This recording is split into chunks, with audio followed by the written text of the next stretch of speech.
Allora, buonasera a tutti.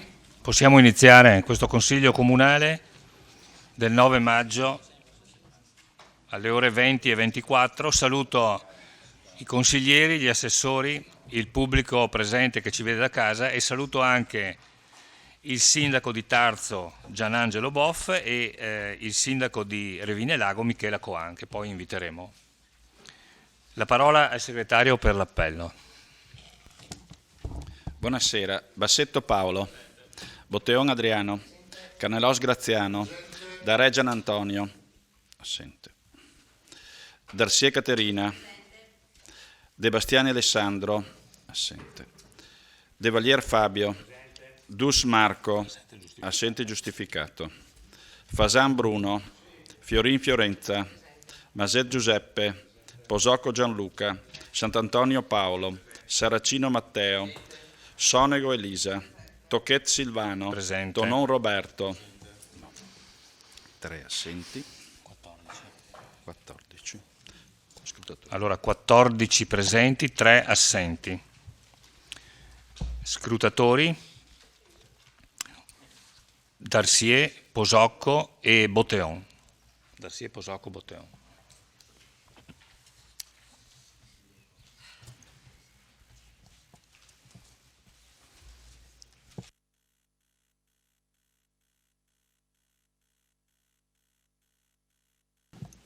Bene, iniziamo subito i punti all'ordine del giorno. Devo anche dire che è arrivata, credo in tarda mattinata, una domanda di attualità da parte del consigliere Sant'Antonio e l'ho spiegato prima in riunione di capigruppo. La presunta domanda di attualità non si configura come tale in quanto l'articolo 24 del regolamento comunale dice testualmente che le domande di attualità consistono in domande su fatti recenti e sopravvenuti all'ordine del giorno che interessano l'amministrazione comunale. Il fatto citato risale al 27 aprile 2016, quindi prima della convocazione, e ne abbiamo parlato prima. Il consigliere fa riferimento al suo momento in cui si è accorto di questa cosa. Comunque ha anche espresso, se non sbaglio, l'esigenza, l'intenzione di trasformarla in una interrogazione, così almeno mi ha detto prima. Benissimo. Allora, punto 1 all'ordine del giorno, comunicazioni, la parola all'assessore Uliana.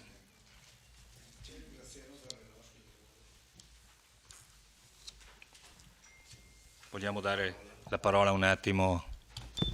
Prego. Sì, credo sia per noi doveroso oggi che casualmente il Consiglio Comunale è un 9 di maggio e il 9 di maggio per l'Italia non è una data qualsiasi e credo che da consiglieri comunali, a prescindere da quelle che possono essere le nostre idee, le nostre opinioni, credo non possa essere scordato che 38 anni fa, il 9 maggio, due persone appartenenti alla politica sono stati uccisi. Mi riferisco ad Aldo Moro e a Peppino Impastato. Moro forse è più conosciuto, anche se va detto che il tempo purtroppo talvolta fa dimenticare. E secondo me invece è stolto quel popolo che non ha memoria. Così come di Impastato. Fra poco ci sono delle elezioni amministrative e 38 anni fa Impastato, proprio in questi giorni, era un candidato al Consiglio Comunale dei Cinisi. Non ha potuto sapere quali sono stati i risultati di quelle elezioni.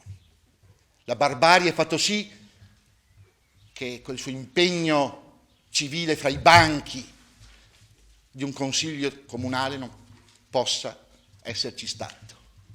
E fra l'altro così, sotto questo punto di vista, è anche sintomatico che questa giornata, questo consiglio comunale, cada in un momento in cui, come si può dire, sulla politica e su chi dai consigli comunali, piccoli o grandi, siano le città o i paesi presso cui prestano il servizio, c'è un mare di fango che tutto travolge. E noi stessi, io credo, sentiamo il peso di un impegno. Non è vero che lo facciamo per interesse. Non è vero che il nostro impegno dovrebbe essere guardato alla stessa stregua di chi opera nelle associazioni, di chi opera nel volontariato, perché il nostro è volontariato. E allora credo sia importante far sentire alta la nostra voce in questo giorno, anche perché oltre ai due cocitati ne vengono in mente tanti: Piersanti Mattarella, Vittorio Bachelet, consigliere comunale a Roma,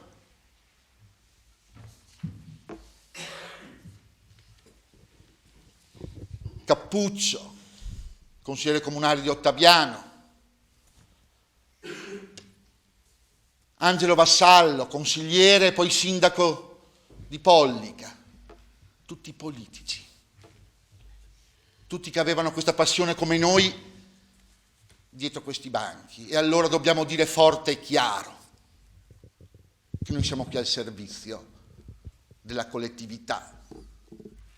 Può esserci che ci azzuffiamo, può essere che abbiamo scontri forti, ma uno scontro che viene dal cuore, è uno scontro che viene dalla nostra passione. Allora diciamolo forte e chiaro. Anche qui non so se ce ne siano di giornalisti che in questo periodo sguazzano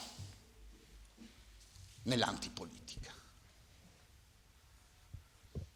Ed anche un'altra data importante, oltre a quella della memoria di chi per la politica ha perso la vita, è la giornata dell'Europa. Anche qui mi vengono in mente tre vecchi: Schuman, Adenauer e De Gasperi, che hanno creduto al fatto che noi sì siamo cittadini di ogni singolo Stato, ma siamo anche cittadini d'Europa. E allora, in un momento in cui anche questa istituzione, che avrà e c'ha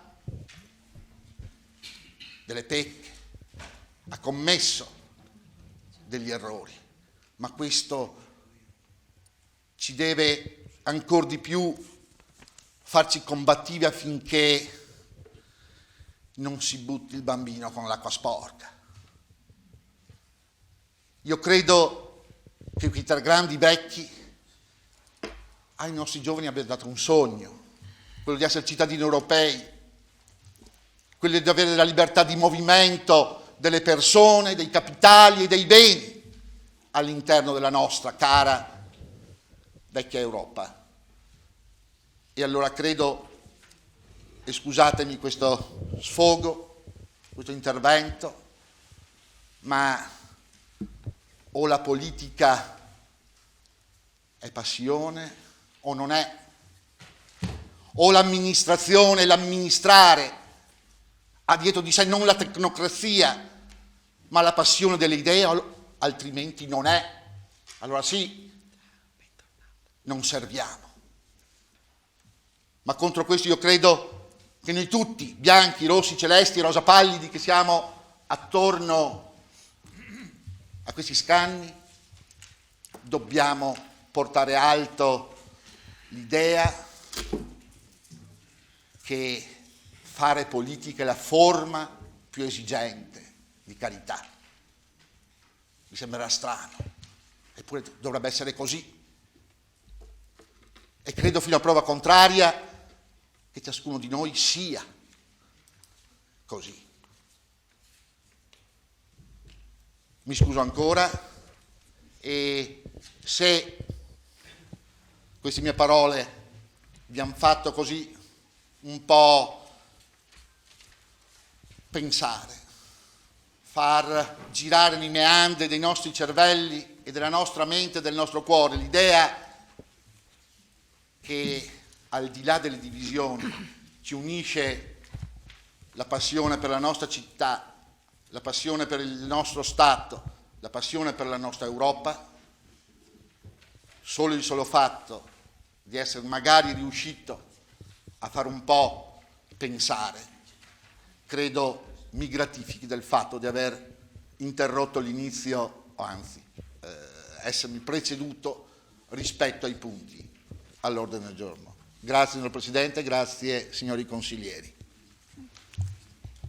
Grazie a lei consigliere per questo suo intervento che ci fa sicuramente riflettere. Riprendiamo da dove ci eravamo interrotti. Assessore Uliana, a lei la parola. Grazie. Ricollegandomi a quanto diceva il consigliere Carnelos, direi che l'evento di tutt'altro respiro che sto per annunciarvi, che vi propongo, va comunque in questa direzione, cioè di un rapporto che si crea tra Vittorio Veneto e in questo caso l'Austria. Lorenzo da Ponte come ambasciatore della nostra cultura, della cultura veneta in Europa. Vi invito quindi tutti e invito anche a chi ci sta ascoltando ora da casa al concerto che si terrà domenica 15 maggio alle ore 20:45 al Teatro Lorenzo da Ponte, ed è un concerto tenuto dall'orchestra Lorenzo da Ponte che contiene al suo interno alcuni dei migliori concertisti, musicisti della Mitteleuropa, con un titolo particolare molto significativo che è proprio Symposium Mozart da Ponte, quindi il legame tra queste due realtà nel nome della musica, nel nome della cultura. Rimanendo nel tema della cultura, si è chiusa ieri a Palazzo Todesco la mostra La luce di Guidi. Devo dire con grande soddisfazione che è stata un successo notevole, perché non sto qui allargando e ingigantendo i numeri, ma mi sto riferendo alle firme che sono state scritte dai visitatori nel libro all'ingresso. Siamo arrivati a 4.800 firme, il che vuol dire che possiamo parlare di 5.000 visitatori sicuramente. Una mostra quindi che ha avuto un notevole successo e che si è chiusa. Un'altra è stata aperta sabato alla Torre dell'Orologio, una mostra di grafica, di disegnatori, ed è una mostra interessante perché all'interno c'è anche la partecipazione di una scuola cittadina, il liceo artistico Bruno Munari. Un'altra cosa devo dirvi che riguarda non la parte della cultura ma l'altro dei miei referati, quello riguardante la scuola.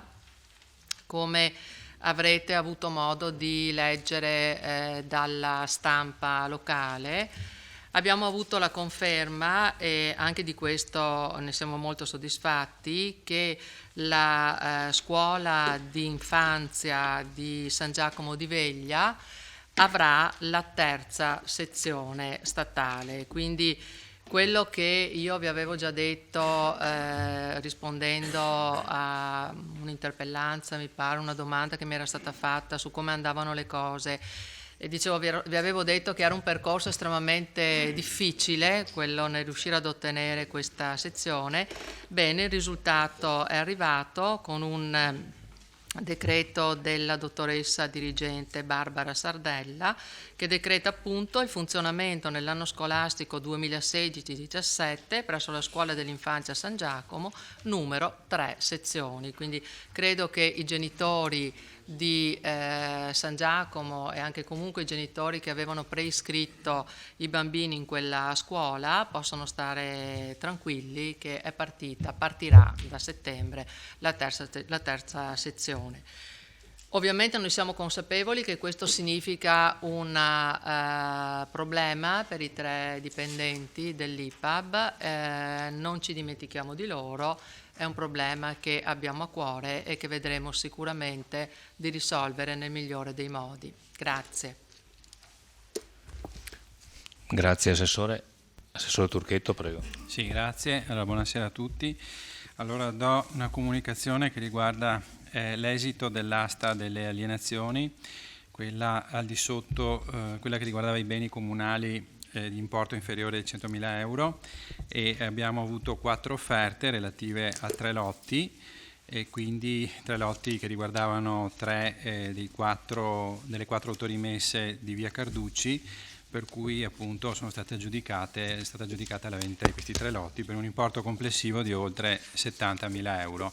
Quindi esprimo anche la mia soddisfazione, la nostra soddisfazione come amministrazione, perché siamo riusciti in questa primavera, in 2 aste, in 2 tornate di aste, a vendere 5 immobili, 5 unità immobiliari, non accadeva da tantissimi anni, e quindi davvero una grossa soddisfazione da questo punto di vista. Questo anche grazie, diciamo, a una gestione attiva da parte degli uffici. Dopo aver approvato il nuovo regolamento sulle alienazioni, abbiamo anche proceduto con una maggiore pubblicità rispetto a quanto si faceva in passato per quanto riguarda appunto queste aste.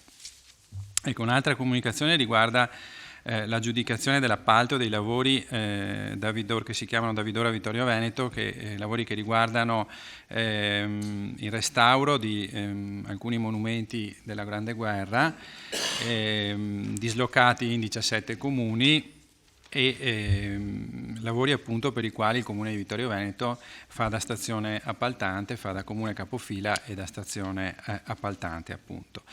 L'importo complessivo che è stato investito, che verrà investito, è di 510.000 euro, di cui 357.000 sono di finanziamento regionale, questo è importante dirlo. Ecco, anche qui esprimo la soddisfazione perché è la prima procedura che viene chiusa, iniziata e conclusa, diciamo, dalla stazione unica appaltante Vittorio Veneto Conegliano, e quest'estate è previsto il via ai lavori.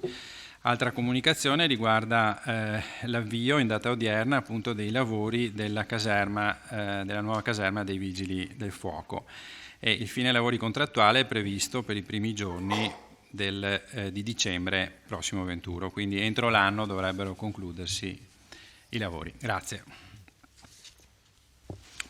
Grazie. Assessore Turchetto. Punto numero 2 all'ordine del giorno.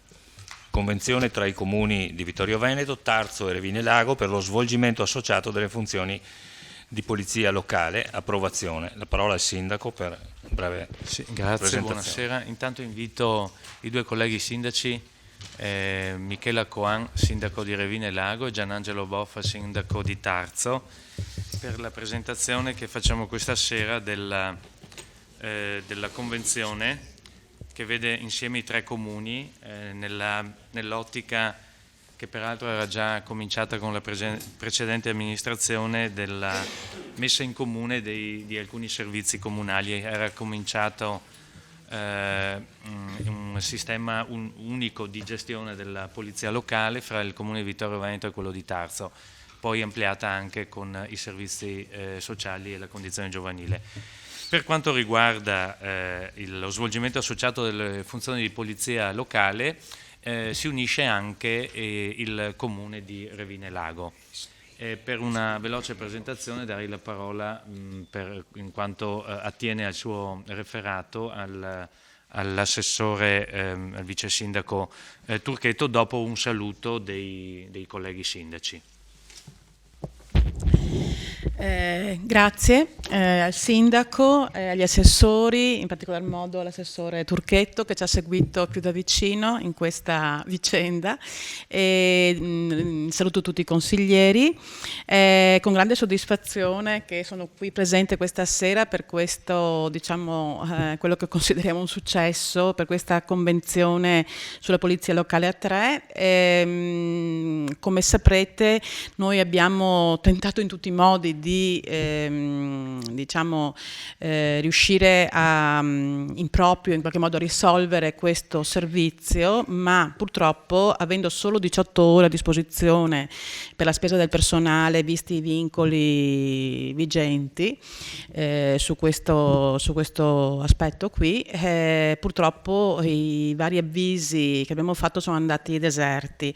Abbiamo attualmente in piedi una convenzione con la polizia locale di Follina, Cison, Miane, un servizio associato, dal quale però in qualche modo sottraiamo forza, in quanto su 4 comuni abbiamo 4 vigili. Voi capite bene che noi invece di portare qualcosa sottraiamo molto agli altri 3 comuni. Per cui, vista la disponibilità che abbiamo avuto dal Comune di Vittorio Veneto e anche l'esperienza che il Comune di Tarzo ha fatto già in questo senso, ci siamo, diciamo, sentiti di percorrere questa strada. E io mi auguro, insomma, spero, io sono fiduciosa che in futuro le ore che abbiamo a disposizione, probabilmente riusciremo col tempo anche ad aggiungerne qualcuna, visto che dei dipendenti nel giro di qualche anno andranno in pensione. Mi auguro che ci sarà qualcun altro che può aggiungersi, visto che poi mettiamo a disposizione il nostro personale a disposizione di Vittorio Veneto. Quindi ecco, questa è la mia speranza. Ringrazio per questo e anche volevo cogliere l'occasione per ringraziare il comandante dei Vigili di Vittorio Veneto, che è stato molto disponibile anche a venire a confrontarsi con gli uffici per vedere anche le nostre esigenze. Devo dire che tutto sommato Revine Lago rispetto a Tarzo completa in qualche modo il giro. È un comune piccolo che non ha le esigenze di un comune di Vittorio Veneto, anche, non so, faccio l'esempio sul discorso delle scuole, per cui diciamo non sono così alte le esigenze, però c'è bisogno della polizia locale, quando serve è opportuno che ci sia. Quindi ringrazio veramente il comandante Camerin per tutta la disponibilità che ha dimostrato. Grazie. Beh, intanto buonasera a tutti i consiglieri, buonasera ai rappresentanti comunali, buonasera al pubblico. Mi unisco a quanto detto dalla mia collega nel ringraziare in primis il comandante Camerin e tutti i suoi collaboratori che da più di 2 anni svolgono il servizio anche nel comune di Tarzo. Ringrazio il sindaco e l'assessore Turchetto perché appunto nel portare avanti queste iniziative si sono sempre dimostrati, diciamo, fattivi e collaborativi nel riuscire a ampliare questa convenzione.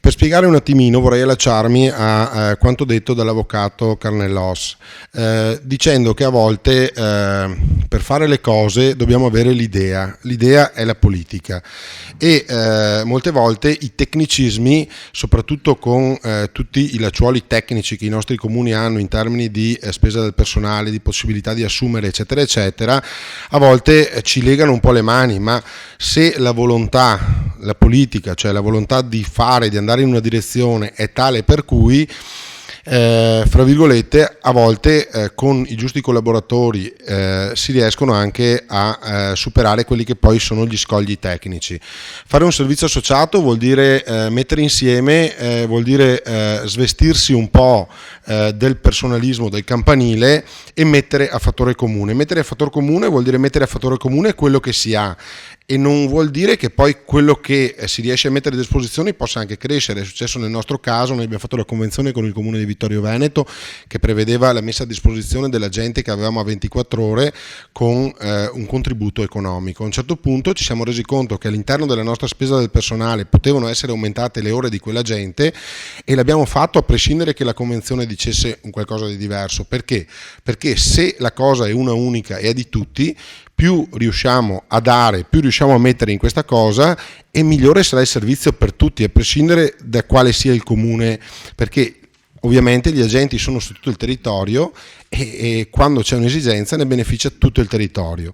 Quindi, fra virgolette, in questo caso ci vuole uno sforzo della politica nel vero senso della parola, grande, alto, che metta davanti quello che è l'obiettivo, e poi man mano che vengono avanti le problematiche si cerca di correggere il tiro, di raddrizzare, di sistemare, tenendo sempre barra dritta su quello che è l'obiettivo finale, che è quello di unirsi e di mettere insieme, perché io almeno, ma così anche i miei colleghi, siamo fermamente convinti che mettere a fattor comune crea dei benefici.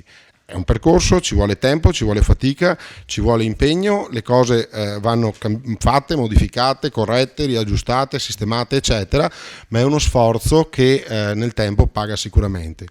Ringrazio tutti della pazienza per avermi ascoltato, ringrazio il Comune di Vittorio Veneto per averci ospitato qui questa sera e auguro a tutti un buon proseguimento di consiglio. Grazie.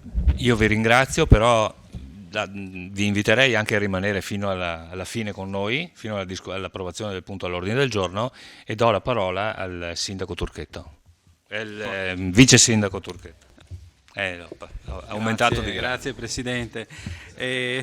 Tocca a me invece adesso ringraziare i sindaci che sono intervenuti. In realtà hanno già svolto anche un po' il mio compito, nel senso che hanno illustrato quella che è la filosofia, i principi che stanno alla base di questo accordo a tre, insomma, tra i tre comuni, e quindi li ringrazio, insomma, del loro intervento e della loro introduzione. Comunque, in ogni caso, allo Stato è in atto la convenzione tra il Comune di Vittorio Veneto e Tarso, che è stata fatta ancora nel novembre del 2013, e appunto l'intento è quello di estenderla e di inserire all'interno di questa convenzione anche il Comune di Revine Lago.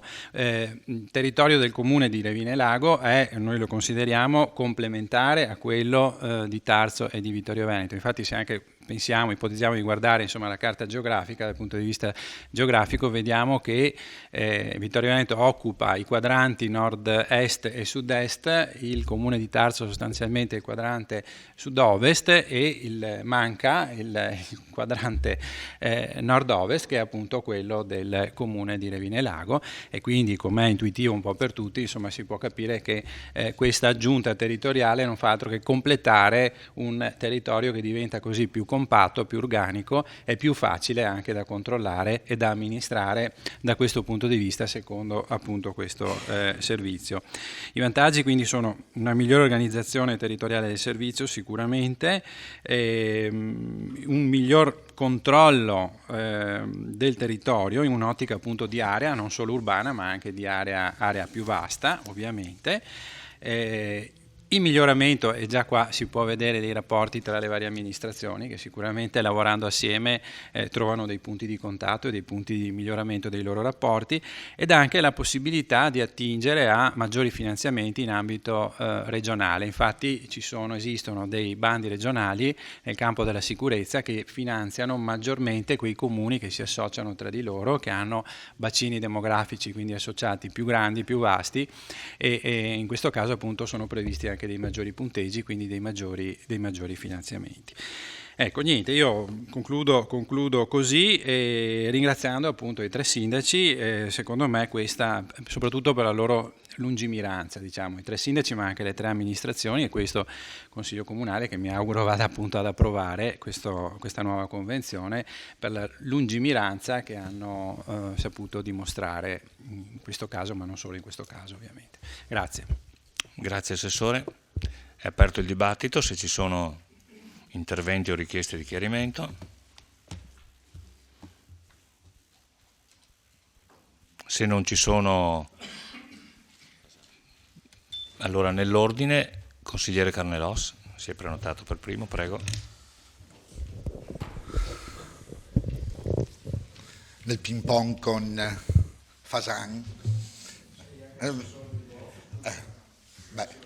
Qui sono consigliere comunale. No, in ogni caso non entrerò nella tecnicalità dell'accordo, né è mio costume, come si può dire, entrare nel merito del singolo contenuto dell'accordo.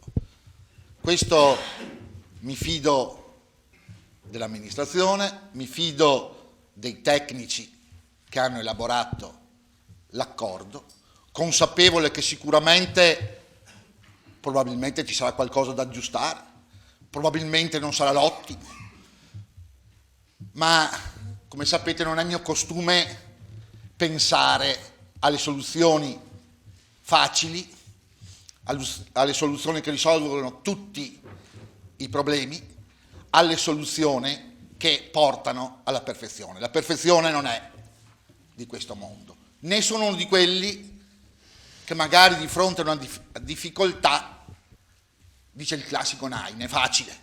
Anche qui, in questo periodo così tumultuoso, noi vediamo che il consenso, gli applausi, le folle, le piazze, sono per chi dice sempre di no. E invece credo che l'accordo sia un passo coraggioso. Passo coraggioso, lo diceva il sindaco di Tarso, da un punto di vista politico, perché probabilmente segna un passaggio dall'epoca in cui piccolo è bello, dell'epoca in cui ciò che bisognava seguire era il proprio campanile, la propria parrocchietta, e forse, chissà, è uno spiraglio, un barlume da cui si vede che o i singoli territori fanno sinergia fra di loro, oppure non c'è futuro. E qui è indubbio che c'è stato il coraggio di Revine e di Tarso, perché può essere comprensibilissimo chi magari ti dice ma sono piccoli e forse sono mangiati da Vittorio Grande. Ma non è così. Non è così, perché io credo che il futuro del benessere dei cittadini di quest'area non possa che derivare dal maggior confronto, dalla maggior coesione di tutti gli enti territoriali che hanno giurisdizione in questo territorio. E fra l'altro sotto questo profilo io credo che ci sia anche il tempo, come si può dire, ogni area non può avere tante monadi, ma vi deve essere, come si può dire, anche un territorio che assuma con umiltà la funzione di leadership non oppressiva ma collaborativa. E sotto questo profilo davvero mi piacerebbe, io che provengo da quelle zone, che il vittoriese diventasse come il coneglianese. Vedete, in quelle zone, come si può dire, attorno a Conegliano, gli altri comuni sono sempre sentiti, come si può dire, vicini. In quest'altra parte, invece, talvolta ho la sensazione che vi sia una resistenza, una gelosia nel non mettere in comune le ricche esperienze che in questi territori ci sono. E questo è sicuramente un tentativo che va sostenuto e ampliato. E c'è stato coraggio in queste tre amministrazioni. Perché è chiaro, potrebbe dire, ah sì, andranno un po' di più da uno, dall'altro, da st'altro. Ma questo, secondo me, è un ragionamento meschino.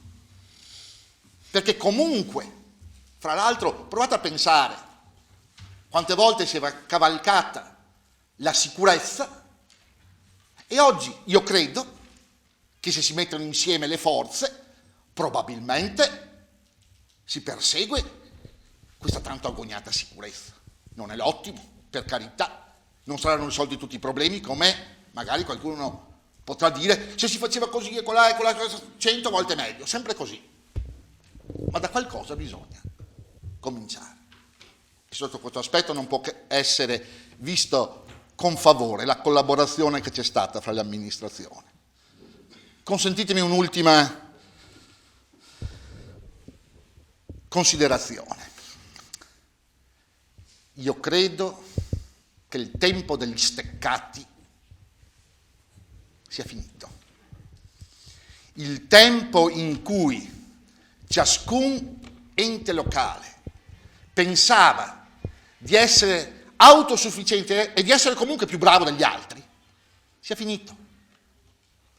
Perché questo non ha portato che contrapposizione. E io credo che noi siamo stufi, i nostri cittadini sono stufi di contrapposizioni. Vedremo quello che sarà migliorabile. Qualcuno mi potrà dire, ma non potrebbe esserci un'altra entità che fa i servizi per tutti? Oh, certo, l'ottimo. Ci pensiamo. Può esserci qualche ente che attualmente è una scatola vuota, in cui qualcuno ci lavora alacremente, gratuitamente, senza sbandierare nulla, ma lavorando solo. Può darsi che se i livelli più alti si accorgano che quelle scatole vuote devono essere riempite e non basta la nostra buona volontà, ma ci vuole la buona volontà anche di chi sta sopra e che ha la cassa, perché questo è il problema. E allora può essere che così come vi è stata una devoluzione fra questi tre comuni, chissà che non si possa in futuro quella devoluzione farla alla scatola vuota e così la riempiamo. Però non è facile. E chi oggi mi dice, e no, bisogna cominciare subito, vuol dire che non vuole risolvere i problemi, oppure che ha la verità in tasca, che sa tutto. Finisco, Presidente, al limite, se mi manca qualcosa c'è il secondo intervento. Capisco che qualcuno possa avere la verità in tasca, qualcuno pensa di avere le ricette preconfezionate, precompilate, magari da sbattere ogni giorno su Facebook o su Instagram, ma su Facebook e Instagram è molto facile. Quando si hanno persone, risorse, uffici e la popolazione, la cosa è molto più difficile. E comunque anche chi su Facebook si diletta, quando va al mulino si infarinerà. Grazie. Grazie consigliere. Nell'ordine si è prenotato il consigliere Botteon. Grazie Presidente, buonasera ai consiglieri e buonasera soprattutto anche ai nostri ospiti, il Sindaco di Revine e di Tarzo, benvenuti a Vittorio Veneto, bentornato al Sindaco Boff, per il quale dovremo preparare una targhetta, perché lo vediamo sempre molto volentieri. È molto bello vedere i tre sindaci, facciamo 4 con Trucchetto questa sera, vederli insieme, perché vuol dire che stiamo lavorando insieme ed vedervi insieme è un po' il concretizzarsi di quello che tutti sappiamo, e cioè che in periodi di ristrettezze per i nostri bilanci è necessario unire le forze e fare sinergia.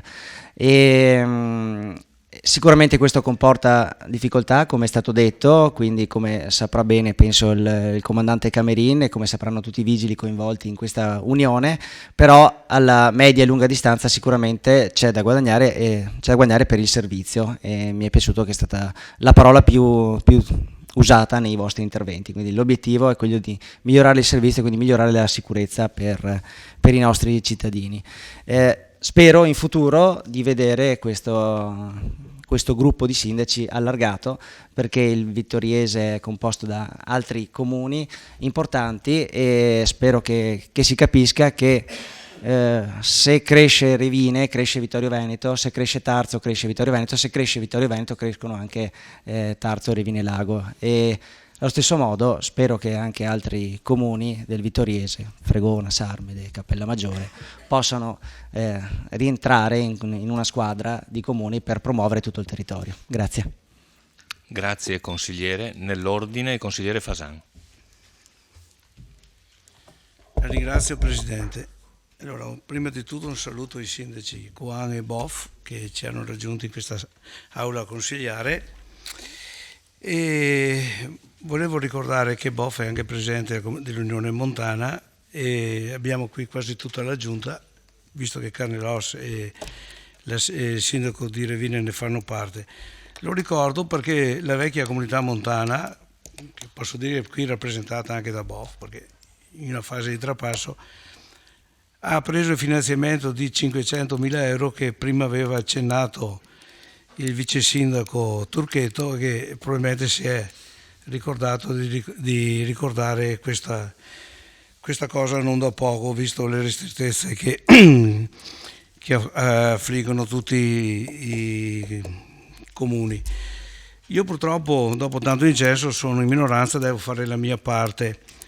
La domanda che voglio fare all'assessore Turchetto, mi ricordo quando ero in giunta i vigili si lamentavano che erano sempre sotto forza, cioè mancavano 5 vigili per raggiungere l'obiettivo prefissato.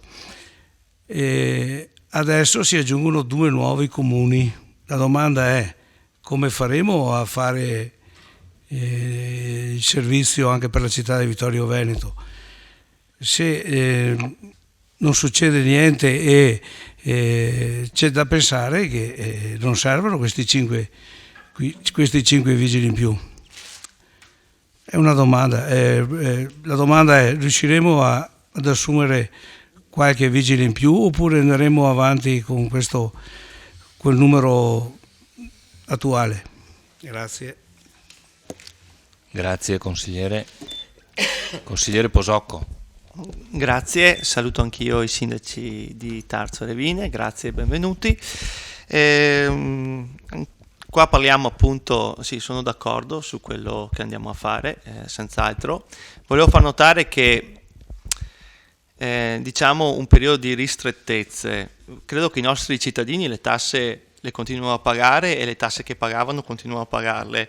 Le ristrettezze le abbiamo perché ci tagliano da Roma, ci tagliano i trasferimenti, quindi non è corretto parlare di ristrettezze, ma è diciamo ruberie, ma comunque ognuno ha la sua idea. Comunque in questa epoca vediamo che i comuni, comunque da gente del territorio che ha sempre lavorato e continuerà a lavorare, di qualsiasi parte politica, di qualsiasi credo politico, cosa fa al posto di protestare? Tira su le maniche e cerca le soluzioni. Questo ci fa onore a tutti quanti. Certo è che non so quanto possiamo sempre dire ci tagliano, vabbè, allora proviamo a associare questo, associare l'altro. Credo che un po' di giustizia anche per tutti noi cittadini, da un punto di vista di quello che guadagniamo, paghiamo, sia giusto che è corretto che venga investito nel territorio. Come anticipato dal collega Fasan, è vero, siamo sotto organico. Volevo chiedere, per quel che riguarda il Comune di Vittorio Veneto, siccome ho visto, se non ricordo male, nel DUP, quando ho chiesto perché sono stati programmati gli stessi soldi per le spese, diciamo, dei dipendenti, mi era stata data una bella risposta, ho detto perché pensiamo di poter riassumere nei prossimi anni.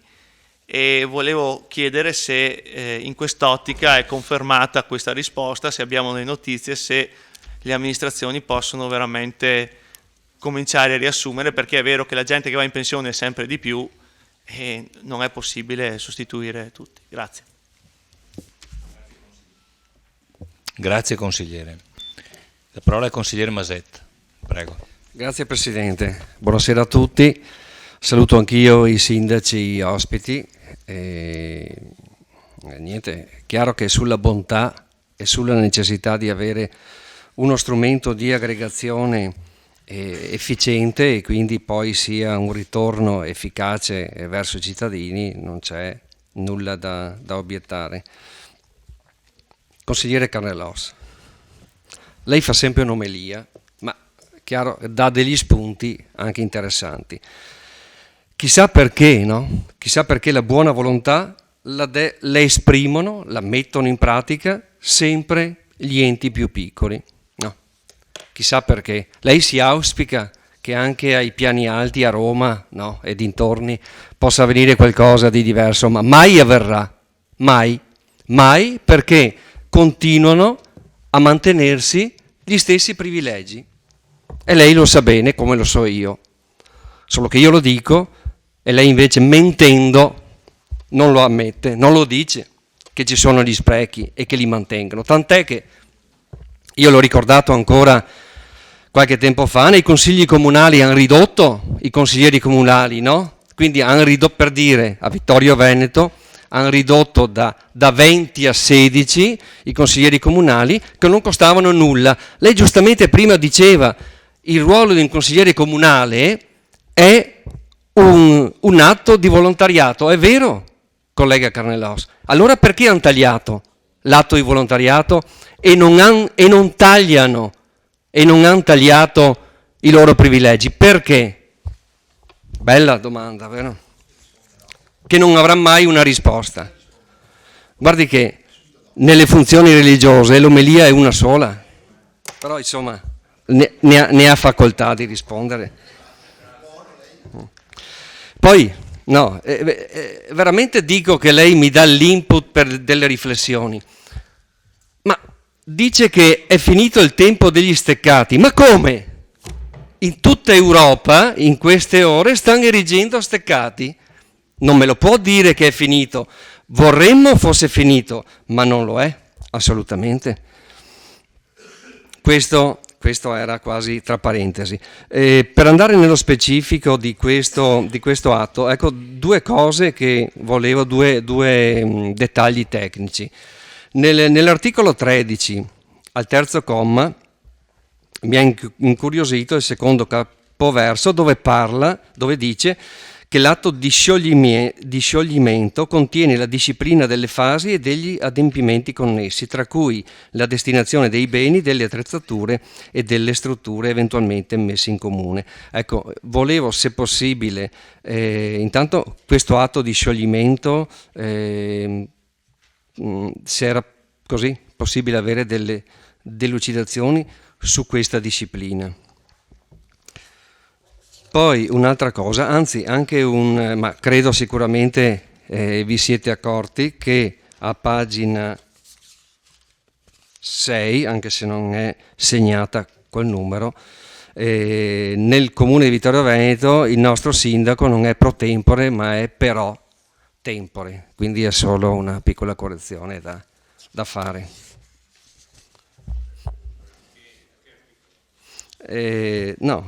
Praticamente pagina 5 c'è la delibera, dopo la delibera l'anno 2015 del mese di il comune di Vittorio Veneto con sede legale in Vittorio Veneto rappresentato dal sindaco, però ecco. Punto 1, esatto, a seconda riga, grazie. Allora, correzione formale acquisita, d'accordo. Bene. Poi c'era un'altra cosa, ecco, che allora andando all'articolo 16, risorse umane, appunto, il servizio associato di polizia locale si avvale del personale di polizia locale dei comuni aderenti. Ecco, se era possibile, volevo avere l'idea, sapere il numero del personale attualmente in attività nei 3 comuni. Poi mi era sorto anche così,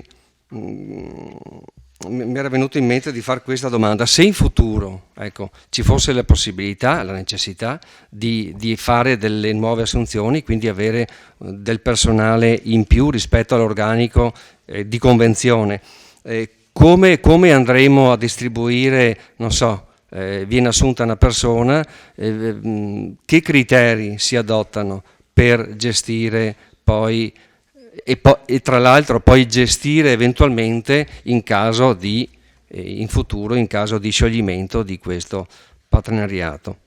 Ecco, tutto qua. Grazie. Grazie consigliere. Consigliere Saracino. Sì, buonasera, saluto i sindaci presenti e prima di tutto faccio i complimenti all'assessore Uliana per il risultato ottenuto per la scuola, diciamo, Manzoni, E dopodiché volevo dire che più che coraggio penso che ci sia stata una situazione di necessità nel quale vediamo che ci sono state trovate anche delle virtù. Soprattutto mi ha colpito in modo positivo il sindaco Boffo, che in modo autonomo ha deciso di incrementare la somma destinata a questo progetto, quindi lo ringrazio perché fa vedere a tutti che il sindaco è colui che pensa al bene dei cittadini senza stare a ragionare troppo su, diciamo, dinamiche politiche che non hanno niente a che fare col bene dei cittadini. E le domande sul personale le hanno già fatto, quindi attengo di vedere le risposte e vi ringrazio. Grazie consigliere. Allora non ci sono più interventi, quindi possiamo passare a delle brevi risposte. Prego. Va bene, grazie. Allora, innanzitutto una precisazione, come ha detto giustamente il consigliere Fasan. Sì, il contributo regionale che abbiamo ricevuto per i lavori da Vidora a Vittorio Veneto, per quell'appalto, diciamo, che stiamo portando avanti adesso, il contributo è transitato attraverso l'Unione Montana, però l'origine, diciamo, del finanziamento è regionale. Ecco, questo solo per precisazione. Sì. Per precisazione questo, insomma, è transitato il contributo attraverso l'allora comunità montana, oggi Unione Montana. Ecco, lei dice si aggiungono 2 nuovi comuni. No, non se ne aggiungono 2 nuovi, se ne aggiunge solo uno, perché la convenzione in essere col comune di Tarso risale a novembre 2013, quando lei era in giunta, tra l'altro, per cui dovrebbe ricordarselo, insomma, questo aspetto, no? E quindi se ne aggiunge solo uno di comune, e come ho detto prima, questo comune ha la peculiarità di avere un territorio che si va a complementare rispetto a quello degli altri 2 comuni, Tarso e Vittorio Veneto, per cui risulterà forse anche più agevole operare un pattugliamento in un territorio che diventa così compatto, organico e omogeneo.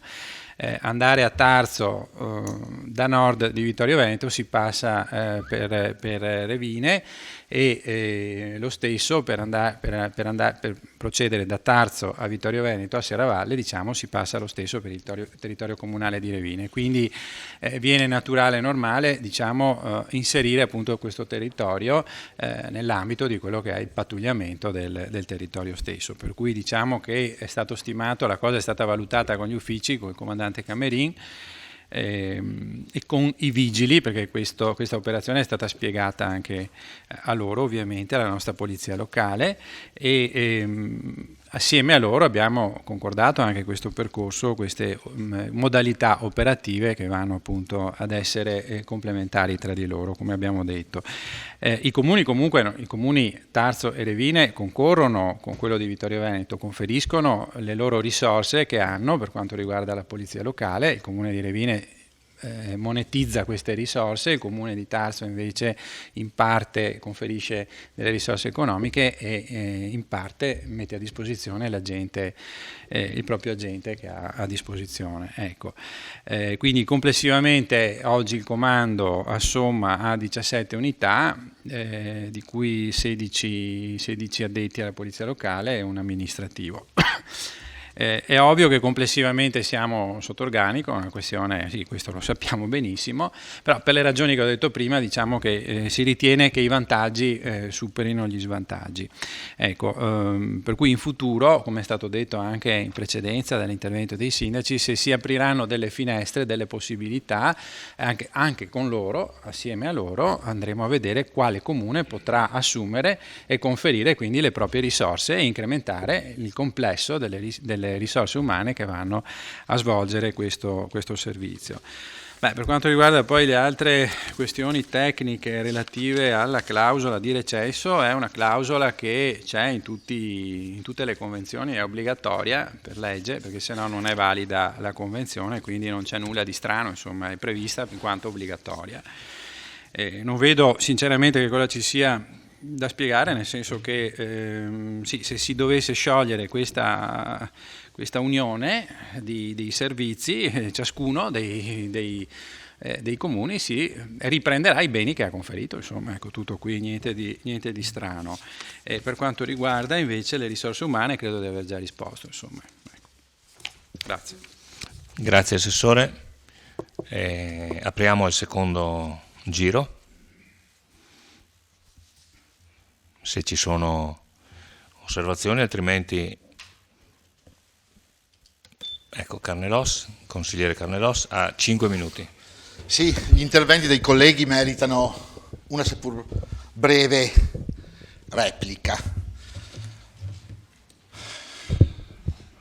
Al consigliere Maset dico che laicamente non faccio omelie, ma se vuole che faccia pontificali, faccio anche pontificali, visto e considerato che tutto sommato di pepe ne mette.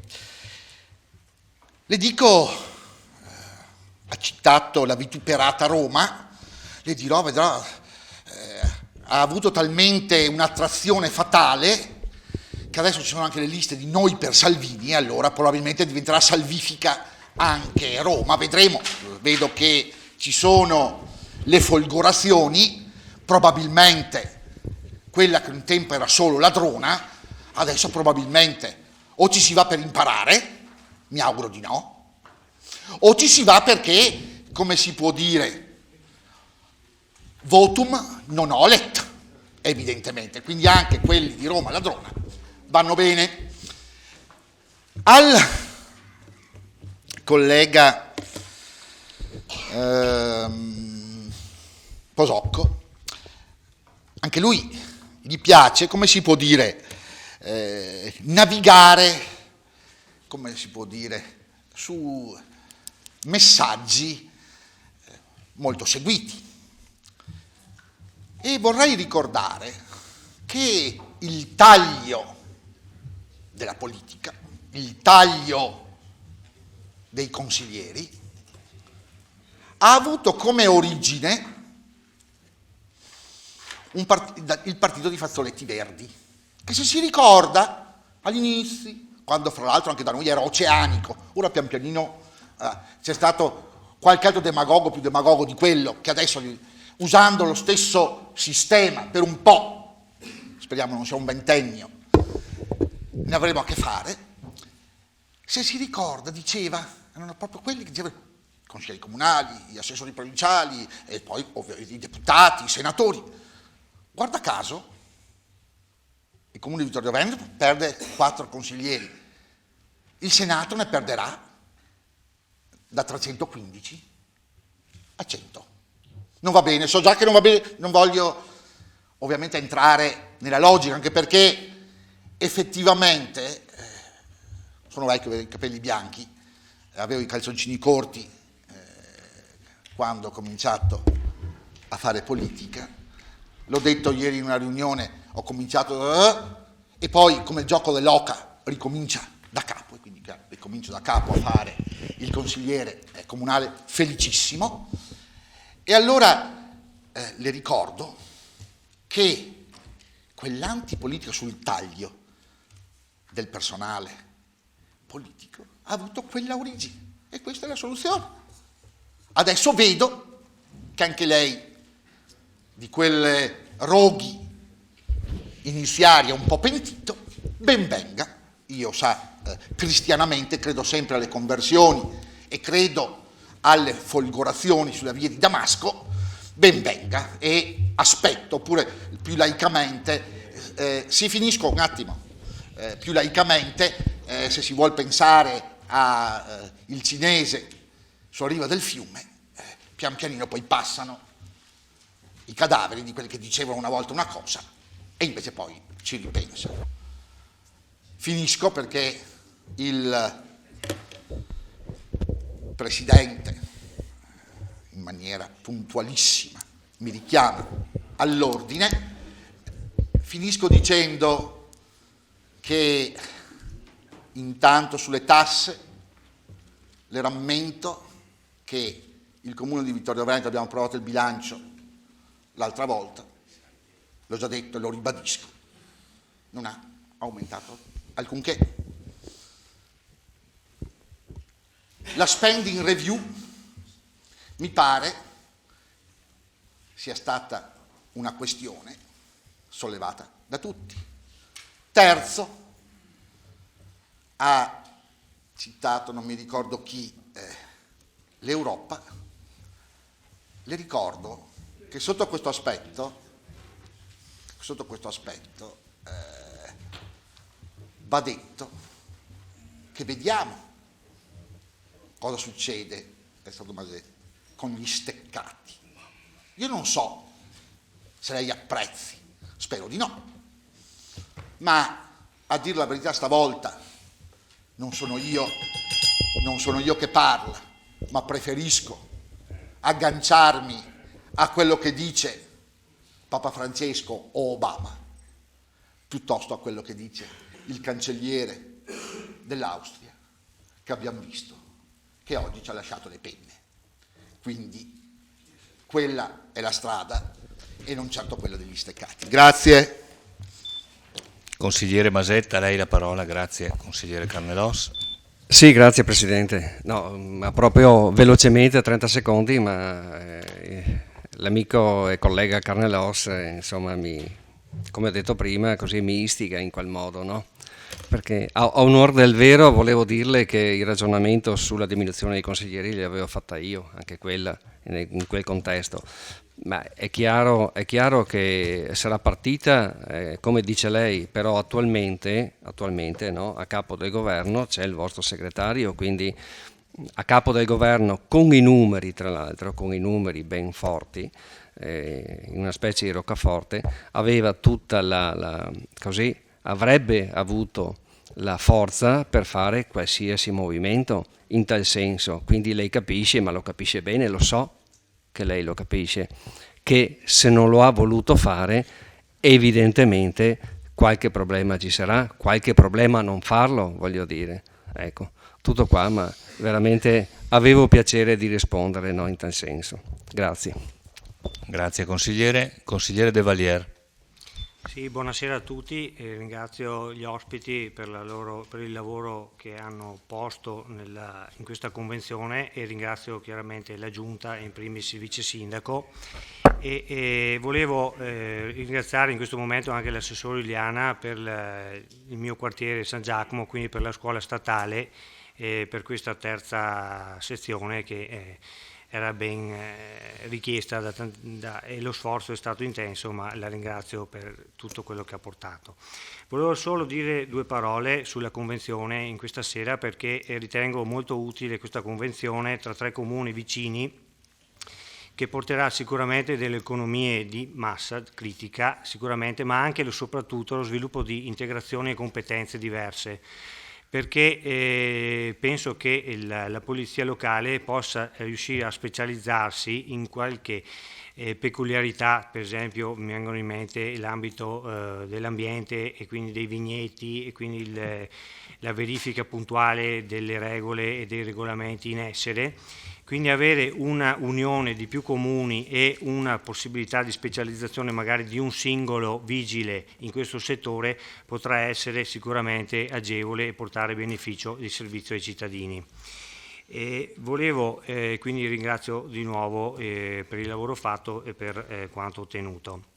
Volevo poi fare un piccola risposta in qualità questa sera di capogruppo io sì pro tempore, quindi molto limitato al consigliere Masetta, visto che loro in tanti anni di governo con Berlusconi a Roma non sono riusciti a fare nessuna riforma che si dica, finalmente a ottobre avremo le possibilità come italiani nel referendum di votare le prime riforme che un governo insediato da 2 anni, il governo Renzi che lei tanto cita, forse a sproposito, porterà appunto alla riduzione del bicameralismo ad una Camera, quindi con un grosso e cospicuo aumento di efficienza nella legislazione italiana e una riduzione corposa anche del numero di parlamentari e del conseguente spesa dello Stato in attuali compensi e in vitalizi futuri.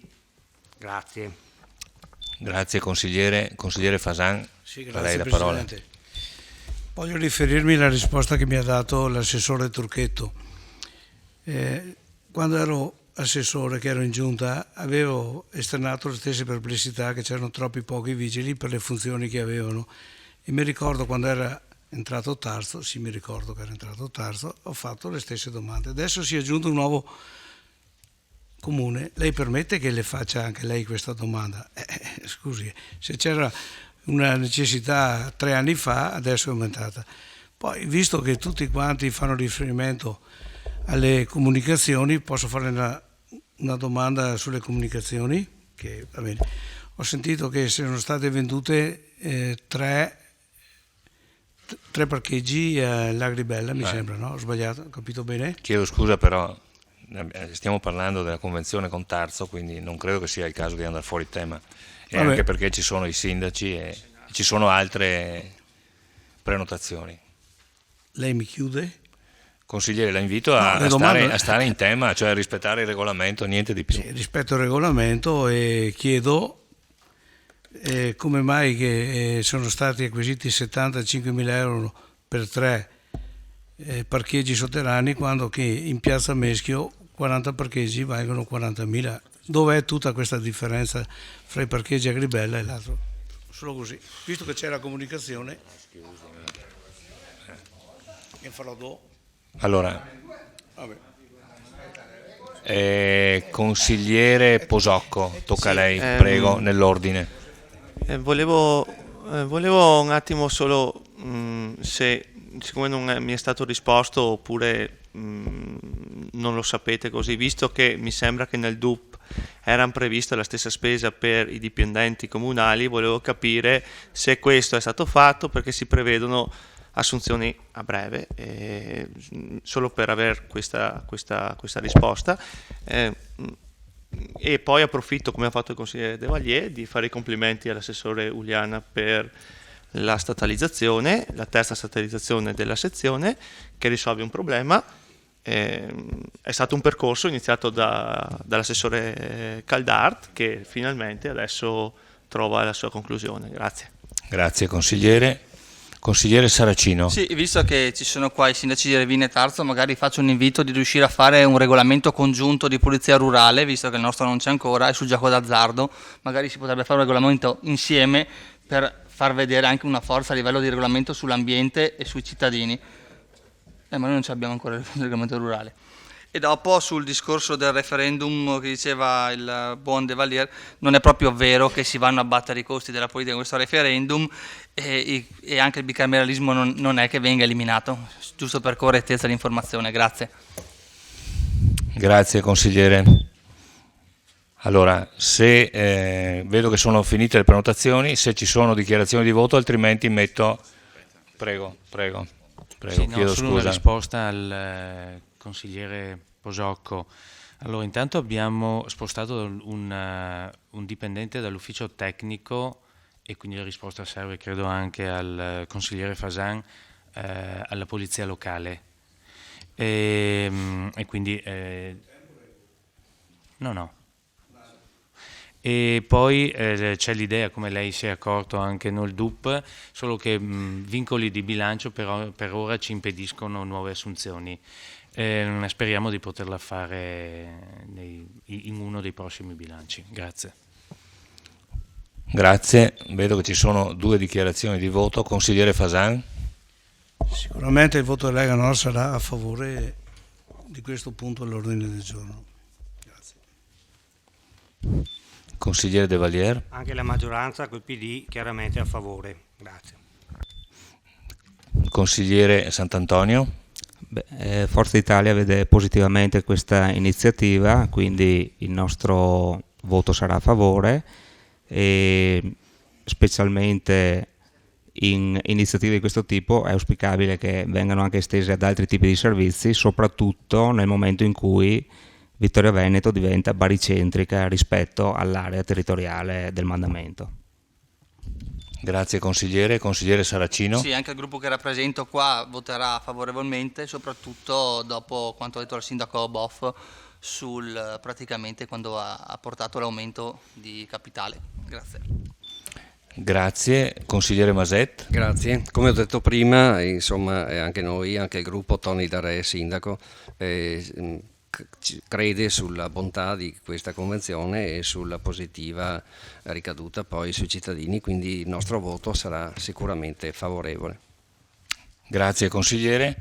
Allora metto in votazione la convenzione tra i comuni di Vittorio Veneto, Tarzo e Revine Lago per lo svolgimento associato delle funzioni di polizia locale. Approvazione. Favorevoli? Contrari? Astenuti? Nessun astenuto. 15 favorevoli. Metto in votazione l'immediata eseguibilità. Favorevoli? Contrari? Nessun contrario, nessun astenuto. È approvata anche l'immediata eseguibilità.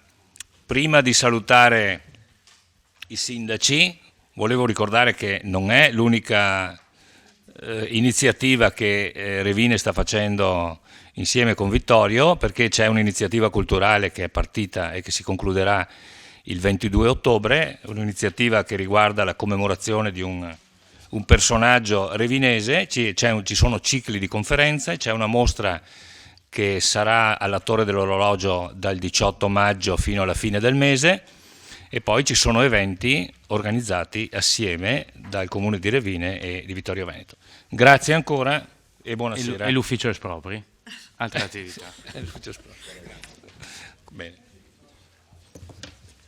Buonasera.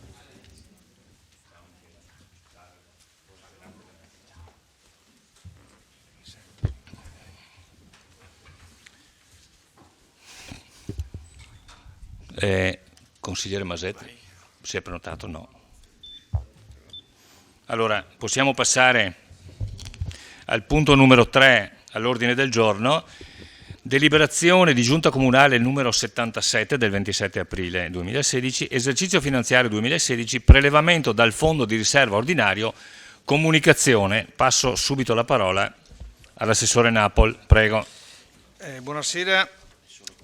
Come premesso dal Presidente Tocchetti, si tratta di una comunicazione relativa a una deliberazione della Giunta Comunale numero 77 del 27/4/2016, della quale do lettura come prevede il regolamento.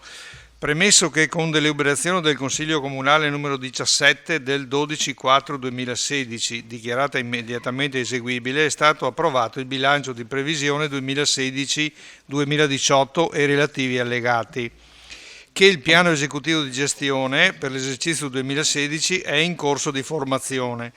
Considerato che nel bilancio del corrente esercizio, per far fronte ad esigenze straordinarie o qualora le dotazioni degli interventi di spesa corrente si rivelassero insufficienti, è stato iscritto un fondo di riserva il cui stanziamento è di euro 60.435.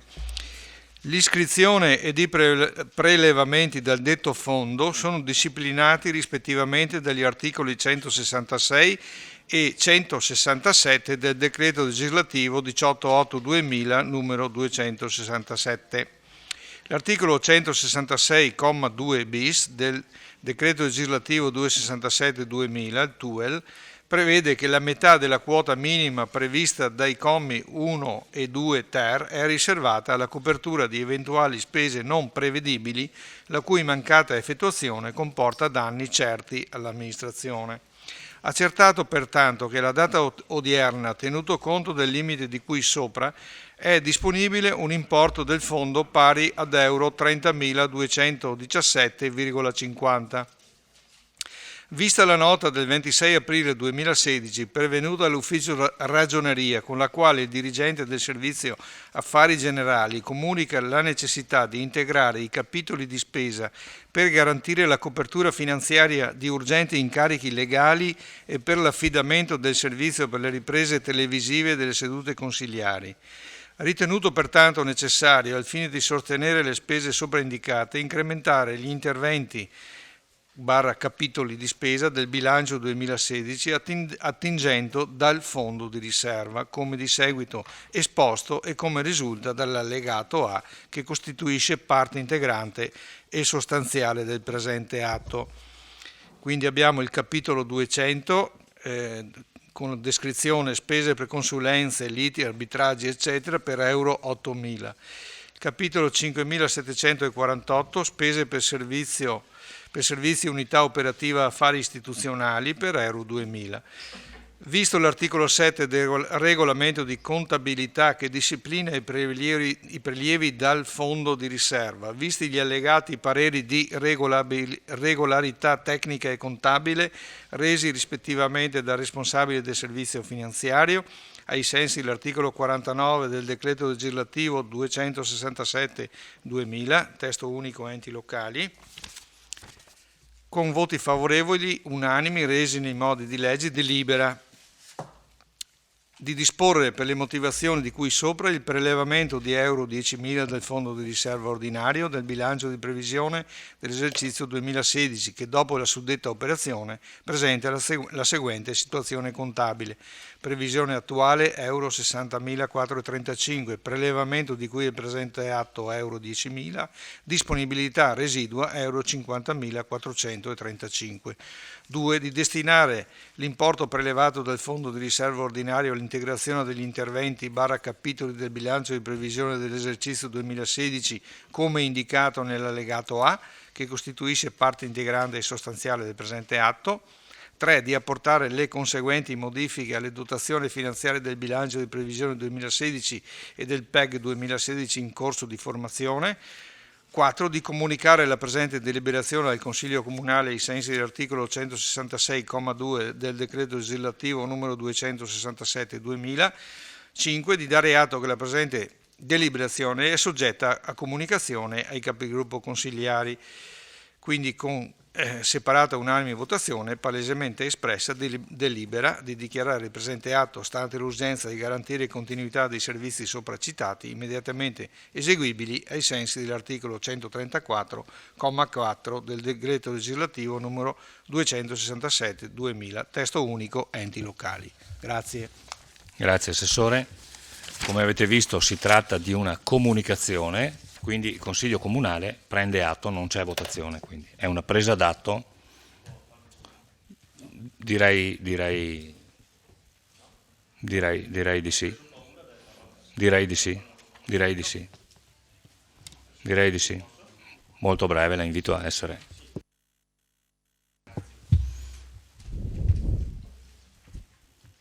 Sì, scusi, seguendo, non so se ho capito male, l'assessore parlava che si prelevano soldi dal fondo di riserva per evitare danni certi al comune, se ho sentito bene quello che diceva. Allora vorrei capire quali sono questi danni certi al comune prelevando questi soldi, sì, se non preleviamo questi soldi qui dal fondo di riserva, era una domanda. Sì, cosa servono? Non so, c'è qualche emergenza di cui non siamo a conoscenza? A parte l'irritualità di un dibattito legato a una comunicazione, ma se vuole le rispondo semplicemente dicendo che le emergenze sono conseguenti, diciamo, al punto 5 e 6 di questo ordine del giorno.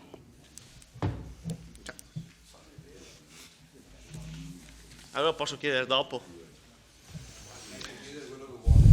Non mi sembra. Consigliere Saracino, brevemente. No, ringrazio l'assessore che questa volta è stato nei tempi dei 60 giorni, non come l'ultima volta che siamo andati oltre. Grazie. Grazie. Bene, allora... Scusi un secondo, ma guardi, come è noto, queste delibere vengono regolarmente pubblicate e vengono date in copia ai capigruppo. Quindi lei sapeva benissimo le cose, non c'è nulla di segreto. Come lei sa, le delibere fantasma hanno cessato di esistere da un po' di tempo a Vittorio Veneto.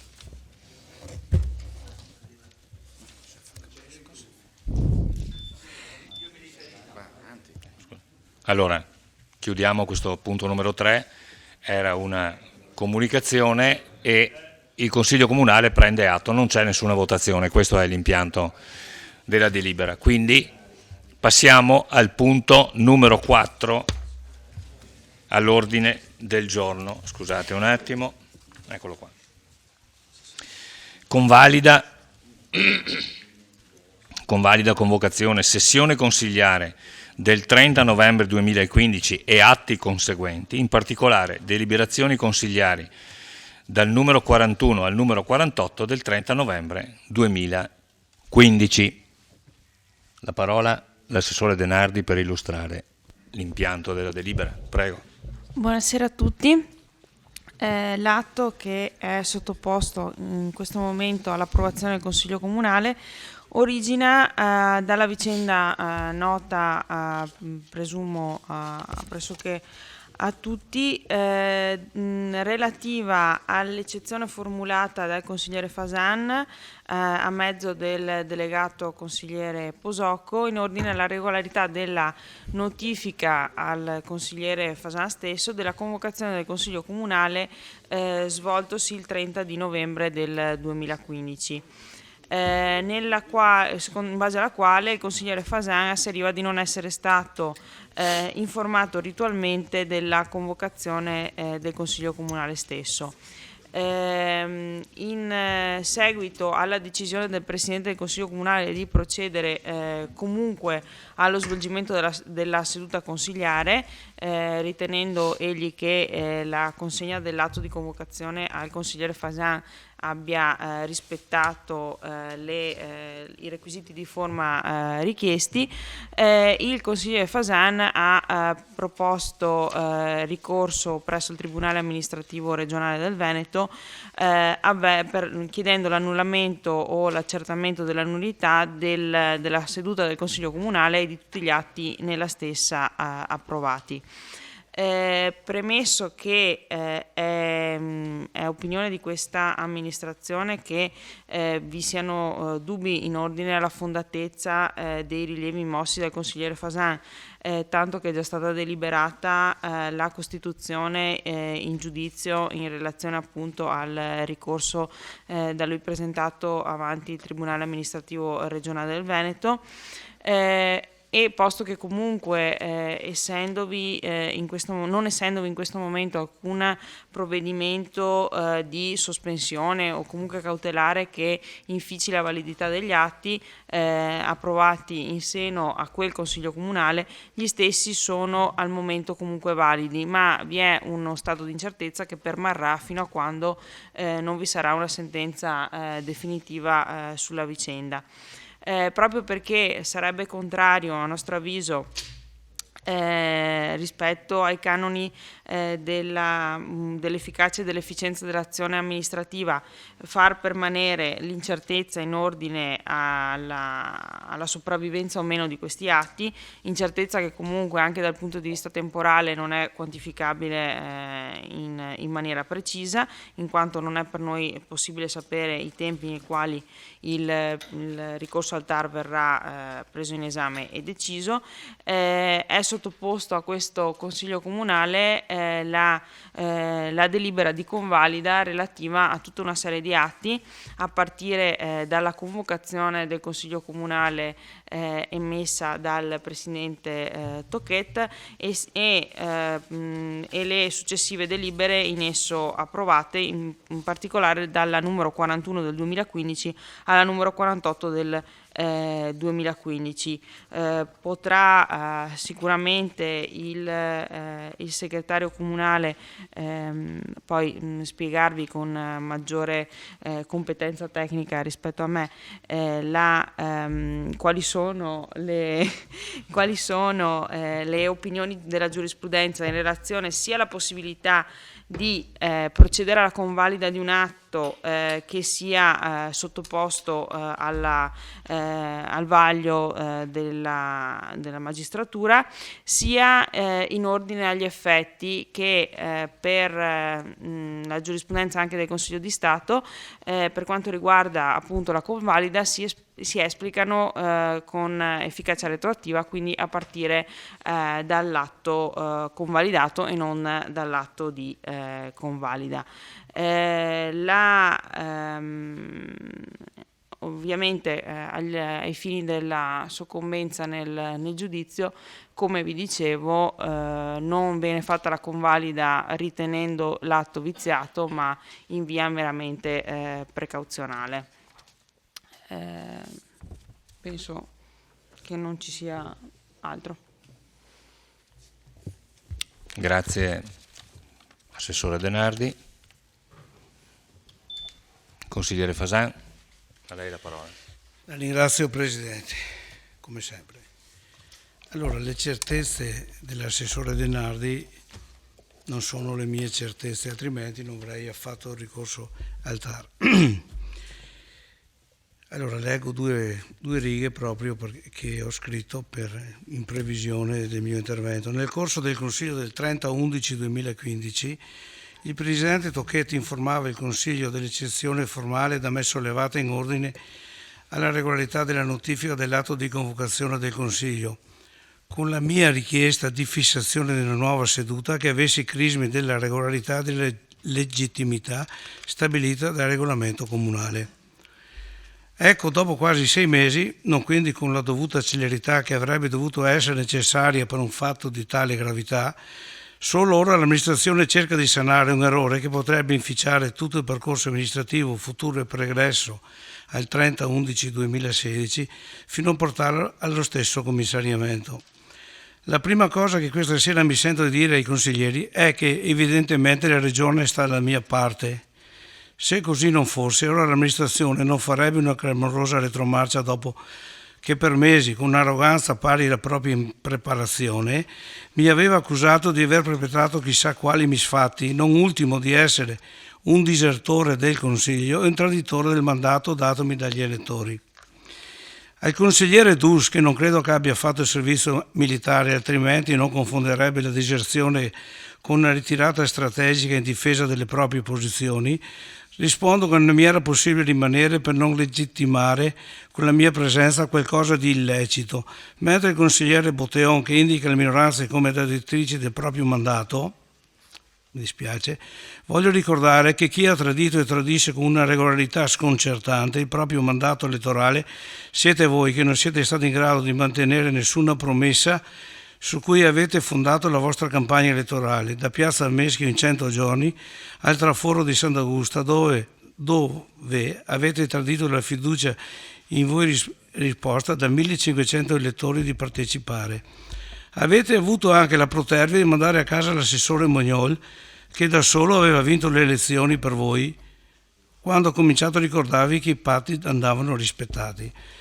Solo per chi ancora non è al corrente per quale ragione ho dovuto ricorrere al TAR, in breve racconterò i fatti, visto che si dubita anche della mia onestà.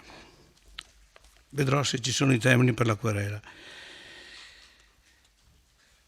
Nella serata del 23/11/2015 due messi comunali affermano di avermi consegnato una convocazione per il Consiglio Comunale, ma, non essendo io presente come tutti i residenti nella mia abitazione, non consegnandolo a mano con relativa notifica, ma inserendolo nella cassetta della posta. Come abbiano fatto non lo so, credo che sia impossibile per chiunque inserire un malloppo di tale spessore in un pertugio che a malapena entra in una cartolina. Credo che al massimo possano averla appoggiata sopra.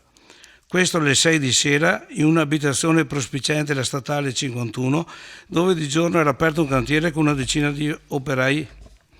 È evidente che il giorno seguente alle 14 di ritorno al mio turno lavorativo nulla ho potuto trovare. La procedura stabilisce che in caso di mancato recapito a mano della relata di notifica della convocazione, il messo deve affiggere sulla porta un avviso che gli atti della convocazione sono depositati all'ufficio postale, dove, facendo fede alla data di deposito, io il giorno seguente avrei potuto entrare in possesso. Peccato che alle 6:30 di sera l'ufficio postale risulta chiuso. Come avrebbe dovuto comportarsi correttamente il messo comunale? Tornare in municipio e portarmi la notifica il giorno seguente o andare in posta il giorno seguente e depositare la convocazione? Nessuna soluzione delle due era praticabile perché automaticamente sarebbe saltata la vocazione del 30/11, non avendo la convocazione i requisiti temporali previsti dal regolamento di 6 giorni necessari ed antecedenti al Consiglio. Ben hanno fatto i messi ad affidarsi alla fortuna e lasciarli incustoditi sopra la cassetta. L'alternativa era far saltare il Consiglio, nel cui ordine del giorno c'era un assestamento di bilancio la cui scadenza era improrogabilmente fissata alle 24 del giorno 30/11, pena commissariamento. Avrebbe però dovuto avvisarmi per telefono che avevano lasciato la vocazione sopra la cassetta della posta. Ricordo inoltre che nella convocazione dello stesso Consiglio Comunale sono stati fatti altri 2 errori che vanno ad inficiare lo stesso Consiglio. Assessore, mi ascolti? L'amministrazione si è dimenticata è la parola giusta, visto che non il Presidente ed altri non sono riusciti ad addurre altra giustificazione, a mia richiesta, di portarmi l'integrazione dell'ordine del giorno con l'inserimento di nuovo punto, e non si è fatta mancare nemmeno di inserire nell'ordine del giorno 2 punti la cui presenza contemporanea contrasta con il regolamento comunale. Infatti, insieme all'assestamento di bilancio ho inserito anche argomenti di urbanistica, ovvero della variante del traforo di Sant'Augusta. Correggetemi se sbaglio. Tutto questo considerato, non ho potuto esimermi dal ricorrere al giudizio del TAR affinché fosse tutelato il mio ruolo di consigliere comunale, e come potete vedere la nostra presenza lo chiarisce in modo inequivocabile che la ragione sta dalla mia parte. Siamo quindi giunti alla ripetizione del Consiglio Comunale 30/11/2015, dove tutti i punti dell'ordine del giorno saranno riportati, presentati, discussi e votati uno ad uno, come stabilisce il regolamento e come io avevo chiesto nel mio ricorso al TAR. Grazie. Grazie consigliere. Anche su un busiare, poi la verità.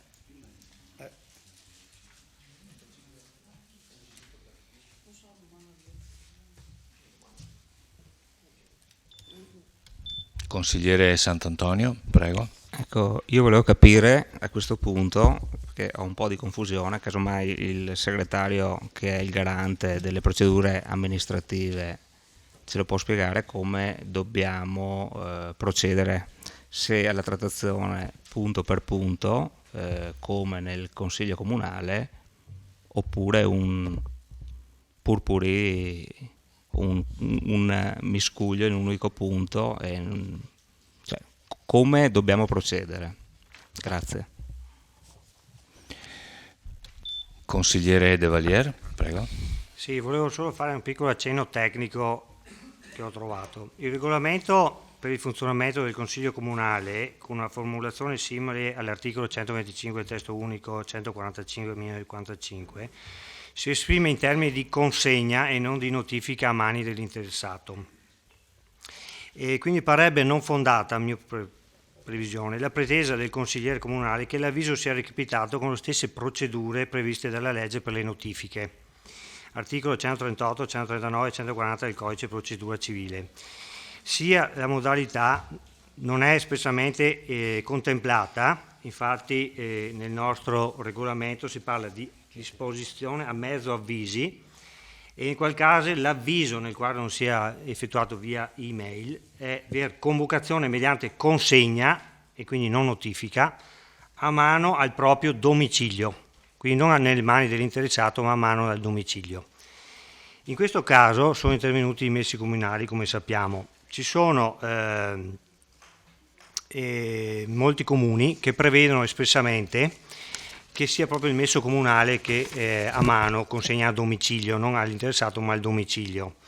Ecco perché secondo me il nostro regolamento è un po' equivoco, e cioè parla in alcuni punti di consegna, in altri, è pur vero, cita anche la notifica, e quindi io questa sera proporrei a tal proposito, per evitare ogni possibile contestazione derivante da diverse interpretazioni future della norma, opportuno che l'ente valuti l'opportunità di modificare il regolamento prevedendo modalità di consegna che soddisfino sia le esigenze dell'amministrazione che quelle dei consiglieri comunali, garantendo da una parte il rispetto dei termini per la consegna degli avvisi, dall'altra la convocazione e la certezza della venuta informazione ai consiglieri.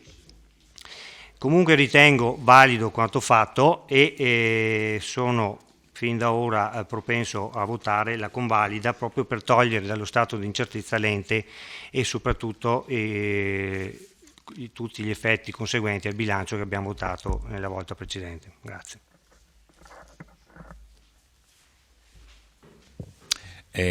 Consigliere Saracino,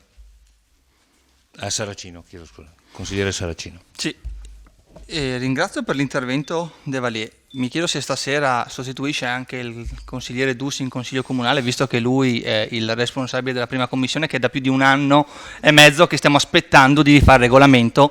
Si sveglia adesso, mi fa piacere, ma da 1 anno ci sono varie mail. Dopodiché, se è vero quello che dice, perché devo votare questa cosa? Se è vero che abbiamo ragione, non bisogna neanche votarla. Punto. Grazie.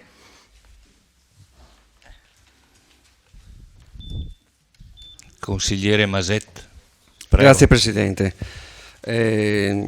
Sì, i vari interventi che si seguono, da ultimo quello dell'amico Matteo Saracino, veramente mi creano ancora più confusione, perché sostanzialmente è vero quello che ha detto poc'anzi. Se il collega De Vallier quanto ha appena affermato è vero, cosa ci facciamo qua?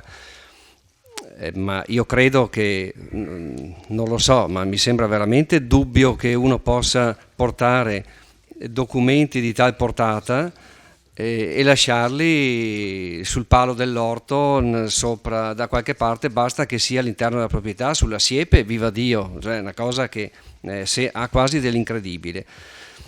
Al di là di quello, ma io credo che, tra l'altro, 8 giorni fa, 5, 8, 7 giorni fa, noi all'unanimità avevamo rinviato, a me pareva di aver capito che l'avremmo rinviata e avremmo trattato in unica serata tutti i punti come chiesto dal consigliere Fasan. Questa sera mi pare di capire che con un colpo di spugna, un colpo di spazzola, con una votazione ad hoc vengono votati tutti. Ma ha significato questa cosa? Sì, è una domanda questa. Grazie. Consigliere Sant'Antonio. No.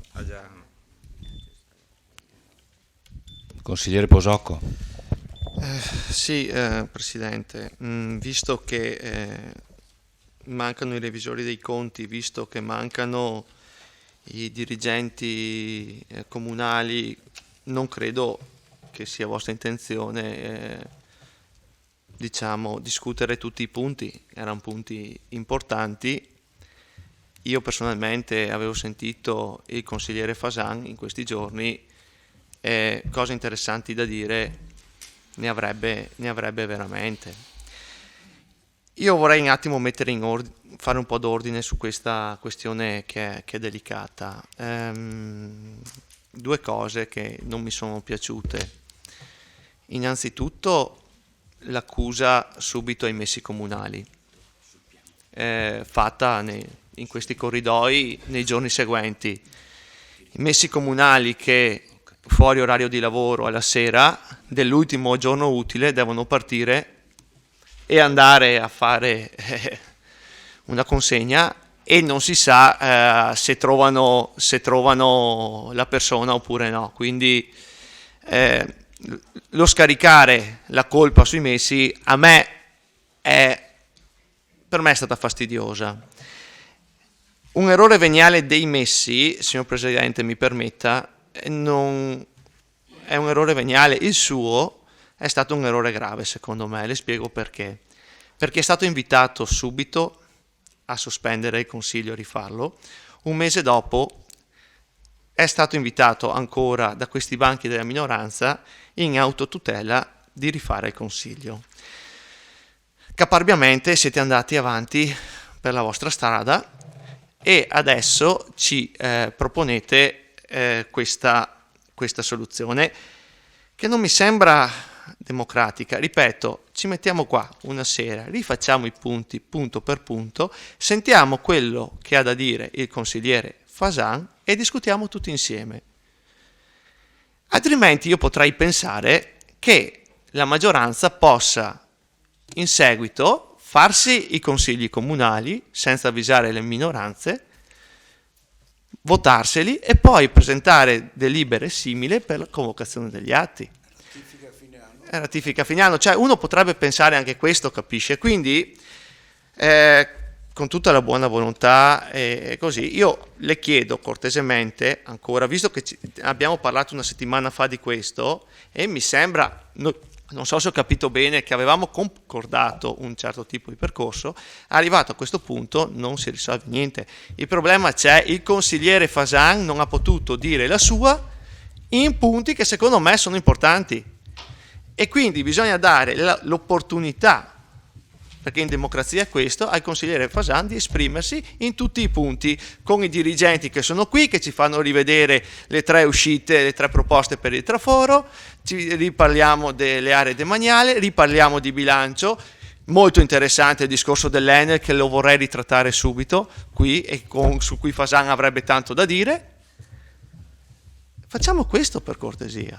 Ecco, questo è lo scopo del mio intervento. Grazie. Grazie.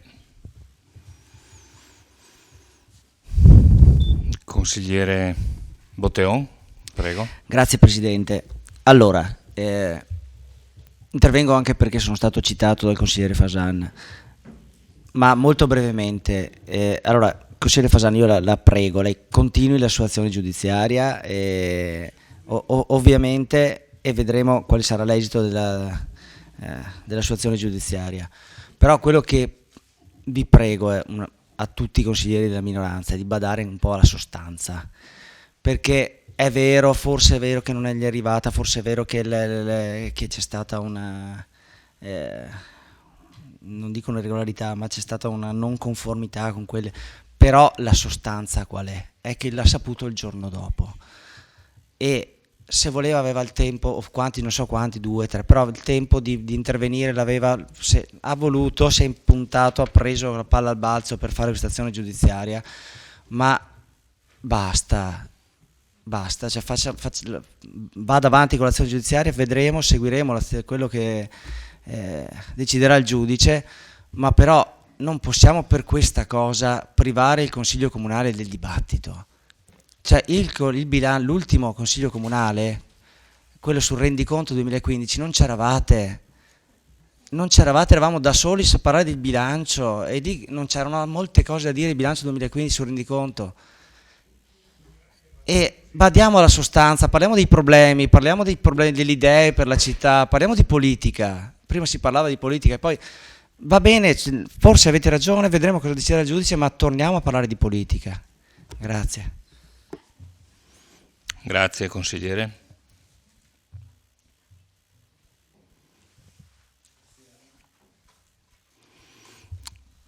Secondo giro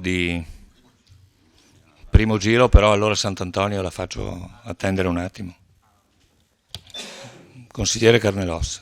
Sì, sarò brevissimo. Anch'io vorrei fare, come tutti, il consigliere comunale.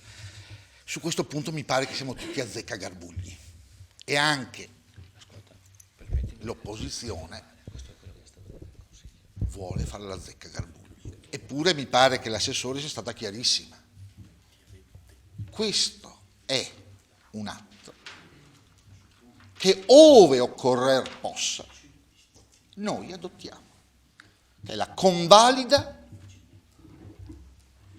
di atti assunti a novembre. Per quale motivo convalidiamo? E qual è il percorso che, seguendo le normative vigenti, abbiamo seguito? Quello di consentire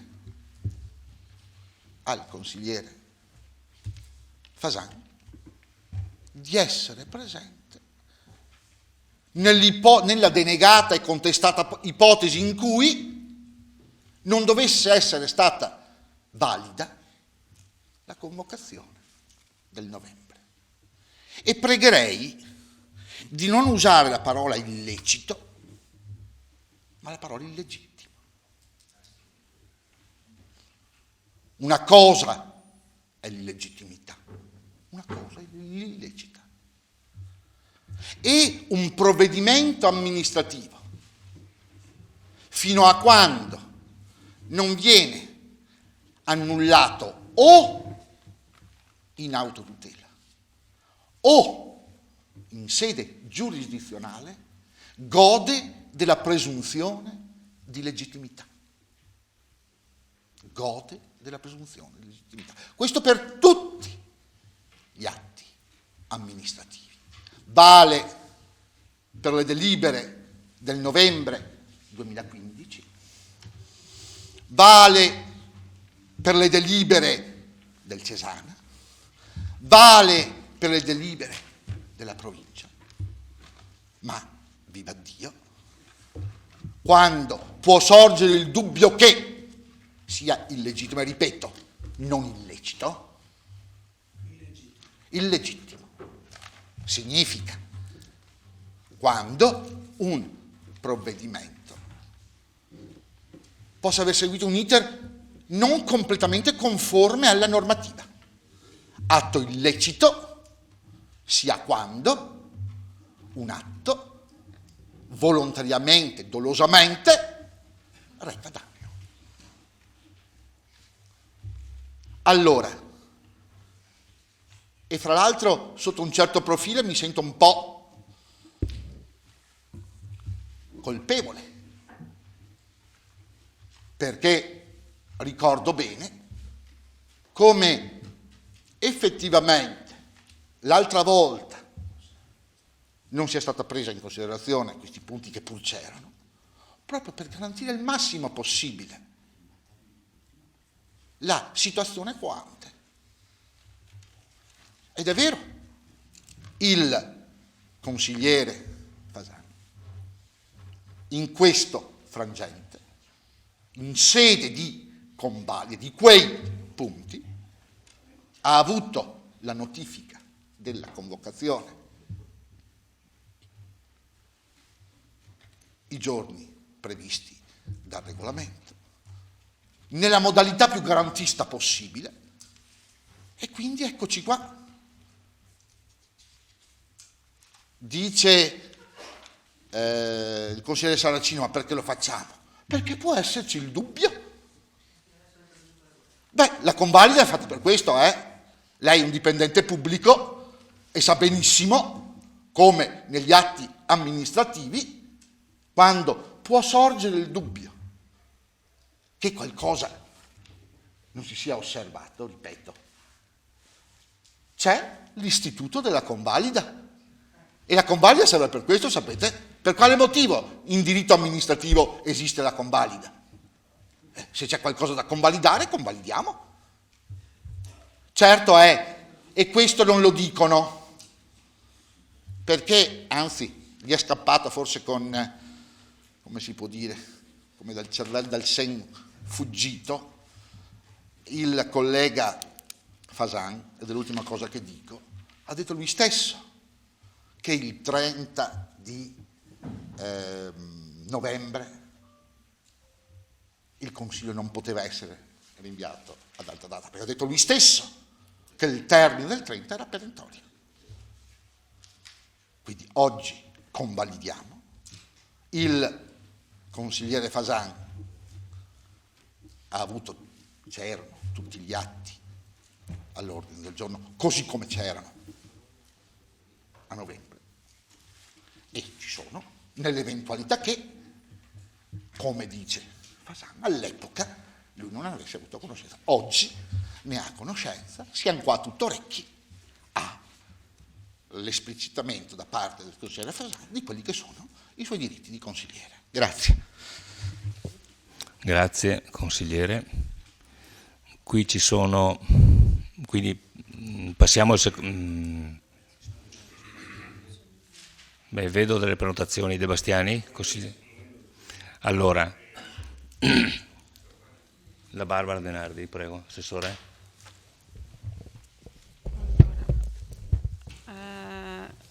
Molto rapidamente, le ragioni della convalida sono ragioni di economia dal punto di vista del procedimento amministrativo. È ovvio che nel momento in cui l'atto viene convalidato cade il presupposto e quindi cade l'interesse ad agire, e quindi viene meno uno dei principi, o meglio uno degli elementi fondanti del ricorso, e quindi si libera, diciamo, la pubblica amministrazione di un procedimento ulteriore. Prego. Per quanto riguarda l'affermazione del consigliere Fasan, ricordo solo ai consiglieri che l'attestazione fatta dai messi in quanto pubblici ufficiali fa fede fino a querela di falso, e sono contenta per il consigliere Fasan se lui ha tutte queste certezze. Io non ho mai detto di averle, infatti ho detto asseritamente, e ho detto dubbio ed incertezza. Gli ricordo solo la sua intervista del giorno dopo, rilasciata tra l'altro a una giornalista che è qui presente in sala e che per conoscenza personale so che non mette le virgolette a caso e non scrive tra virgolette inventandosi le cose. Lunedì a quell'ora ero a fare la spesa con mia moglie, quando sono tornata a casa ho guardato nella cassetta e non ho trovato niente. Non ho dubbi che non abbiano messo la convocazione nella cassetta. Non ho dubbi che l'abbiano messa nella convocazione in cassetta.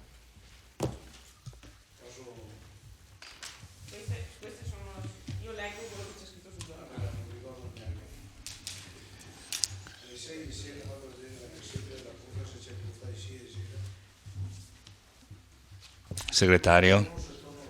Segretario Vittorino Spessotto, prego.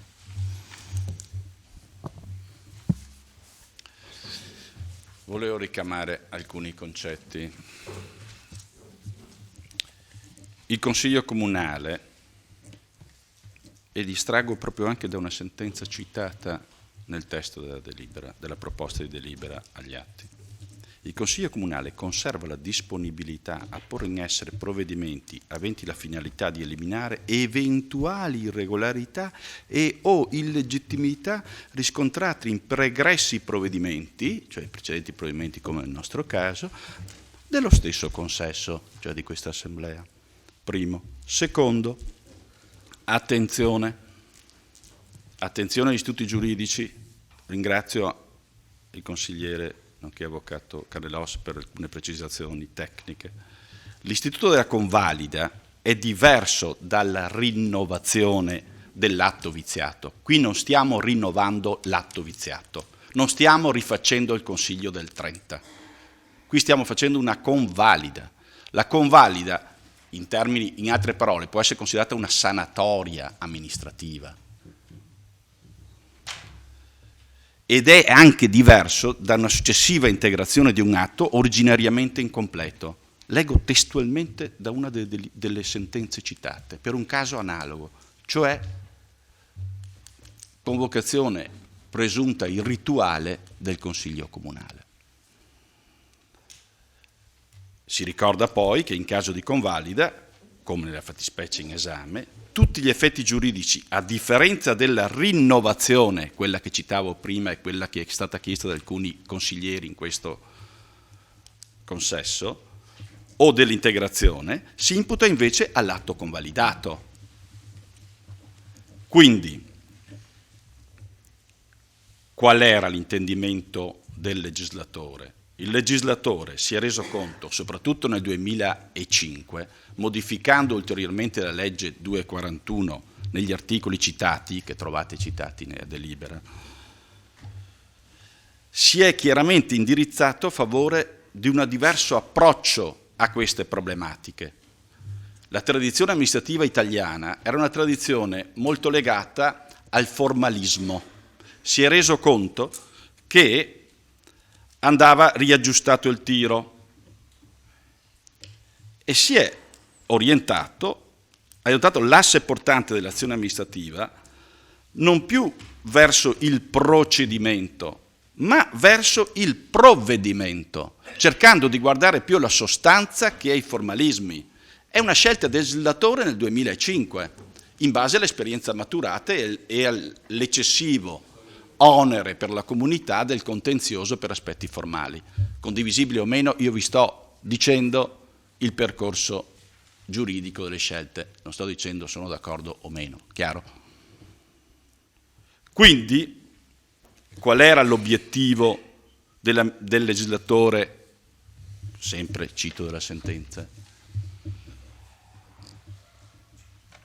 con questa modifica, con la legge 15 del 2005 che ha modificato la 241, proprio su questo istituto, l'istituto della convalida. L'ottica è quella di salvaguardare la funzionalità dell'azione amministrativa, riformando l'istituto conseguente. Parla di dequotazione dei vizi formali del provvedimento amministrativo. Non hanno più attribuito l'importanza che si attribuiva prima al vizio formale. In questo è una logica più europea. Era una caratteristica tipicamente diciamo formalistica italiana attribuire la stessa importanza a qualsiasi aspetto formalistico procedurale rispetto alla sostanza. È una scelta del legislatore, condivisibile o meno, è una scelta del legislatore. Quindi ritenevo, in risposta alle richieste e dalle domande che emergevano dal dibattito, fare queste precisazioni. Per quanto riguarda le motivazioni, poi l'assessore mi pare abbia già risposto. Pertanto l'oggetto del confronto stasera in Consiglio non è il merito di quelle delibere, è la convalida rispetto a questo aspetto formale. Il consigliere Fasan ha diritto invece di esprimersi anche sul merito. Gli altri, ci sono già i verbali, si sono già espressi sul merito. Non è una rinnovazione dell'atto, è una convalida di quel vizio, è una cosa diversa. Però viene data la possibilità, come avevo già illustrato al Presidente in precedenza, al consigliere Fasan di esprimersi, quella possibilità che in teoria non ha avuto allora. Quindi lui può esprimersi nel merito delle singole delibere, gli altri si occupano di convalida.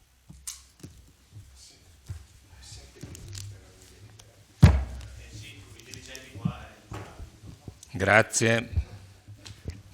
Grazie per la chiarezza al segretario. Quindi si tratta di delibera di convalida, questo è l'impianto della delibera.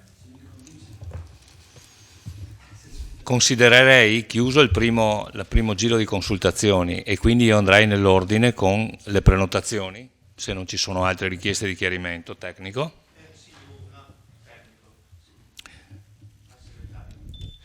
Allora, dalle sue parole, forse non so se ho capito bene, però mi sembra di aver inteso che tutti questi atti sono nulli perché non convalidati. Mai parlato di nullità, non mi mette in No. E volevo capire se si può sanare un atto nullo oppure no. No. Mi sembrava di aver capito. No. Guardi, la sfido a trovare il termine nullità nelle parole che ho detto. Chiaro.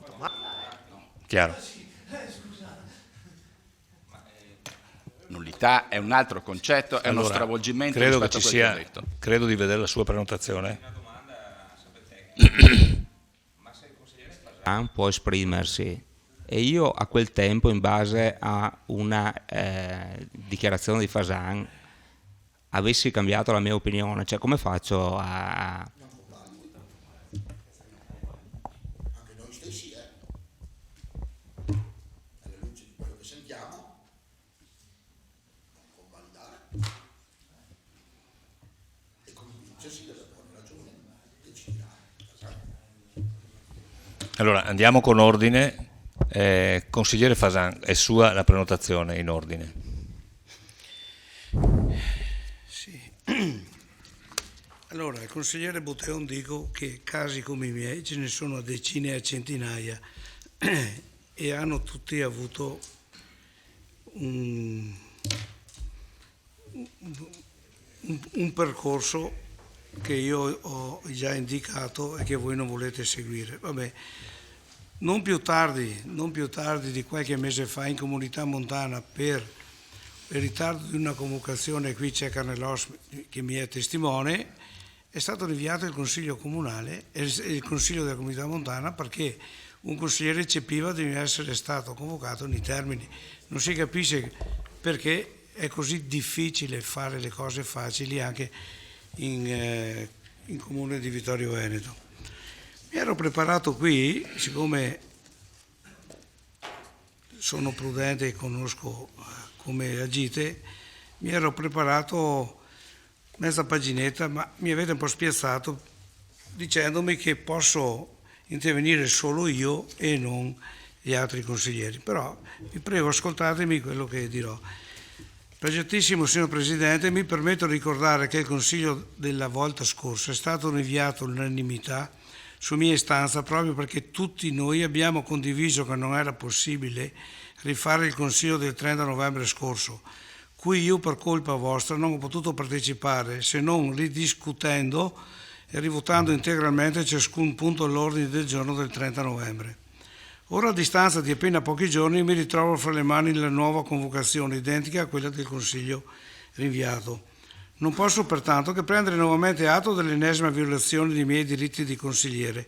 Faccio notare che il rinvio era stato formalizzato proprio per questo fondamentale aspetto, vale a dire la mia possibilità di prendere consapevolmente posizione e di spiegare agli altri consiglieri le mie perplessità sui punti di cui è la convocazione del 30 novembre. Ribadisco pertanto che sia indispensabile che i punti all'ordine del giorno del 30 novembre 2015 vengano tutti integralmente e singolarmente ridiscussi, previa convocazione del Consiglio Comunale ad hoc, e se ciò non è possibile lo rifaremo questa sera, con le carte a disposizione e soprattutto nei tempi di intervento previsti dal regolamento e con facoltà di ciascun consigliere, alla luce delle mie osservazioni, di dire la propria e se del caso di cambiare opinione rispetto al voto illegittimamente espresso in quell'occasione. Rilevo peraltro, ove ancora non lo sapeste, che non è in caso possibile applicare il richiamato istituto della convalida agli atti nulli. Ma lei dice che non è nullo. Vabbè, staremo a vedere. Concludendo, non posso che insistere anche in questo caso affinché, per le stesse ragioni condivise la volta scorsa e a maggior ragione vista l'assenza in questa assemblea del consigliere Darè, venga nuovamente ritirato anche il presente punto numero 3 dell'ordine del giorno, con fissazione di un nuovo consiglio avente ad oggetto tutte e singolarmente le votazioni del 30 novembre 2005, oggetto dell'odierna illegittima richiesta di convalida. Diversamente è scontato che, non avendo alternative, mi riservo di chiedere ai miei legali di impugnare anche questa ennesima violazione delle mie fondamentali prerogative di consigliere, a tutela e nell'interesse della partecipazione democratica della città. Grazie. Io sono ben contento che voi siate sicuri di quello che fate, perché così dormirete sonni tranquilli. Io però non sarei così tranquillo, visti i precedenti. Lei ha citato un precedente, ce ne sono centinaia di questi, non lo so. La cosa più semplice è fare le cose come devono essere fatte. Grazie. Grazie consigliere. Riguardo all'impossibilità di rifare il Consiglio, le ricordo, ma è stato detto almeno 2 volte questa sera, che il 30 novembre era l'ultimo giorno utile per approvare quello che siamo andati ad approvare. Se portavate la vocazione a mezzogiorno... In seconda battuta, ma non vuole essere semplicemente una constatazione, quello che dice lei, pur dubitandosi della fondatezza dei rilievi mossi, pagina 3 dell'impianto di delibera, non è una presa di posizione negativa nei suoi confronti, semplicemente leggendo il verbale, leggendo gli atti del Consiglio Comunale di quella sera, c'è scritto: il consigliere Fasan ha poi telefonato al Presidente della Quarta Commissione per la sua impossibilità a parteciparvi per motivi, credo, di salute. È quindi indubbio che il consigliere Fasan fosse a conoscenza della convocazione del Consiglio, come peraltro dichiara anche nella sua lettera, nella quale dice: ho saputo tardivamente della convocazione, anche perché il sottoscritto nello stesso giorno ha inviato una mail ai consiglieri Masetta e Fasan avvisandoli che vi era un punto integrativo ed era quello relativo ai gravi fatti di Francia. Ecco perché noi siamo assolutamente sicuri di aver fatto tutto quello che ci competeva. Poi è stato chiaro, il segretario, questa sera l'impianto di delibera è la convalida di quei punti all'ordine del giorno. Quindi sì, vado nell'ordine, c'è la parola che ha chiesto il consigliere De Bastiani. Sì, grazie. Prego. È proprio vero, siamo nel paese degli azzeccagarbugli e allora io, per non aggravare la situazione, dovrò prendere una decisione particolare, nel senso, per evitare di dare ulteriori motivi di contestazione al consigliere Fasan, poiché in quella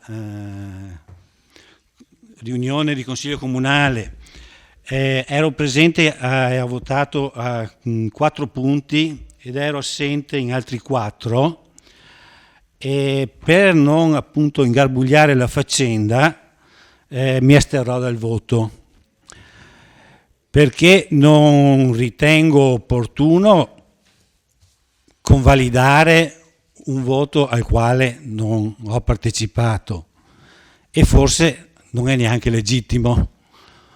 Quindi io spero che la mia posizione di astensione sollevi da ulteriori punti di contestazione per la convalida degli atti. Giusto?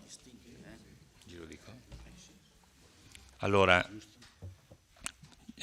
chiarimento dell'impianto di delibera, che prevede una votazione unica sulla convalida, noi possiamo anche decidere per 8 votazioni distinte sulle 8 convalide.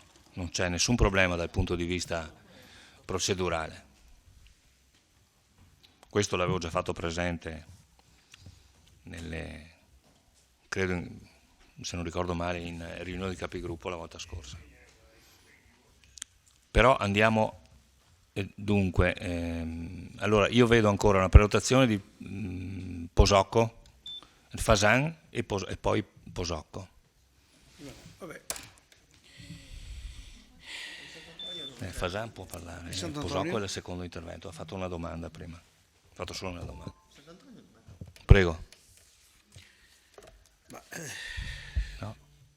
Io credo che questa sera, perché sia legittimato la mia presenza e il mio intervento, i punti all'ordine del giorno devono essere riportati e discussi alla visione anche delle mie dichiarazioni. Guardi, mi sono preparato un bel maloppo di osservazioni da fare, visto che il 30 dell'11 erano un consiglio estremamente importante per la città, dalle opere pubbliche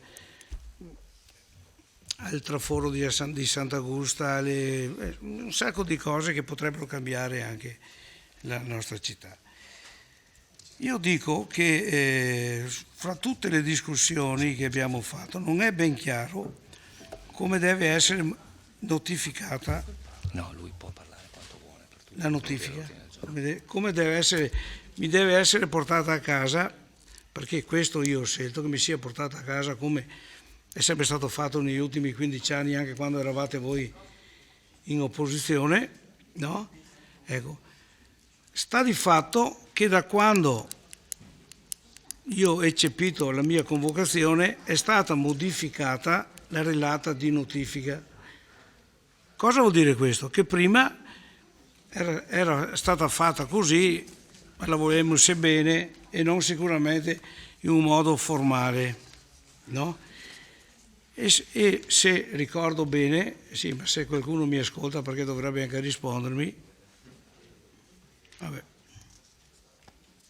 posso continuare? Non le chiedo cosa ho detto perché ero impegnato in altro. No, ho sentito perfettamente. Che è stata modificata esatto, è stata modificata di notifica. Domando come mai è stata modificata la relata di notifica e come mai il giorno dopo i messi sono stati messi nelle condizioni di visionare tutte le relate degli ultimi 2 anni. Come mai? Allora, se io non avessi ragione, io uscirò sicuramente da quest'aula se non mi è data la possibilità di esprimermi dopo. Allora Fasan, io le ho appena detto che lei ha la possibilità di esprimersi per tutto il tempo che non ha avuto. Numero 1, leggo il mio intervento e basta. Lei ha la possibilità di esprimersi, io la sto lasciando parlare in questo. Nessuno mi risponde. Questo è la sublimazione della digressione delle minoranze, cioè La minoranza può parlare finché vuole, non conta niente, dice atti Ma gravissimi. queste sono ipotesi che fa lei. Allora sapete cosa? Io le ho dato la sapete possibilità. Cosa vi dico? Andate avanti per la vostra strada, votatevela e poi vedremo chi ha ragione. Le abbiamo detto, consigliere Fasan, che lei ha la possibilità di parlare per tutto il tempo. Mi lasci finire il concetto. Per tutto il tempo che non ha avuto a disposizione la volta scorsa. Gli altri consiglieri invece stanno discutendo e hanno la possibilità di intervenire sulla delibera punto numero 4 all'ordine del giorno, cioè sulla delibera di convalida, perché noi alla fine voteremo la convalida o in una votazione unica o con 8 votazioni separate per gli 8 punti all'ordine del giorno.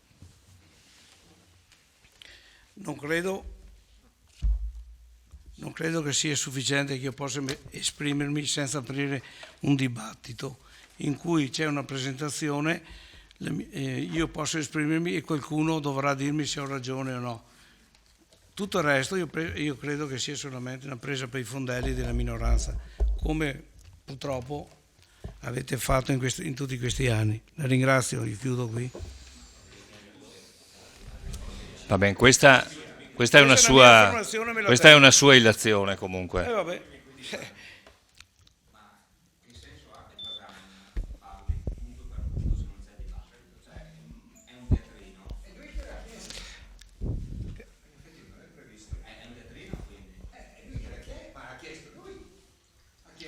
Che sia ripetuto il Consiglio Comunale, ho richiesto io. Allora,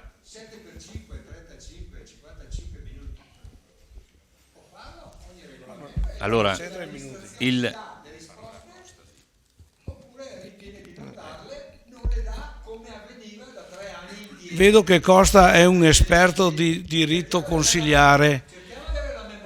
Guarda, qua non siamo l'ULS, qui c'è una maggioranza e una minoranza che si esprime. Assessore, un attimo, andiamo con ordine. Sant'Antonio, un attimo. No, le do la parola, però finito l'intervento di Fasan, chiedo al consigliere Fasan se ha finito il suo intervento. Certo. Esatto, poi nell'ordine io ho il consigliere Posocco. Non considero quella di prima un intervento perché ha fatto semplicemente una domanda. Quindi, consigliere, a lei la parola. Allora, vorrei cercare un attimo di mettere ordine ancora. Allora, facciamo sto benedetto consiglio qua insieme. Mi chiama i revisori dei conti. Scusa, io devo spiegare io a Fasan, cioè l'assessore mi fa l'intervento, mi fate vedere le 3 uscite. Ma scusa, a me succede. Allora, io credo che stiamo un attimo. Costa, un attimo. Scusi, consigliere Posocco, continui pure il suo intervento. Grazie, Presidente. Io credo che stiamo facendo un po' muro contro muro e non porta da nessuna parte. Nel senso che qui non stiamo chiedendo miracoli.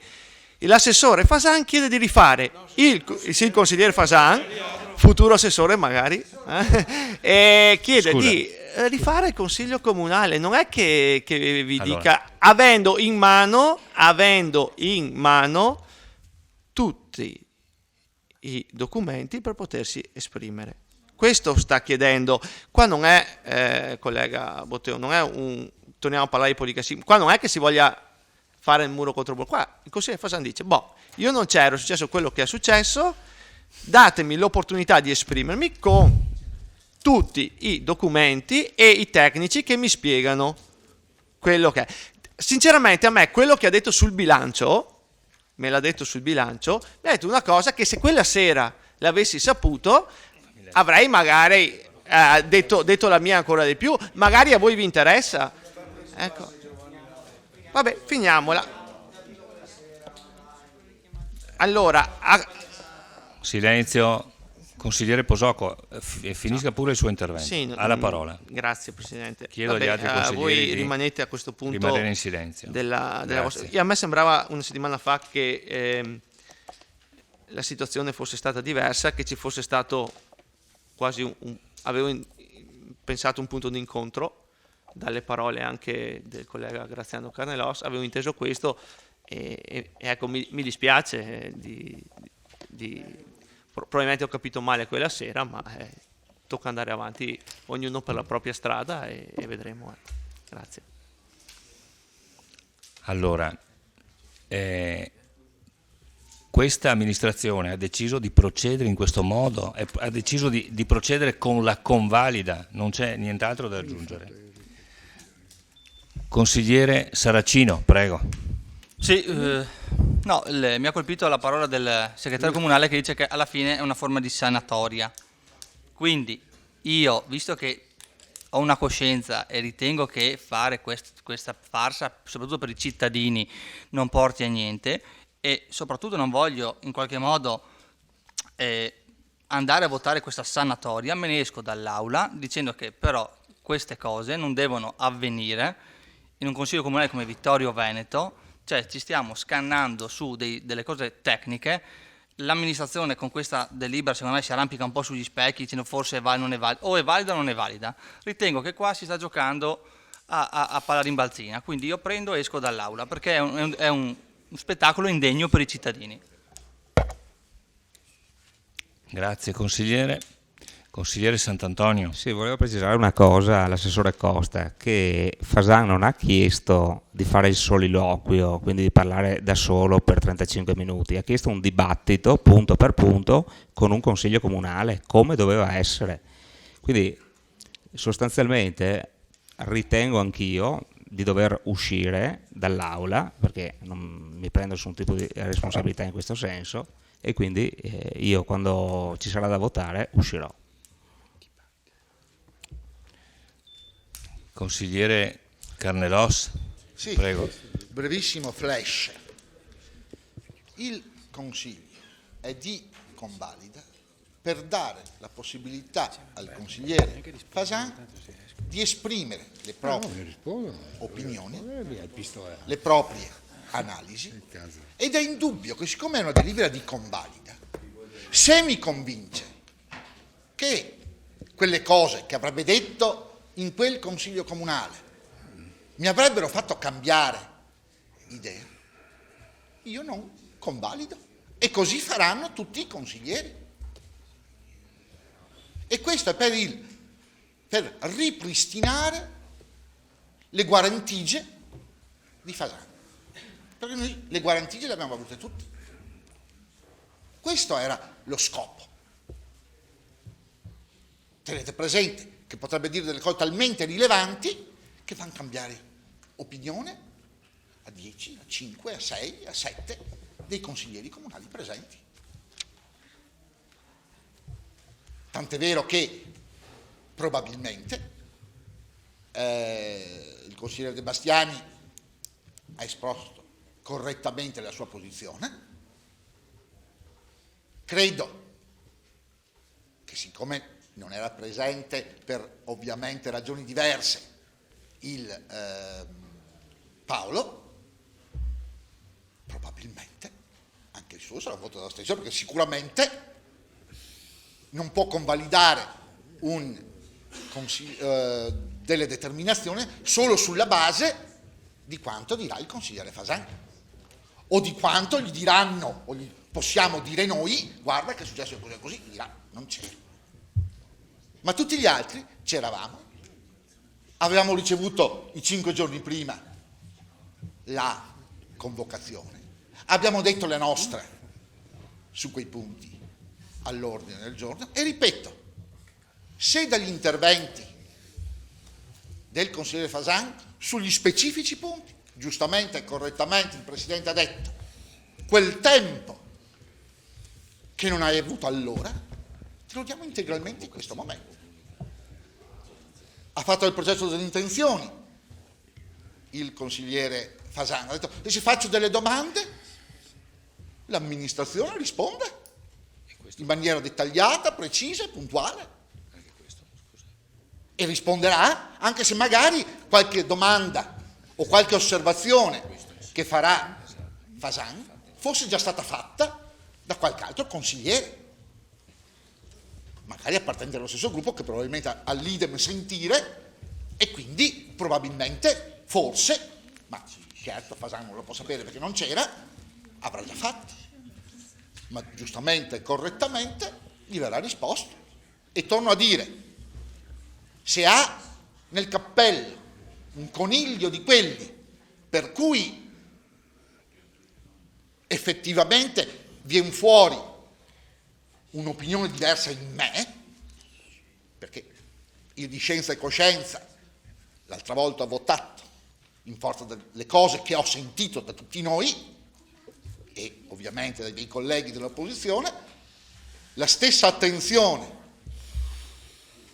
e la stessa premura avrò nel sentire quelle che sono le cose che Fasan non ha detto allora e che oggi in piena coscienza potrà dire, avendo lo stesso tempo che io, i miei colleghi di maggioranza e i miei colleghi di opposizione hanno avuto a quell'epoca. E potrebbe, perché non pensare che magari possa dire davvero qualcosa che ci faccia luce su qualcosa che non avevamo visto. Questo è quanto mi sento di dire. Grazie consigliere. Consigliere Masetta, a lei la parola. Grazie Presidente. Allora,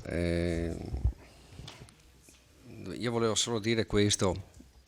L'altra volta, quindi 7 giorni fa, io tra l'altro appunto ero arrivato tardi, quindi non ho partecipato alla riunione dei capigruppo e quindi mi era sembrato di capire che era stato rinviato il punto proprio perché vi fosse la possibilità di fare un dibattito. Io vorrei chiedere non so, a qualcuno, al segretario o al Presidente del Consiglio, la motivazione per cui il punto è stato spostato di 8 giorni, in sostanza, se nulla vi è di nuovo rispetto a 8 giorni fa.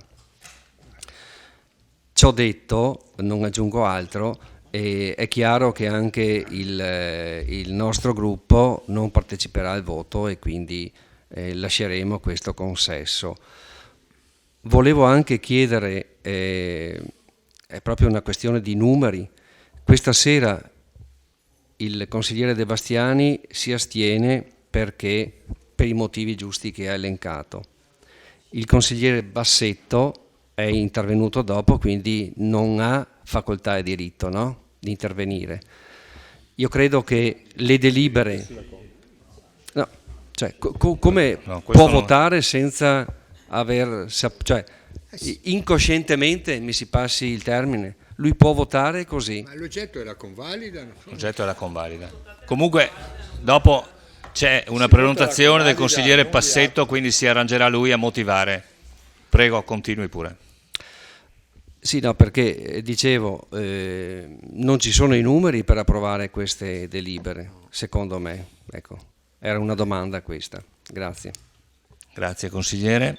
Consigliere Bassetto. Sì, prego. buonasera a tutti. Ringrazio il consigliere Carnelos che mi ha preceduto manifestando già quella che sarà la mia intenzione. Per quanto riguarda il consigliere Masetta, la delibera credo sia una delibera di convalida, quindi io avrei la possibilità di esprimermi anche su quella. Tuttavia, essendo intervenuto successivamente rispetto al 30 di novembre, data in cui ancora non ero consigliere comunale, un po' per gli stessi motivi che aveva già enunciato il consigliere De Bastiani, anche io ritengo di astenermi sulla delibera di convalida. Grazie. Grazie consigliere. Consigliere Sant'Antonio. Sì, volevo replicare Prego. al consigliere Carnelos che vuole cercare di farci passare assolutamente il fatto che un soliloquio del consigliere Fasan possa essere considerato alla stessa stregua di un dibattito in consiglio comunale. Non è la stessa cosa. Perché? No, perché evidentemente per addivenire a determinate soluzioni, a determinate scelte da parte di un consigliere, generalmente c'è bisogno di un dibattito e non di un soliloquio di una persona, non è la stessa cosa.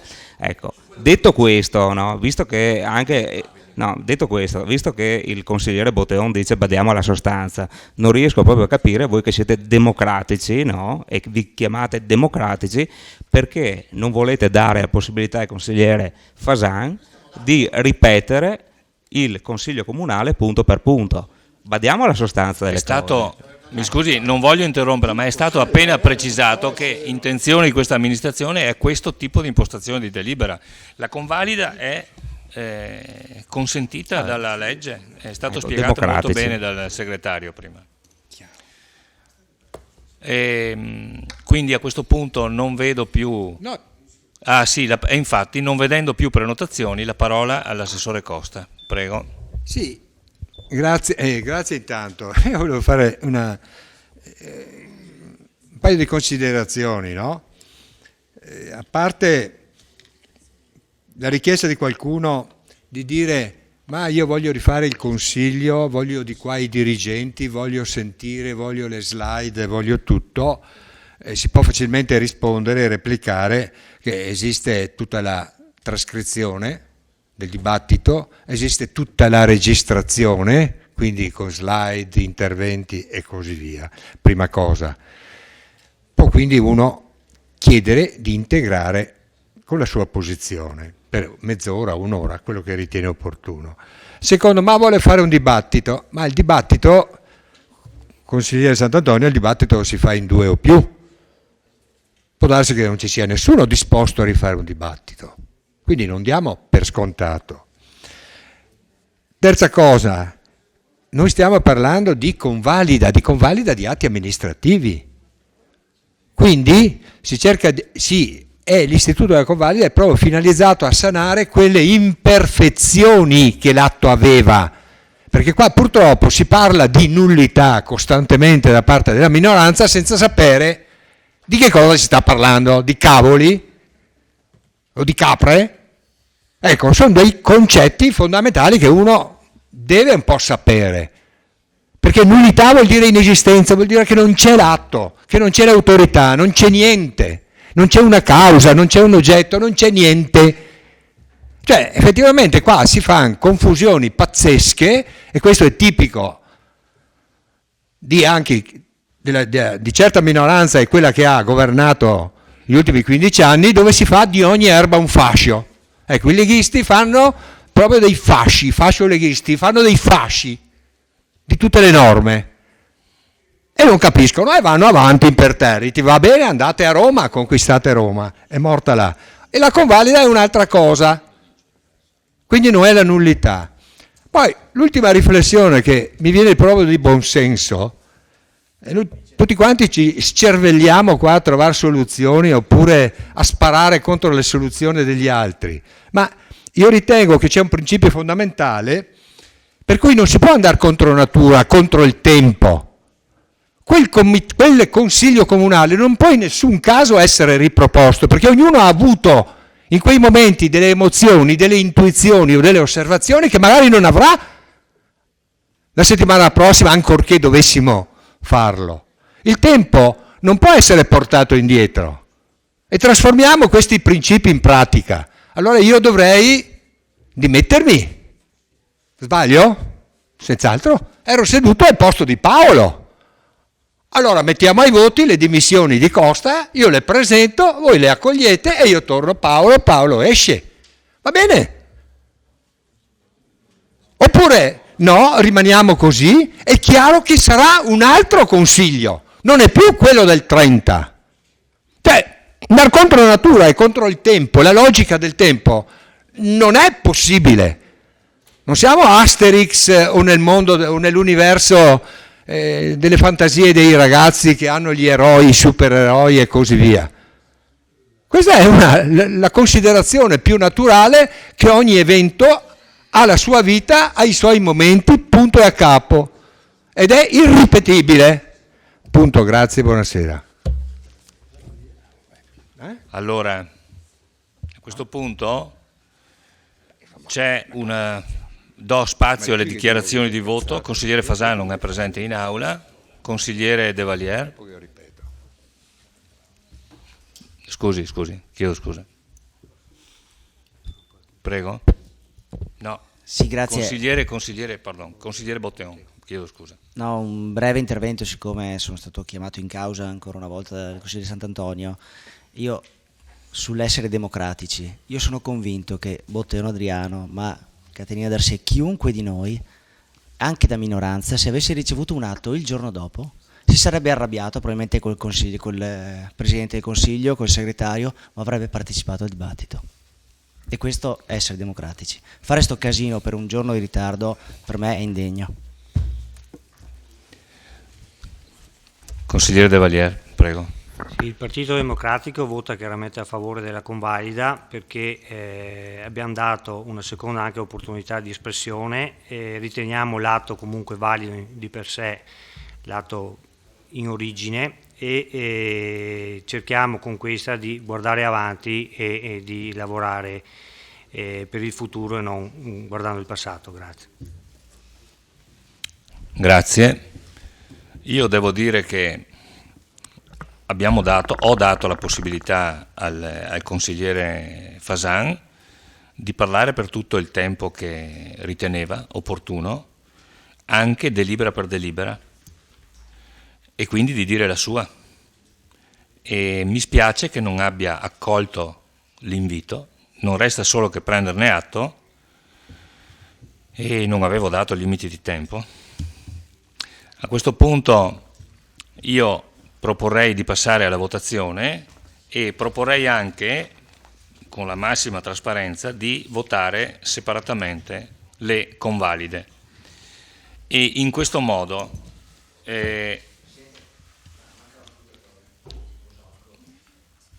allora, manca uno scrutatore, però giustamente me l'ha fatto notare. Le modalità di votazione che propongo potrebbero essere queste. La nota, le due prime note, che sono le convocazioni e il provvedimento del Presidente del Consiglio reso nella seduta del 30, in cui veniva rigettata la richiesta di fissazione della nuova seduta, facciamo una votazione unica, una per una. Allora votiamo punto per punto e faccio riferimento ai punti come sono indicati a pagina 5 della delibera.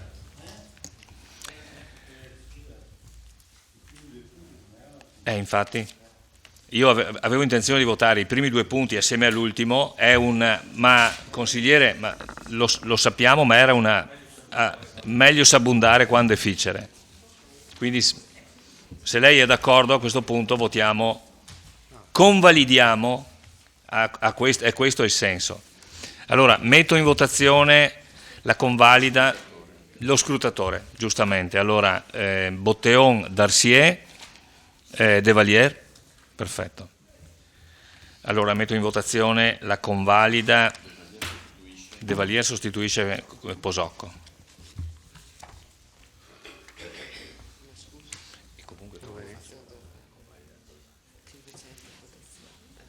Allora, metto in votazione la convalida della nota di convocazione, la nota 38, 4 e 55 del 23 novembre, a firma del Presidente del Consiglio Comunale.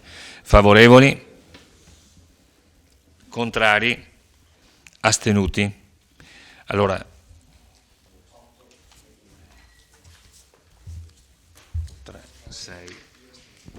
8 favorevoli, 2 astenuti, 10 consiglieri presenti.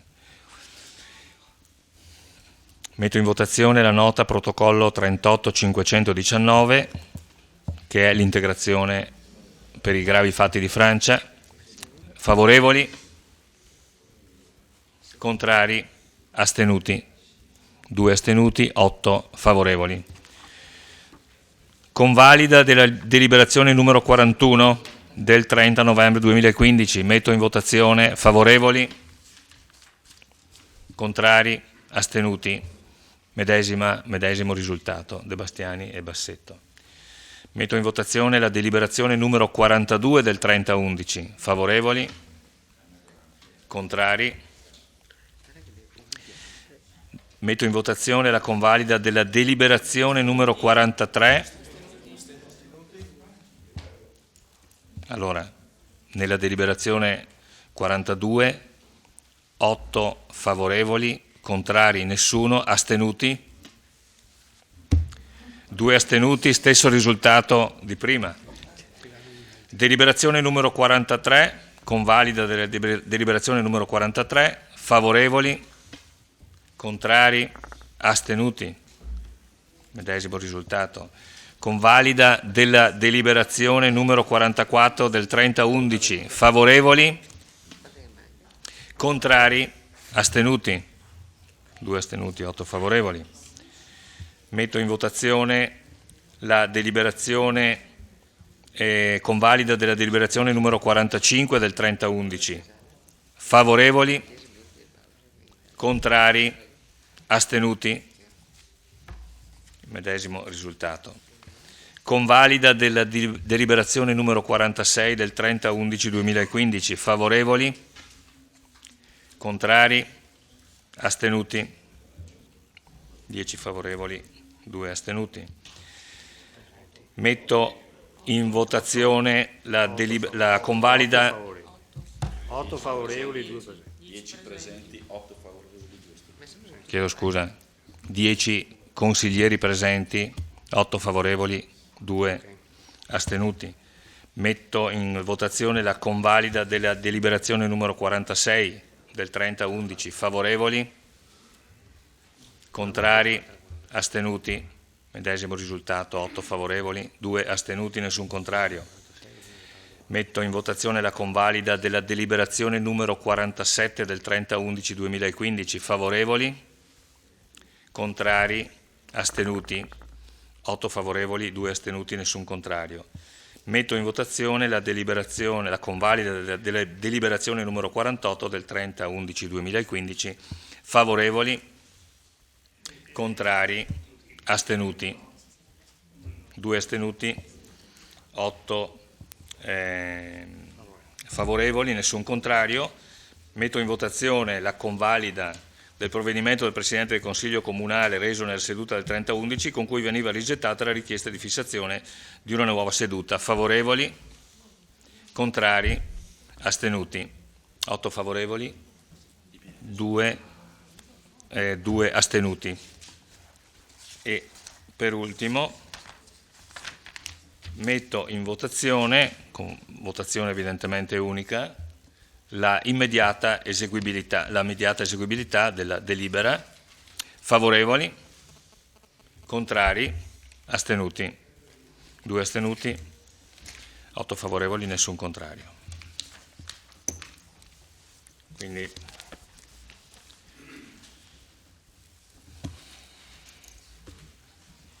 alle ore 22:59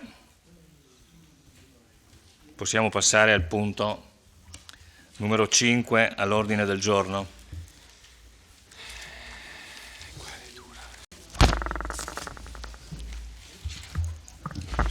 C'è qualcuno che mi può accendere il computer? Grazie. No, spegnimi sto busone. Senza il tema, ma no, non lo vede, non me lo spegne, non so perché. È da che era rappresentato, figurati.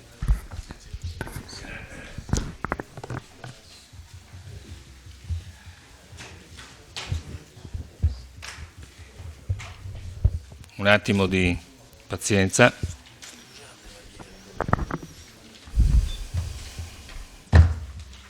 No, direi che può bastare così. No, così va bene.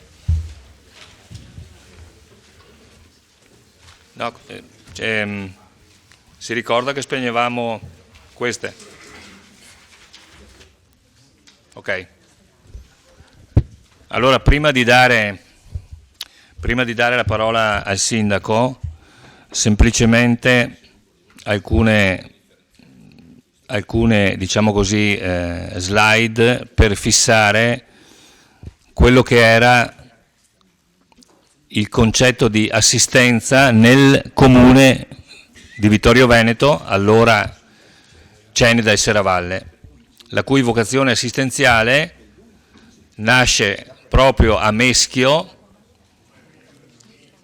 e addirittura nel secolo XIV, nel 1313 addirittura a Serravalle, la comunità dei Battuti è già attiva, e poche decine di anni dopo a Meschio, proprio nei pressi di Santa Maria del Meschio, Santa Maria in Silvis, come era chiamata la chiesa.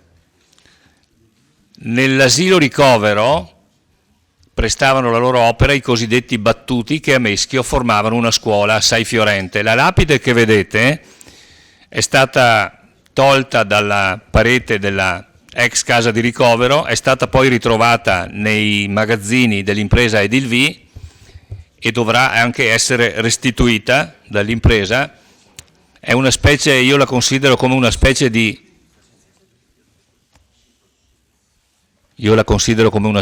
DNA della comunità mescolina. L'antico ospizio dei battuti, riedificato nel 1829, si trasformò nella casa di ricovero per i vecchi e i poveri bisognosi di assistenza. Questa importante istituzione ricevette le donazioni di molti benefattori vittoriesi, Sarti, le famiglie Sarti, Mocenigo, Moscardini, Barisoni, Mondini, e specialmente del vescovo Gian Benedetto Falier, molto amato dalla popolazione per la sua grande carità verso i poveri. L'incarico di presidente del consiglio di amministrazione spettava in quel periodo al vescovo. In alcuni locali fu ripristinato l'ospedale di Ceneda, inaugurato il 13 luglio 1856. E la cronistoria parte dal testamento di Monsignor Giampaolo Malanotti. Viene creato nel 1844 il Pio Istituto Malanotti, retto dagli amministratori della città di Ceneda. C'è una cospicua donazione della famiglia Scrizzi e il 10 aprile del 1851 viene inaugurata la casa di ricovero di Ceneda. Ci sono molte altre donazioni di benefattori delle famiglie Colombo, Barbaro, Barel, Beniamino Labbi, Costantini, Don Antonio Scrizzi, il cavalier Gio Batta Monti. Gli enti vengono riunificati nei P enti di assistenza di Ceneda e Serravalle. Nel 1930 un decreto regio del re Vittorio Emanuele III unifica i vari enti nella casa di ricovero di Vittorio Veneto. Nel 1866 Ceneda e Serravalle si sono unite. L'amministrazione è di 5 membri nominati dal podestà di Vittorio Veneto. Quindi dal 1930 c'è un grosso lascito della signora Augusta Eugenia Cesana, che stabilisce per filo e per segno che cosa gli eredi devono fare dei propri soldi, addirittura di 23 milioni e 500 mila lire. Nasce per sua volontà il pensionato Isidoro De Mori, che poi il tutto confluisce nell'Istituto Cesana Malanotti, ma siamo già ai giorni nostri perché siamo nell'ottobre dell'88, l'amministrazione è di 7 membri designati dal Comune di Vittorio Veneto. Nel 2011 viene unito anche l'Istituto De Zorzi Luzzati. Ecco, questo per fare un po' la cronistoria, e adesso vediamo quello che gli ultimi eventi. Prego, signor Sindaco. Grazie Presidente.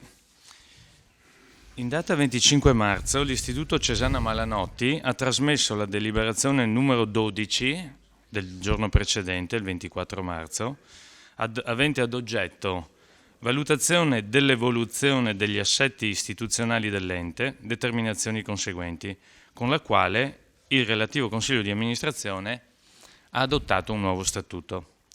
L'efficacia di tale deliberazione è stata sospesa con decreto del Presidente del TAR, prima sezione, numero 186, il 14 aprile, pronunciato nel ricorso proposto dal consigliere Franco Dal Vecchio in qualità di componente del CDA dell'Istituto Malanotti, che ha eccepito la mancata partecipazione alla seduta del 24 marzo per incompletezza o inadeguatezza dell'oggetto, riportato al punto 2 dell'ordine del giorno. Il Consiglio di amministrazione si è riconvocato per ridiscutere le modifiche da apportare all'attuale statuto dell'Istituto Cesana Malanotti, approvando una nuova deliberazione, la numero 14, il 18 aprile, avente ad oggetto esame delle modifiche statutarie, questa volta cambiando il titolo pur rimanendo esattamente identica alla deliberazione. Successivamente l'Istituto ha trasmesso tale deliberazione numero 14 il giorno 19 aprile, il giorno successivo, chiedendo il parere in merito al nuovo statuto. Il nuovo statuto modifica quello attuale, in primo luogo in ordine al numero di componenti del CDA, da nominarsi da parte del Comune di Vittorio Veneto, riducendoli a 2, dai totalitari 5 attualmente previsti, e attribuendo altri 2 componenti alla competenza del Comune di San Vendemiano e 1 all'ULSS. Rilevato che le modifiche attinenti alla rappresentanza del CDA siano sul piano della legittimità in contrasto con varie norme di legge e sul piano del merito amministrativo del tutto inaccettabili in quanto lesive degli interessi della comunità vittoriese, che quindi vada espresso parere nettamente contrario alle modifiche. Rilevato pure quanto alla modifica della competenza alla nomina dei consiglieri, vada evidenziato quanto previsto da una legge regionale, legge della Regione Veneto, articolo 72,1 di questa norma del numero 6 del 97, che stabilisce, leggo testualmente, quanto prevede la norma regionale del Veneto. Allo scopo di armonizzare la disciplina di cui alla legge 17 luglio 1890, numero 6972, nota come legge Crispi, con quella delle autonomie locali stabilita dalla legge 8 giugno 1990 numero 142 e successive modificazioni ed integrazioni, le IPAB provvedono alla revisione del proprio statuto demandando agli enti locali interessati l'individuazione dell'organo competente alle nomine, nel rispetto comunque dei contenuti della volontà del fondatore, così dice la legge, no il sindaco. Quindi è del tutto evidente che ci sono almeno 2 punti fermi. La nomina dei componenti del CDA spetta agli enti locali interessati. È assolutamente necessario tener conto delle volontà dei fondatori.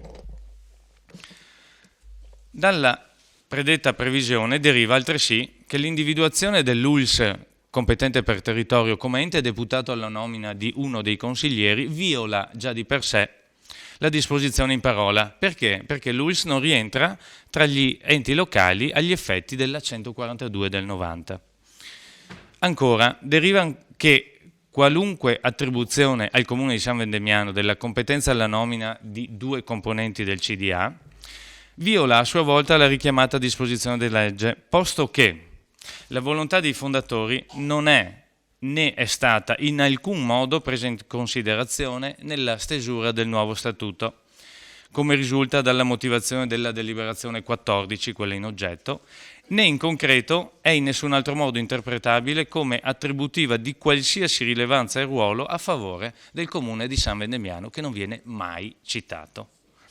Si ricorda al riguardo che l'IPAB Cesana Malanotti trae origine, come ha ricordato prima il Presidente Tocchet, di vari atti di fusione succedutisi nel tempo, dal pensionato De Mori, legato Malanotti, Casa di Ricovero di Vittorio Veneto, Istituti De Zorzi e Luzzati, i quali ultimi 2 istituti si sono fusi dando luogo all'Istituto De Zorzi e Luzzati, incorporato nel Cesana Malanotti, con decreto del direttore del Dipartimento Servizi Sociali e Sociosanitari della Regione del Veneto, il 14 febbraio 2011.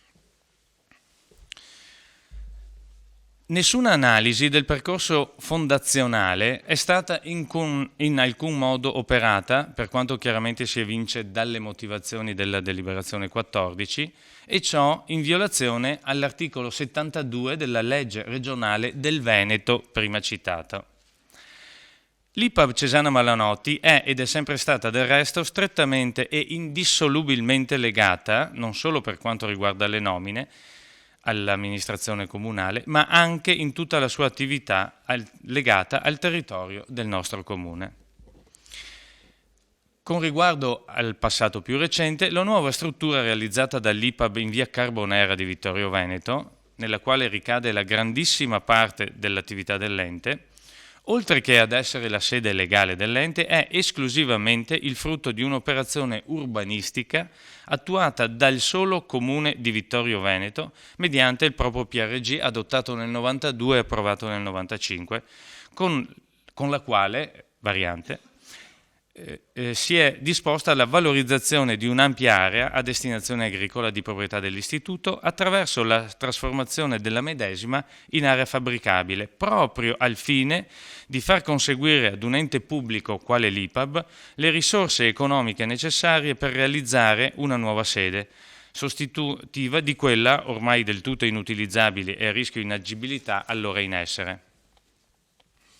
Quindi anche solo a considerare tale circostanza, senza l'intervento del Comune di Vittorio Veneto, l'IPAB non sarebbe quello che è e non opererebbe come attualmente opera, e per converso risulta chiaro come l'IPAB abbia sempre assunto le scelte determinanti per il proprio futuro istituzionale in piena e totale sintonia con il Comune. Il rapporto dunque tra l'istituzione pubblica e la procedente amministrazione territoriale non si è storicamente estrinsecato solo nell'atto della nomina di rappresentanti, ma si è manifestato costantemente e concretamente nella condivisione delle scelte strategiche dell'istituzione, e ciò nel pieno rispetto della volontà e dei voleri degli originali fondatori. Nella realizzazione della sede principale dell'istituto derivante dall'operazione urbanistica sopradetta, anche nella gestione del resto del patrimonio immobiliare dell'istituto ricadente nel territorio comunale, l'apporto del Comune è stato costante nella storia dell'istituto in termini di sostegno economico e regolatorio, finanche la scelta dell'istituto di operare al di fuori del Comune di Vittorio Veneto, che è venuta in accordo con il Comune di Vittorio Veneto medesimo. Il presente dell'istituto è invece caratterizzato da una quantità e qualità di sedi istituzionali nel territorio del Comune di Vittorio Veneto da far apparire sul piano del patrimonio immobiliare il rapporto tra il Comune di Vittorio Veneto e il Cesana Malanotti del tutto privilegiato ed escludente a ben vedere un qualsivoglia interesse da parte di qualsiasi altro ente locale con il quale l'istituto possa concretamente venire operativamente in contatto. Leggo solo i nomi delle strutture: Casa del Sole, Vittorio Veneto; Centro Diurno, Vittorio Veneto; Casa Arcobaleno, Vittorio Veneto; Residenza Papa Luciani, San Vendemiano; Istituto De Zorzi Luzzatti, Vittorio Veneto. 4 su 5 sono Vittorio Veneto. Consideriamo poi che alle strutture sono collegati il personale impiegato e gli ospiti con le relative famiglie, ospiti e famiglie comunque gravanti sulla comunità vittoriese, anche sotto il profilo degli obblighi dell'assistenza. Complessivamente, dunque, il Comune concorre all'attività dell'istituto con un patrimonio di circa 20 milioni di euro scarsi. Il Comune di Vittorio Veneto può quindi dirsi l'unico titolare di interesse giuridicamente rilevante agli effetti della nomina dei componenti dell'organo di governo, così come disciplinato dalla legge regionale del Veneto numero 72. In senso opposto, il Comune di San Vendemiano non presenta, nemmeno a considerare la struttura che ricade nel rispettivo territorio, elementi di collegamento con l'istituto tale da integrare un interesse giuridicamente rilevante agli effetti della norma suddetta e quindi per la nomina dei componenti del CDA. Perché? Perché tale struttura è il frutto di una collaborazione tra vari enti, 6 comuni, non esclusivamente il Comune di San Vendemiano, e altri enti funzionali quali l'ATER, nel quale il Comune di San Vendemiano non assume alcun rilievo giuridico differenziante, talché appare palesemente fuorviante e priva di giustificazione alcuna l'attribuzione allo stesso di un uguale peso del Comune di Vittorio Veneto in sede di nomina. Sul piano del diritto positivo, la nomina di componenti di organi di amministrazione di istituzioni non è un fenomeno istantaneo, come si è letto su qualche giornale, confinato al momento del suo esercizio e sganciato dal comportamento dei soggetti nominati. Infatti, la nomina crea un rapporto prolungato nel tempo, collegato all'intero mandato, nell'ambito del quale il nominato risponde in ogni momento nei confronti del nominante. Richiamiamo infatti un orientamento del Consiglio di Stato, secondo cui, leggo testualmente, le fondazioni IPAB svolgono attività connesse al perseguimento dei fini propri degli enti pubblici, integrandosi con l'azione da questi svolta per l'accrescimento del benessere della collettività. L'azione di tali enti non può quindi essere indifferente per la pubblica autorità competente alla nomina dei consiglieri di amministrazione. è una sentenza del Consiglio di Stato, la numero 5107 del 20 ottobre 2008.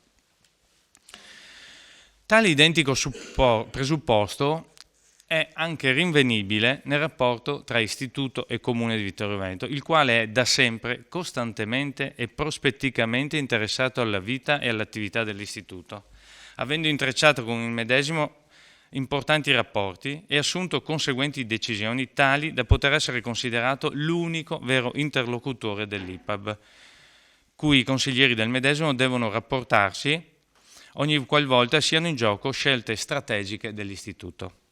È quindi palesemente connotata da abnormità e da sviamento di potere la scelta dell'odierno, ormai passato, visto che è stato commissariato, CDA, di equiparare il peso del Comune di San Vendemiano a quello del Comune di Vittorio Veneto. Lo sviamento di potere è dimostrato inconfutabilmente anche dal momento in cui la deliberazione è stata assunta e dalle motivazioni espresse nella medesima a supporto delle modifiche apportate allo Statuto vigente. Il Consiglio di amministrazione ha assunto la scelta a ridosso della sua scadenza fissata per il 5 maggio scorso, essendo certo di non essere riconfermato e mirando, proprio con la tempistica adottata, a creare ogni ostacolo al Comune di Vittorio Veneto per la neutralizzazione di una decisione in palese contrasto con gli interessi rappresentati. Infatti, un Consiglio ormai privo di legittimazione sostanziale non modifica uno statuto stravolgendo anni di storia di un ente, l'abbiamo vista prima, o quantomeno non vi può provvedere senza aver previamente comunicato, come obbligatorio ex articolo 7 della legge 241 del 90, l'avvio del relativo procedimento, cosa che non è avvenuta, in assenza della quale comunicazione è richiesta anche dalla giurisprudenza, specificamente in relazione alle modifiche statutarie dell'IPAB, l'atto finale è illegittimo per violazione di legge, oltre che del tutto inopportuno nel merito, proprio per mancanza di idonea legittimazione di un Consiglio in scadenza. Il difetto di legittimazione sostanziale del Consiglio, peraltro non totalitario, 3 su 5, che ha approvato le modifiche statutarie, è tanto più grave laddove si consideri che l'organo di amministrazione dell'Istituto risulta aver chiesto all'ente il commissariamento, dimostrando la propria incapacità di governo dell'ente, incompatibile quindi con qualsiasi modifica della Carta fondamentale dello stesso. Le motivazioni formulate dalla deliberazione numero 14 a supporto della scelta corroborano l'assunto dello sviamento laddove fanno riferimento prevalente, se non esclusivo, alla localizzazione delle strutture gestite dall'Istituto, ignorando completamente le volontà fondative, rispetto al quale elemento, la localizzazione, il Comune di Vittorio Veneto presenta comunque, come rilevato prima, una posizione di interesse incomparabile con quella di qualsiasi altro ente territoriale e tale da giustificare il mantenimento del potere di nomina dell'intero CDA. È quindi priva di qualsiasi pregnanza l'affermazione che la nuova regolamentazione della nomina dell'organo di amministrazione assicurerebbe una gestione equilibrata dell'ente rispetto all'assetto non esclusivamente vittoriese che ha assunto l'attività dell'Istituto, atteso che sono stati proprio consiglieri di amministrazione nominati dal Comune di Vittorio Veneto a deliberare la partecipazione dell'Istituto all'iniziativa della realizzazione della struttura di San Vendemiano. È accertato quindi che non risulta documentata né dedotta alcuna contestazione da parte delle comunità limitrofe, diverse da quella di Vittorio Veneto, su un ipotetico squilibrio a favore di quest'ultimo nella gestione dell'Istituto. Vista quindi il parere di regolarità, si invita il Consiglio ad esprimere parere contrario alle modifiche dello Statuto adottate con la deliberazione numero 14 del 18 aprile 2015. Grazie.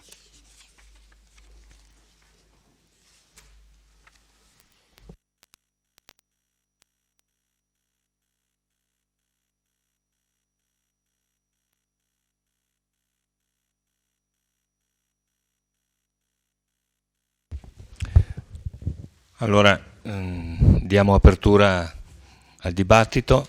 Consigliere Saracino, a lei subito la parola. Beh, innanzitutto anche noi di Partecipare Vittorio Alta Vittorio siamo contrari a questo stravolgimento di regolamento.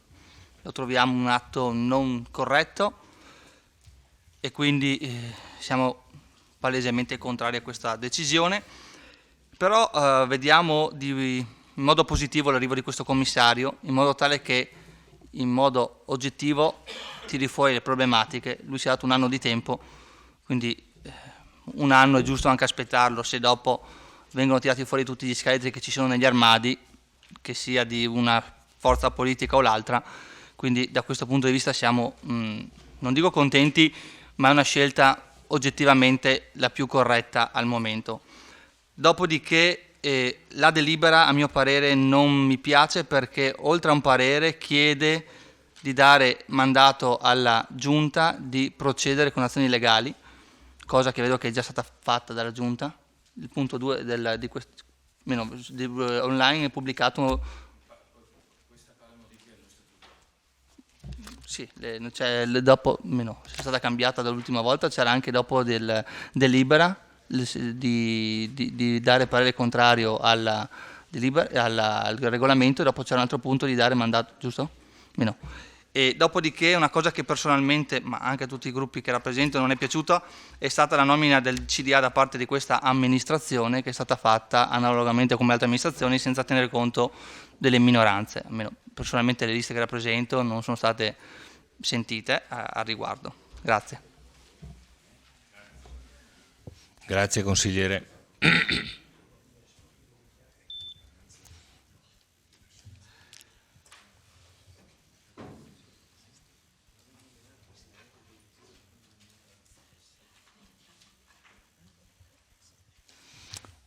Altri interventi? Consiglieri?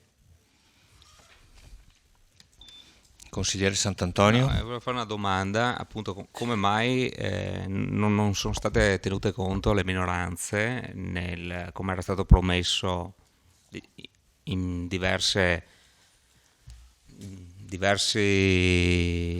volte e ribadito più volte anche del sindaco e dalla maggioranza, che nei prossimi consigli di amministrazione ci sarebbe stata la presenza della minoranza.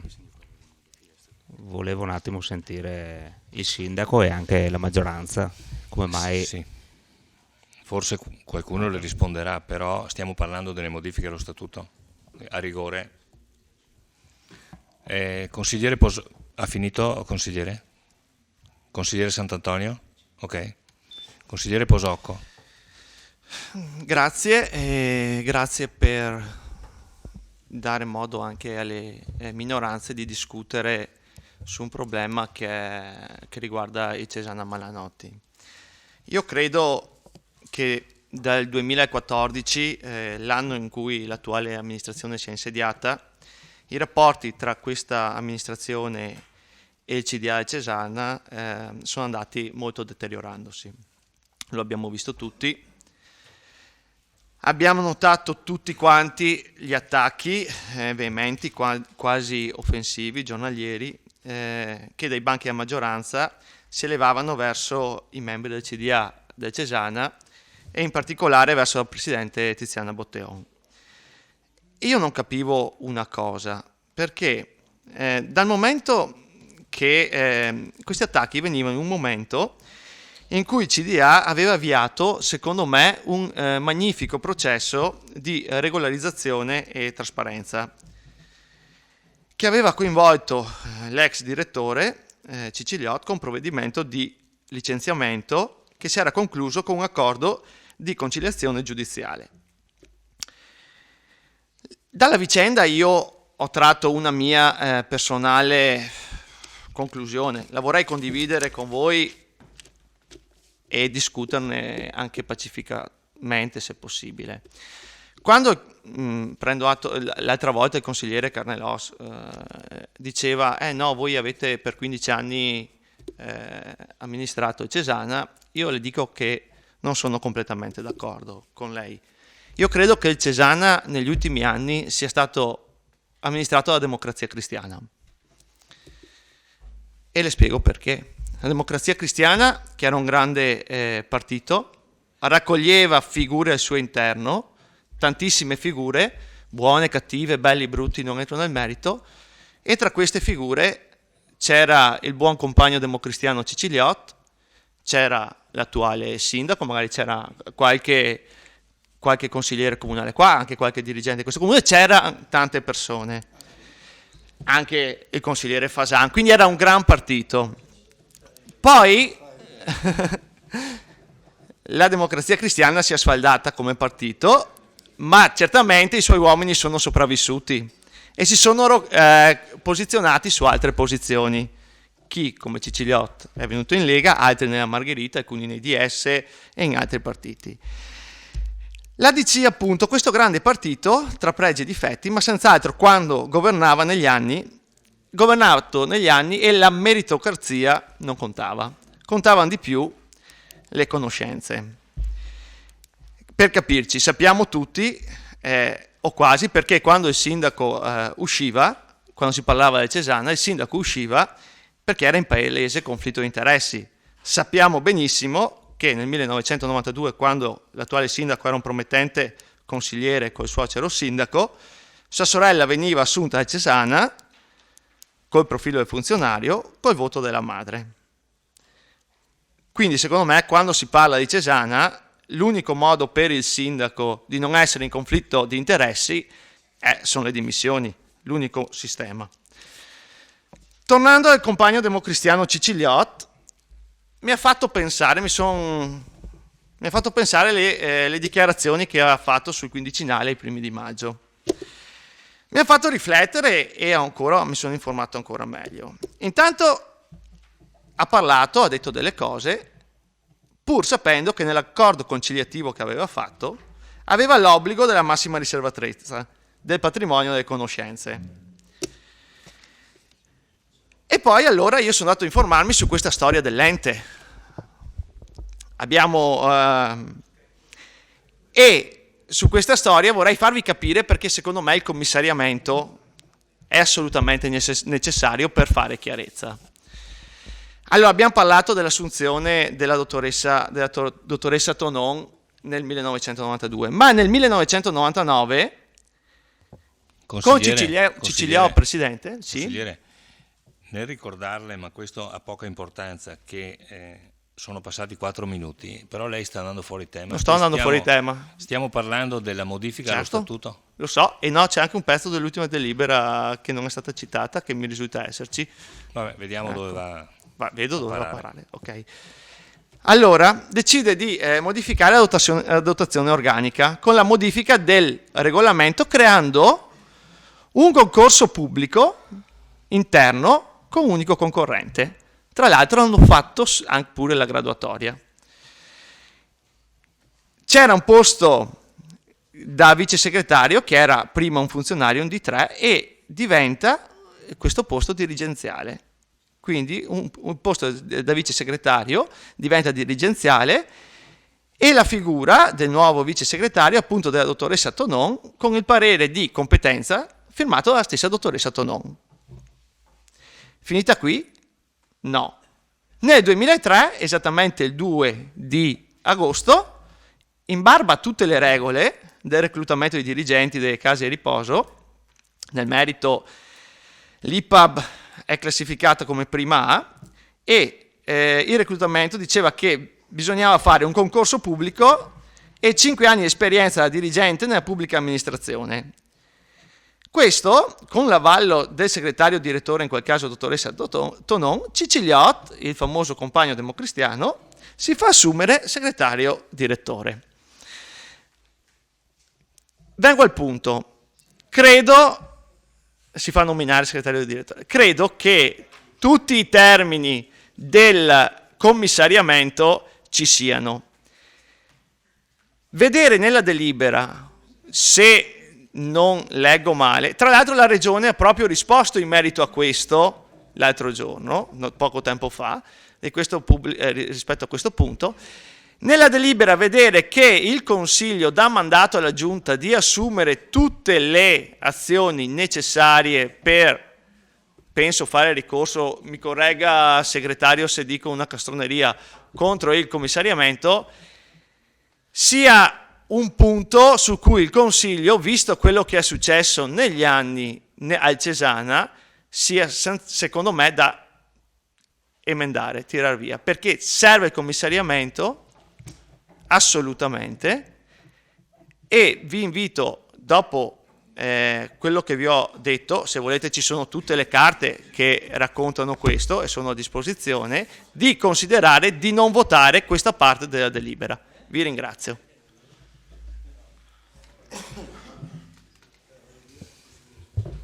Sì, ripeto, stiamo parlando della modifica dello statuto e non di altre cose. Consigliere Fasan, prego. E a questo mi atterrò. Questa sera, così come da tempo prospettato, diciamo che è vecchia di 15 giorni ormai, perché l'avevo preparata per il precedente Consiglio, però è sempre di attualità. Questa sera, così come da tempo prospettato, richiesta dalla maggioranza consigliare, da tutto il Consiglio della cittadinanza, che segue anche da casa il Consiglio, finalmente si apre una discussione sulla gestione presente, passata e futura dell'Istituto Cesana Malanotti. Dopo i vari ed inopportuni interventi dei consiglieri di maggioranza nei recenti consigli comunali, ultimo dei quali il teatrino della domanda di attualità fatta dal consigliere Carnelos, per dargli la possibilità all'assessore Costa di realizzare uno show di mezz'ora in diretta TV, precludendo ad altro consigliere, per malgrado questo, di portare a buon fine le proprie funzioni con un'altra domanda di attualità per mancanza di tempo, alla fine la minoranza ha ritenuto che fosse giunto tempo di esprimere le proprie opinioni nel merito, senza correre il pericolo di condizionare le indagini della Regione e sulla corretta gestione dell'Istituto. Per questa ragione ha richiesto la convocazione di un consiglio comunale straordinario affinché i consiglieri si esprimessero sulla bozza del nuovo statuto deliberato dal CDA dell'Istituto, cosa richiesta da Cesana Malanotti ed obbligo per l'amministrazione, bozza che prefigura un CDA di 5 membri nominati dai comuni di Vittorio Veneto e di San Vendemiano e da un membro dell'UL7. La fotografia dell'ente a marzo del 2016 connota un profilo di provenienza degli utenti che utilizzano le strutture dell'ente.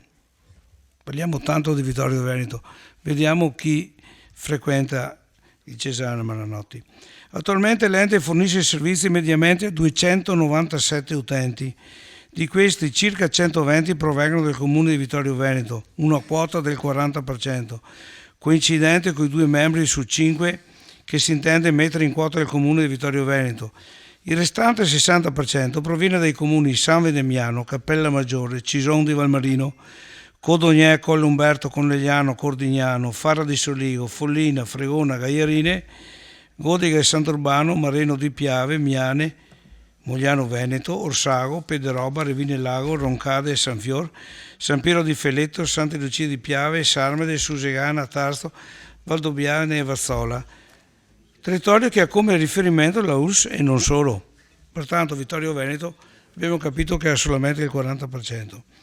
Con la delibera del CDA numero 12 del 24/3/2016 si adotta la revisione del precedente statuto con l'obiettivo di consolidare l'appartenenza a tutti gli effetti della sede di San Vendemiano all'Istituto Cesana Malanotti. Non solo, l'inserimento di un componente nominato dall'URSS di competenza apre scenari nuovi anche ai fini dell'implementazione di nuovi servizi e pone le basi per future aggregazioni fra enti che operano nell'ambito del sociale.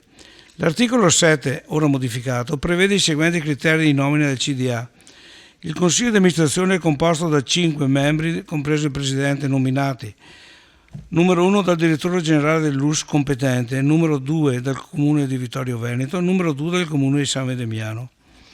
Le nomine sono soggette alla normativa dell'incapacità e incompatibilità prevista dall'articolo 11 e seguenti della legge 17 luglio 1890, numero 69/72, e alla normativa vigente. Non possono essere eletti i consiglieri dell'ente qualora eletti vengono dichiarati decaduti coloro che hanno liti pendenti con l'ente, coloro che hanno in appalto forniture e lavori con l'ente, coloro che si trovano in situazione di conflitto di interesse con l'ente. Avanti. I membri del Consiglio di amministrazione saranno scelti fra persone di riconosciuta moralità, onestà, autorevolezza, conoscenza della comunità, disponibilità all'impegno sociale e indiscussa probità. Questo è quanto prevede il nuovo statuto. La revisione di queste disposizioni quindi ha l'obiettivo di inserire la componente nomina dal Comune di San Vendemiano, passando da 0 a 2 membri eletti, e inserire un componente nominato dall'US che insiste su un territorio comprendente numerosi comuni, riducendo di conseguenza a 5 a 2 membri nominati del Comune Vittorio Veneto. La motivazione della proposta risiede nel fatto che i servizi erogati dalla sede di San Vendemiano, in particolare la gestione della cura dei disabili e adulti gravi, si reggono indefettibilmente sulla partecipazione di una comunità non solo locale ma provinciale che fruisce dell'assistenza sociosanitaria. Il coinvolgimento del Comune di San Vendemiano nella partecipazione attiva ai processi decisionali politico-amministrativi propri del CDA si è valutato possa consolidarsi nella misura in cui la responsabilità delle scelte di governo dell'ente sia maggiormente dipendente dalla diversità degli ambiti territoriali di appartenenza delle persone che ne fanno parte, salvaguardando il patrimonio, inteso come persone e professioni, di una comunità sempre più allargata, rafforzando le politiche istituzionali. Non si può scindere la valorizzazione del territorio, indispensabile alla vita dei servizi, dalla responsabilità di governo che si esprime con la nomina di componenti del Consiglio di amministrazione. Senza tale abbinamento, l'eventuale apporto di lavoro volontario gratuito che nelle comunità assistenziali è necessario anche ai fini della sostenibilità dei servizi scemerebbe. Ad oggi la IPAB Cesana Malanotti è un'amministrazione pubblica che gode di autonomia statutaria e svolge la propria attività sotto il tutoraggio e controllo della Regione Veneto, non dei comuni nei quali ha le sedi. In particolare, a partire dal 1 gennaio 2014, l'ente ha un bilancio di tipo civilistico fondato sul pareggio di bilancio per centro di costi e responsabilità. La ringrazio, continuerà dopo. L'unico collegamento con il Comune di Vittorio Veneto è che in base allo statuto vigente il CDA dell'IPAB, Cesana Malanotti, viene nominato dal sindaco del Comune di Vittorio Veneto. Con tale nomina si esaurisce il compito del Comune e gli amministratori nominati assumono il proprio ruolo in autonomia, rispondendo direttamente della gestione dell'ente. Nonostante i ripetuti tentativi mediatici di far ritenere la IPAB un ente controllato dal Comune, si evidenzia che ciò non sia vero e che l'IPAB risponde alla Regione Veneto e ai suoi ospiti, essendo questi i soggetti che versano contributi a rete.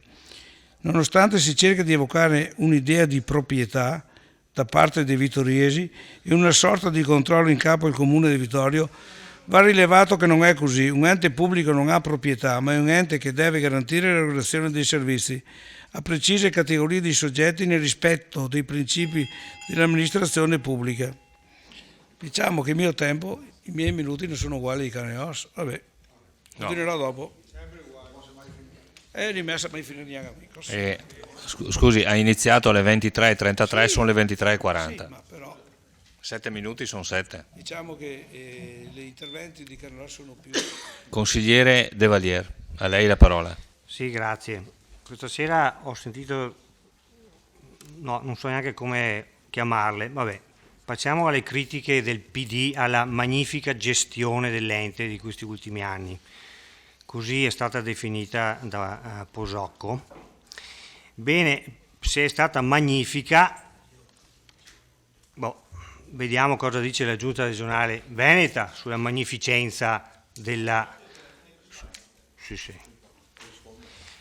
Allora, abbiamo ritenuto necessario, nell'interesse prioritario degli utenti e delle loro famiglie, commissariare l'IPAB, naturale conseguenza delle gravi irregolarità nella gestione amministrativa emerse ininterrottamente in questi anni, stiamo parlando di anni, ma anche la soluzione auspicata dalla maggioranza del Consiglio di amministrazione, compreso il Presidente, che ha deciso quindi di commissariarsi dopo tanti anni. Vabbè. Il continuo ripetersi di anomalie e criticità nella conduzione dell'ente e nei rapporti di quest'ultimo con la sua società partecipata cesana, rilevati nel corso delle attività ispettive svolte in questi anni, e l'inefficacia dei tentativi attuati per riportare la situazione alla normalità, quindi la Regione ha tentato, non è riuscita, chissà perché, nessuno ascoltava forse, ci hanno costretto a intervenire in modo drastico. Tergiversare avrebbe voluto porre a rischio un servizio importantissimo per la comunità vittoriese. Ora, visto che voi disconoscete il direttore, il consiglio di amministrazione, non so chi disconoscete, perché ha detto che è figlio di un democristiano, se non ho capito male, Ciciliot, il quale mi risulta fosse assessore della giunta Scottà, che poi tale giunta lo abbia messo come direttore, cambiando poi lo statuto per farlo diventare pure presidente. Ecco, mi pare che questa sia una mistificazione della realtà a pieno titolo. Poi Fasan dice che i soggetti del consiglio di amministrazione sono autonomi. Benissimo, è vero. Infatti lo statuto precedente diceva che i consiglieri sono designati dal comune e poi eseguono in soggetta autonomia. Perfetto. Quindi lei non ho capito se avvalla quello che hanno fatto o li disconosce a questo punto. Mi scusi, Suspense. Quindi non ho capito se la Lega, che li ha votati e li ha messi lì, li ha mantenuti, li ha sorretti per 15 anni, 17 mi correggono, quando è intervenuta, perché non ce ne poteva più, la Giunta regionale Veneto, anche questa a gamba tesa gli ultimi 3 giorni, adesso non erano più bravi, non erano più competenti, non sapevano fare le cose. Ma io questa la chiamo mistificazione della realtà, scusatemi. Consigliere Carnelos, a lei la parola. Dunque, io non lascerò suspense, dico subito le cose che devo dire.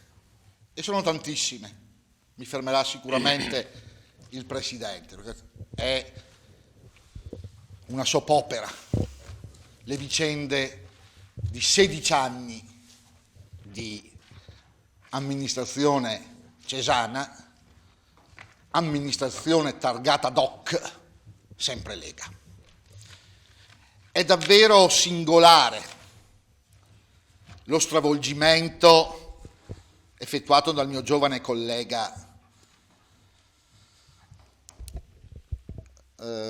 Posocco. E allora vorrei ricordare, siccome 16 anni fa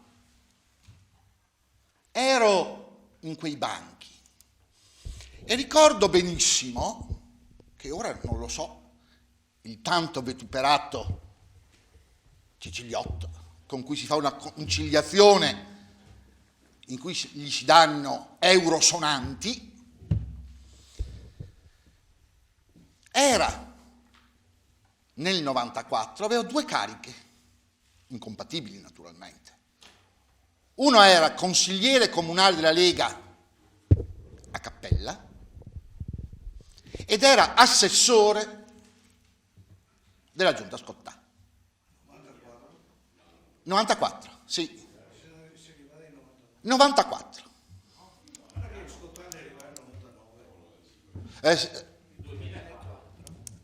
No, prima ancora. Prima Giunta Scottà quant'è? 99, mi sbaglio, scusate. 94 era Gagliardini. 99, scusatemi.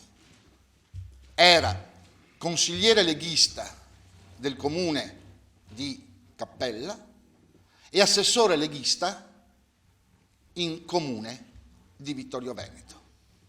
Da quei banchi e poi anche dalla stampa venne sollevato la questione che uno non poteva essere assessore in un comune e consigliere nell'altro. Mi venne detto no a tutti gli effetti, naturalmente con la classica, guardate, su questo non ho tema di smentita. No, consiglieri in un comune, assessore... Consigliere in un comune e assessore... Guardi... Non si può fare perché sono due livelli diversi, conferma il segretario. Le faccio No. l'esempio dell'assessore Marton, che era assessore a Treviso ed era anche sindaco a No, assessore provinciale era... Consigliere, finisca pure il suo intervento. Beh, ve lo dico io che non era... Ma... No. Non è vero. Prego, consigliere, finisca pure il suo intervento. Allora, glielo dimostrerò.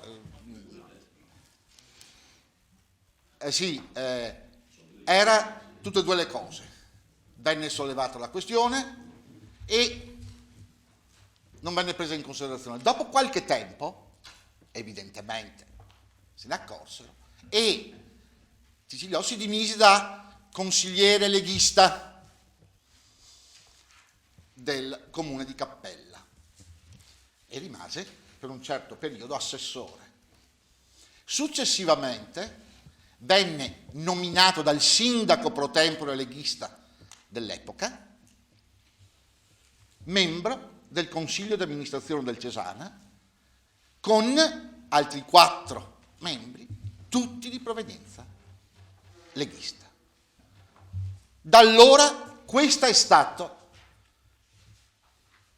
il colore verde comune di 16 anni, fino al 4 maggio 2016.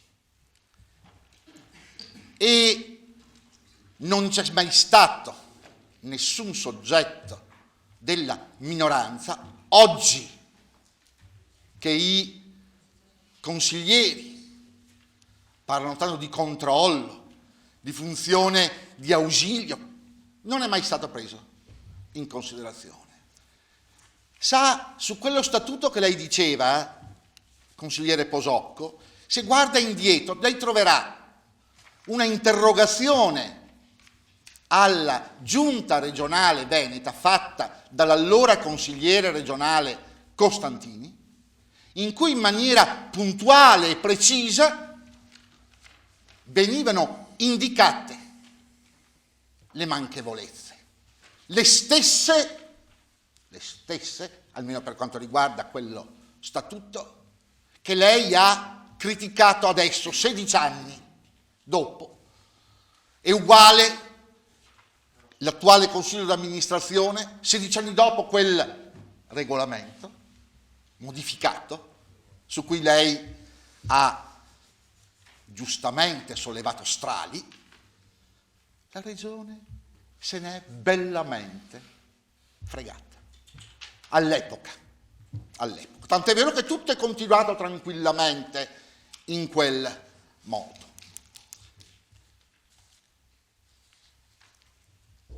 L'attuale modifica dello statuto ha, come si può dire, lo stesso iter, la stessa furbesca trama procedimentale, e cioè quella di modificare una cosa per raggiungere un altro obiettivo. Quello che in diritto amministrativo si chiama l'eccesso di potere per sviamento. E sa perché? Perché l'iter procedimentale evidenzia in maniera chiara, inequivoca e lapalissiana la volontà di modificare lo statuto con un unico scopo: impedire al comune di Vittorio Veneto di nominare i 5 membri come previsto dallo statuto. E questo è sviamento, cioè fare un provvedimento per un motivo e nasconderne un altro. E le dico questo perché l'iter procedimentale lo dimostra. E fra l'altro va detto anche una cosa: se la nebbia padana cominciava a diradarsi, c'è stato il tuono sempre proveniente da un membro leghista che ha sollevato il polverone con il ricorso. Finisco dopo degli altri 7 minuti che mi vengono concessi. Grazie consigliere. Grazie consigliere. Non ci sono, c'è una prenotazione. Consigliere Botteon, a lei la parola. Grazie.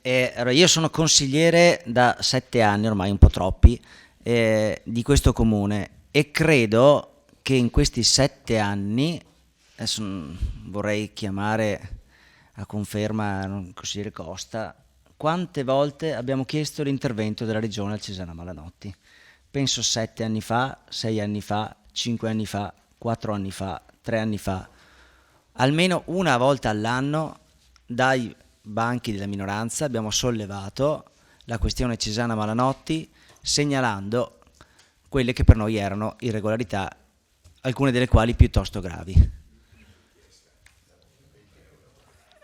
Richieste ignorate, la gestione andava bene, andava benissimo, sempre difesa da sindaco, da maggioranza e premi che venivano dati al democristiano Sapone. Questa sera ho imparato la definizione, definito il democristiano Ciciliot, democristiano nominato dal democristiano Scottà, immagino, quindi bene, amico di Scottà, nominato da Scottà, difeso da Scottà e promosso in tutte le occasioni dal collega Scottà, tra parentesi, perché sono entrambi professori, mi sembra, di scuola media. Bene, non ci ha mai ascoltato la regione in tutti questi anni. Ora questo CDA, dopo anni e anni di segnalazioni, verso la fine si muove e vede delle gravi irregolarità nella gestione. Magnifico provvedimento, lei l'ha definito, consigliere Posocco, quello di muoversi contro il direttore Ciciliot, talmente magnifico che è costato 35.000 euro, se non sbaglio. 35.000 euro pagati da chi? Più tutte le spese pagate dai contribuenti, quindi da noi cittadini come Regione Veneto e poi dai pazienti del Cesana Malanotti. Bene, alla fine, dopo questa bella avventura, come canto del cigno finale, che cosa fa? Cambia lo statuto. Ci vuole un coraggio a cambiare lo statuto prima di andarsene, ma una faccia, cambiare lo statuto prima di andarsene. E la regione che cosa fa? Commissaria un ente scaduto. Io il termine commissario, siccome ho fatto l'arbitro di calcio, ogni tanto c'era il commissario che veniva a vedere le partite e a darci i voti sulle prestazioni. È come se un commissario mi dice: fermo, tu non puoi più dirigere la partita. Ma è finita la partita, basta.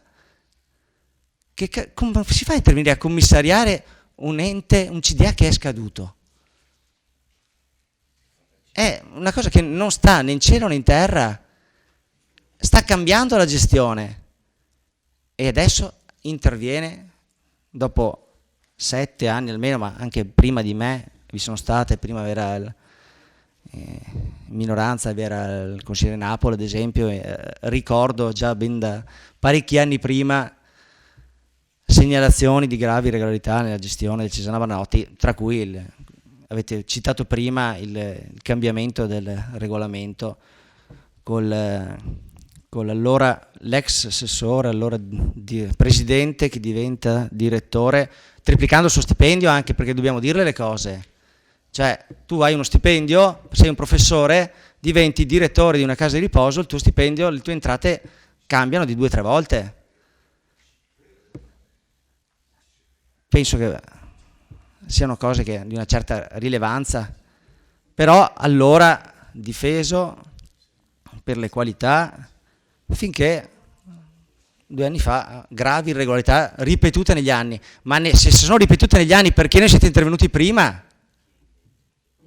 Regione Veneto, gravi irregolarità ripetute negli anni, e prima avete aspettato terminare la tessera delle irregolarità. È sicuramente una delle cose più scandalose che ho visto in questi anni, e vedere una difesa, cioè, era prima i Veneti, prima i sanvendemianesi, adesso dobbiamo mettere sui manifesti per Vittorio Veneto. Forza San Vendemiano. Come fate voi consiglieri con gli eletti a Vittorio Veneto a dire no, diamo 2 da San Vendemiano, diamo 2 membri del CDA a San Vendemiano, dai, è giusto, che bello. E la volontà, il lascito e l'eredità della nostra città? Tutto per la politica? Perché San Vendemiano è amministrata dalla Lega Nord? Perché dobbiamo avere la maggioranza politica? Diciamolo che è questo. E vergogniamoci. Grazie consigliere. Una precisazione, anzi 2 precisazioni. Intanto vedo che non ci sono prenotazioni, quindi io considero chiuso il primo giro di interventi. Allora, la prima è che a pagina 2 vi pregherei di controllare sulla vostra delibera. Pagina 2, il secondo capoverso dice l'efficacia della su richiamata deliberazione è stata sospesa. Controllate? Ci siete? Ed è riportata la data 14 giugno 2016 invece di 14 aprile. È un errore di battitura, ovvio, 14 giugno, data che deve ancora venire. Quindi do per scontato che sia 14 aprile 2016 e fa appunto riferimento alla deliberazione del TAR del Veneto. Ok? La seconda, in risposta al consigliere Posocco, forse lei che parlava dell'impianto della delibera, ecco, quindi era proprio riferita alla delibera numero 14, ok, benissimo. Sì, no, ma ha sbagliato, ha riconosciuto secondo giro di interventi. Esatto, sì, se ci sono precisazioni tecniche questo è il momento. Sì. Prego, se deve intervenire, prego, questo è il momento. Sì, buonasera. Cerco di dare alcune risposte ai vari problemi che sono stati evidenziati, di cui alcuni trovo completamente fuori fase, oppure sono dette ovviamente cose di comodo per trascurare, per cercare di coprire quelle più pesanti. Beh, come prima cosa volevo integrare l'intervento del sindaco, il quale, è chiaro, è stato un intervento indubbiamente politico, ma una cosa che deve essere assolutamente segnalata è che nello statuto non solo viene cambiata la composizione, ma ci sono anche altri articoli che vanno completamente fuori quota, vengono modificati in maniera significativa, e io aggiungo quello del segretario direttore, sul quale magari entreremo anche dopo, perché è proprio lo statuto nuovo va a riprendere una normativa del 1998 del Consiglio regionale,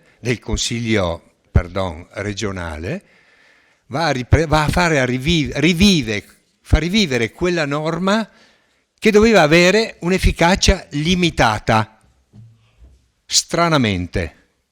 Ovviamente perché? Perché tutto l'articolo è improntato ad arrivare al consolidamento nel nostro istituto dell'attuale direttore segretario che è comandato. Io ho molta fiducia nel commissario.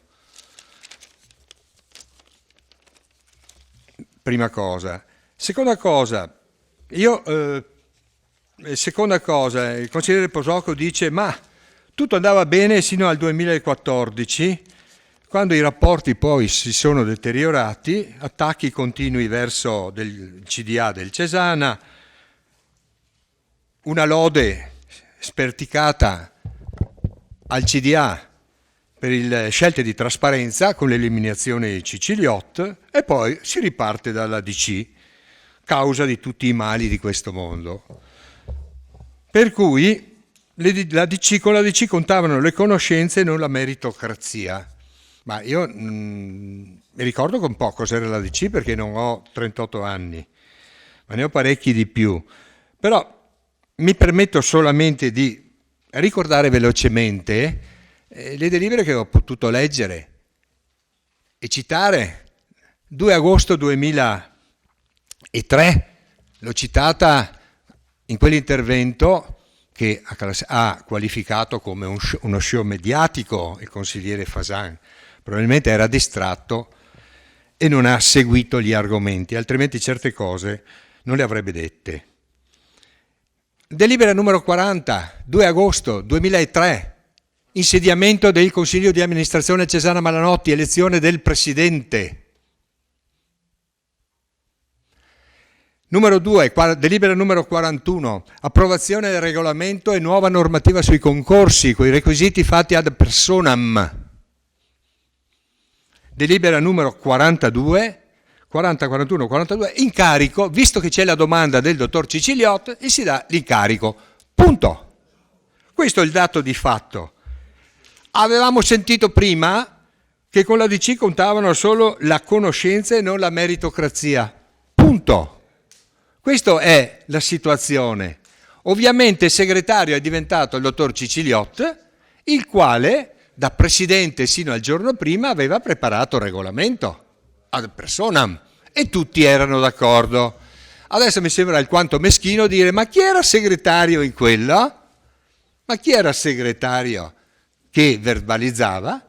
Era un vice segretario che faceva le funzioni del segretario e cui era tenuto di certificare quello che era stato fatto. A mio avviso l'indecenza dov'è che sta?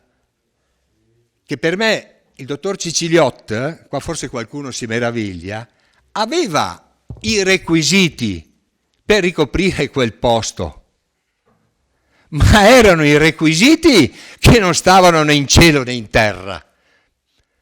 Perché io non capisco come sia stato possibile far passare come requisito di managerialità, no? Esperienze professionali, che vuol dire a casa mia esperienze lavorative, quelle esperienze come assessore o come presidente, come politico, che erano i tempi in cui era dal 92 che già il decreto legislativo 29 del 92 aveva fatto la netta separazione tra organi di governo, indirizzo, verifica, e organi sì, di indirizzo e organi di governo e organi di gestione. Lì per la gestione uno ha utilizzato, per entrare nella gestione, ha utilizzato l'esperienza politica. Solo in Italia e al Cesana Malanotti può capitare questo. Come avete... Cose? Sì, purtroppo la sfortuna è qua a Vittorio. Quindi come avete scelto? E poi andiamo avanti. Come avete scelto il dottor Bongiorno? Come è stato scelto il dottor Bongiorno? Ah, nessuno sa niente? Basta leggere le carte? È dipendente, è uno comandato. Come? Bravo. Allora guarda. Allora posso leggerle, per piacere, prima quando non c'era, non so se ha sentito, dovete un attimo entrare nella logica, lo può fare senz'altro. Entri, che cosa? Consigliere Costa, niente cosa? Fuori microfono, consigliere Costa, la invito a... Io non voglio dare lezioni, voglio solamente fare il lettore. Se lei mi ascolta un attimo, allora certo, lo può fare chiunque, ma la legge dice, l'impiegato civile dello Stato prevede al comma 2 il comando disposto per tempo determinato e in via eccezionale. Allora, tempo determinato, 5 anni, dico 5, che normalmente i comandi in cui ho assistito in 40 anni di carriera, 1-2 anni, 6 mesi, 1 anno e mezzo. E poi è in via eccezionale. Dov'è l'eccezionalità? Dov'è l'eccezionalità? Dov'è? Va bene, potevano. Ecco, grazie dell'invito. E le rispondo. Allora vado a vedersi Rovigo, l'IRAS di Rovigo, in sostituzione del dottor Bongiorno, nell'arco di 2 mesi, ha fatto la selezione e ha dato l'incarico. Una selezione pubblica, non ad personam, incarichi ad personam. Chiaro? Castelfranco Veneto sta facendo la stessa procedura pubblica per dare l'incarico. Noi no. La Presidente dice io rispetto la legittimità, licenzio Tizio e Caio e poi mi prendo questo in comando. Ma il regolamento, se lo leggete bene, è fatto perché questo dopo venga anche trasferito e come unico dirigente esistente che ci sarà, venga anche incaricato. Per quello io ho fiducia nel commissario straordinario e spero che legga bene le carte. Ecco, l'ultima nota, consigliere Botteon, l'ultima nota, ecco, cioè quale selezione è stata fatta per dare l'incarico al dottor Bongiorno? Niente, è un comando come dirigente, cioè è come se io prendessi un aiuto di ortopedia dall'ospedale di Treviso, che è bello grosso, lo trasferisco a Conegliano, che è un po' più piccolo, e così con 2 righe gli dico tu fai il primario, punto, perché sei a Conegliano. Ma per fare il primario, per fare il direttore, deve esserci una selezione. Ecco, neanche questa l'avete fatta. Ecco, volevo dire, consigliere Botteon, le rispondo subito, il 29 febbraio 2016, questa lettera l'ho mandata agli assessorati competenti, servizi sociali e AE, il Presidente della Quinta Commissione, e ovviamente con tutte le argomentazioni, e ovviamente non ci sono risposte. Allora, il commissariamento è necessario, dice il consigliere, dice il consigliere Posocco, grazie. Ma non è la DC che determina il commissariamento, è una delibera di giunta dove sono scritte tutto. Cioè noi stiamo qua a parlarci addosso, ma nessuno legge perché questo commissariamento. Allora leggiamo le motivazioni. C'è stata un'ispezione nel 2014, febbraio 2014, fissiamo bene la data, dove che aveva per oggetto i rapporti tra l'IPAB e il Cesana Servizi. Io ho chiesto più volte questa relazione, la risposta è stata picche. Addirittura il segretario, il dottor Bongiorno, mi ha risposto per iscritto dicendo ma queste non risulta tra le mie carte, probabilmente sono quelle che ha la Presidente, quindi non lo so, avremo un sistema duale, cioè uno sa la destra e la sinistra, qualcosa per cui ho lasciato, poi mi ha invitato ad andare a parlare, ma io ovviamente ho voluto stare un po' sulle mie perché non voglio scendere, cioè se non vi è chiarezza. Allora, cosa c'è? Progressivo scostamento dei servizi offerti dai privati e quelli resi poi dalla società, cioè tu metti in gara 2,5 milioni di valori, no? Gara europea fatta secondo norma, anche se con un'offerta irrisoria, risibile, e poi offri negli anni, presenti il conto per 2,5, 2,7, 2,3, 4, 4,5, cioè conti più grossi e ovviamente questo non è corretto.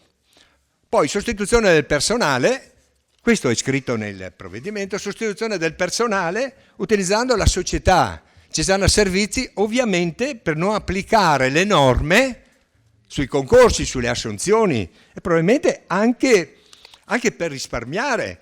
E nonostante questo, se guardiamo a tabellina, dico 3 numeri, bilancio 2016, la cosa che mi ha fatto sobbalzare è questa. Sappiamo che lì c'è tantissimo personale, la voce più elevata negli ospedali, nelle case di riposo è il personale. Allora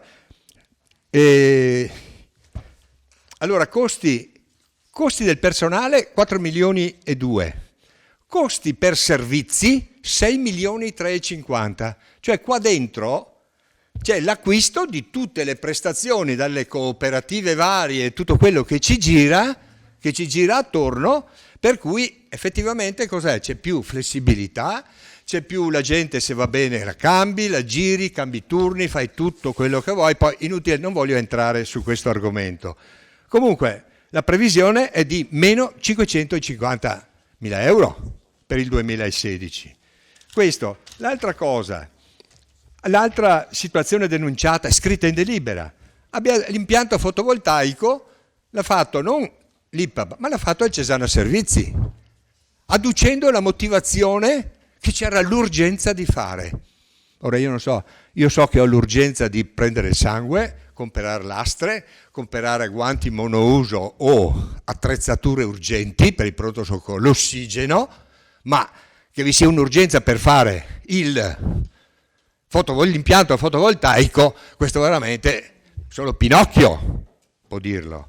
A meno che non sia servito, ecco, a me è venuto in mente, anche perché a volte sono cattivo, che facendolo il Cesana Servizi, no, molto probabilmente scarica l'IVA, cosa che invece l'IPAB non può fare, ma là non lo so. L'altra cosa segnalata dall'ufficio ispettivo e riportato qua in delibera è quello che il Cesana Servizi aveva un suo CDA. A un certo punto, non so cosa, non so come, fatto sta che il CDA dell'IPAB ha spazzato via il Cesana Servizi, come per dire qua mi mandate il bilancio fuori. Le sto leggendo le cose, mi mandate il bilancio fuori. E cos'è che fa la presidentessa? La presidentessa nomina, no, chi l'ha detto? No, non sono un consigliere, volevo aggiornarla. Consigliere, la invito a terminare. 5? La invito a terminare. Va bene, No, fastidio, faccio presto allora. Che sia al limite. Allora il segretario, in pratica, il presidente del CDA cosa fa? Nomina. Il presidente del CDA nomina. Non c'è limite di durata. No, non c'è il limite. No.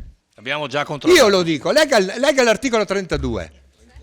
Ma non so se sia il 32, ma insomma. Ecco, lega intanto, cerchi l'articolo, vedrà che mi darà ragione. È scritto in alto a destra, pagina 12-15 circa, dipende dall'edizione ovviamente.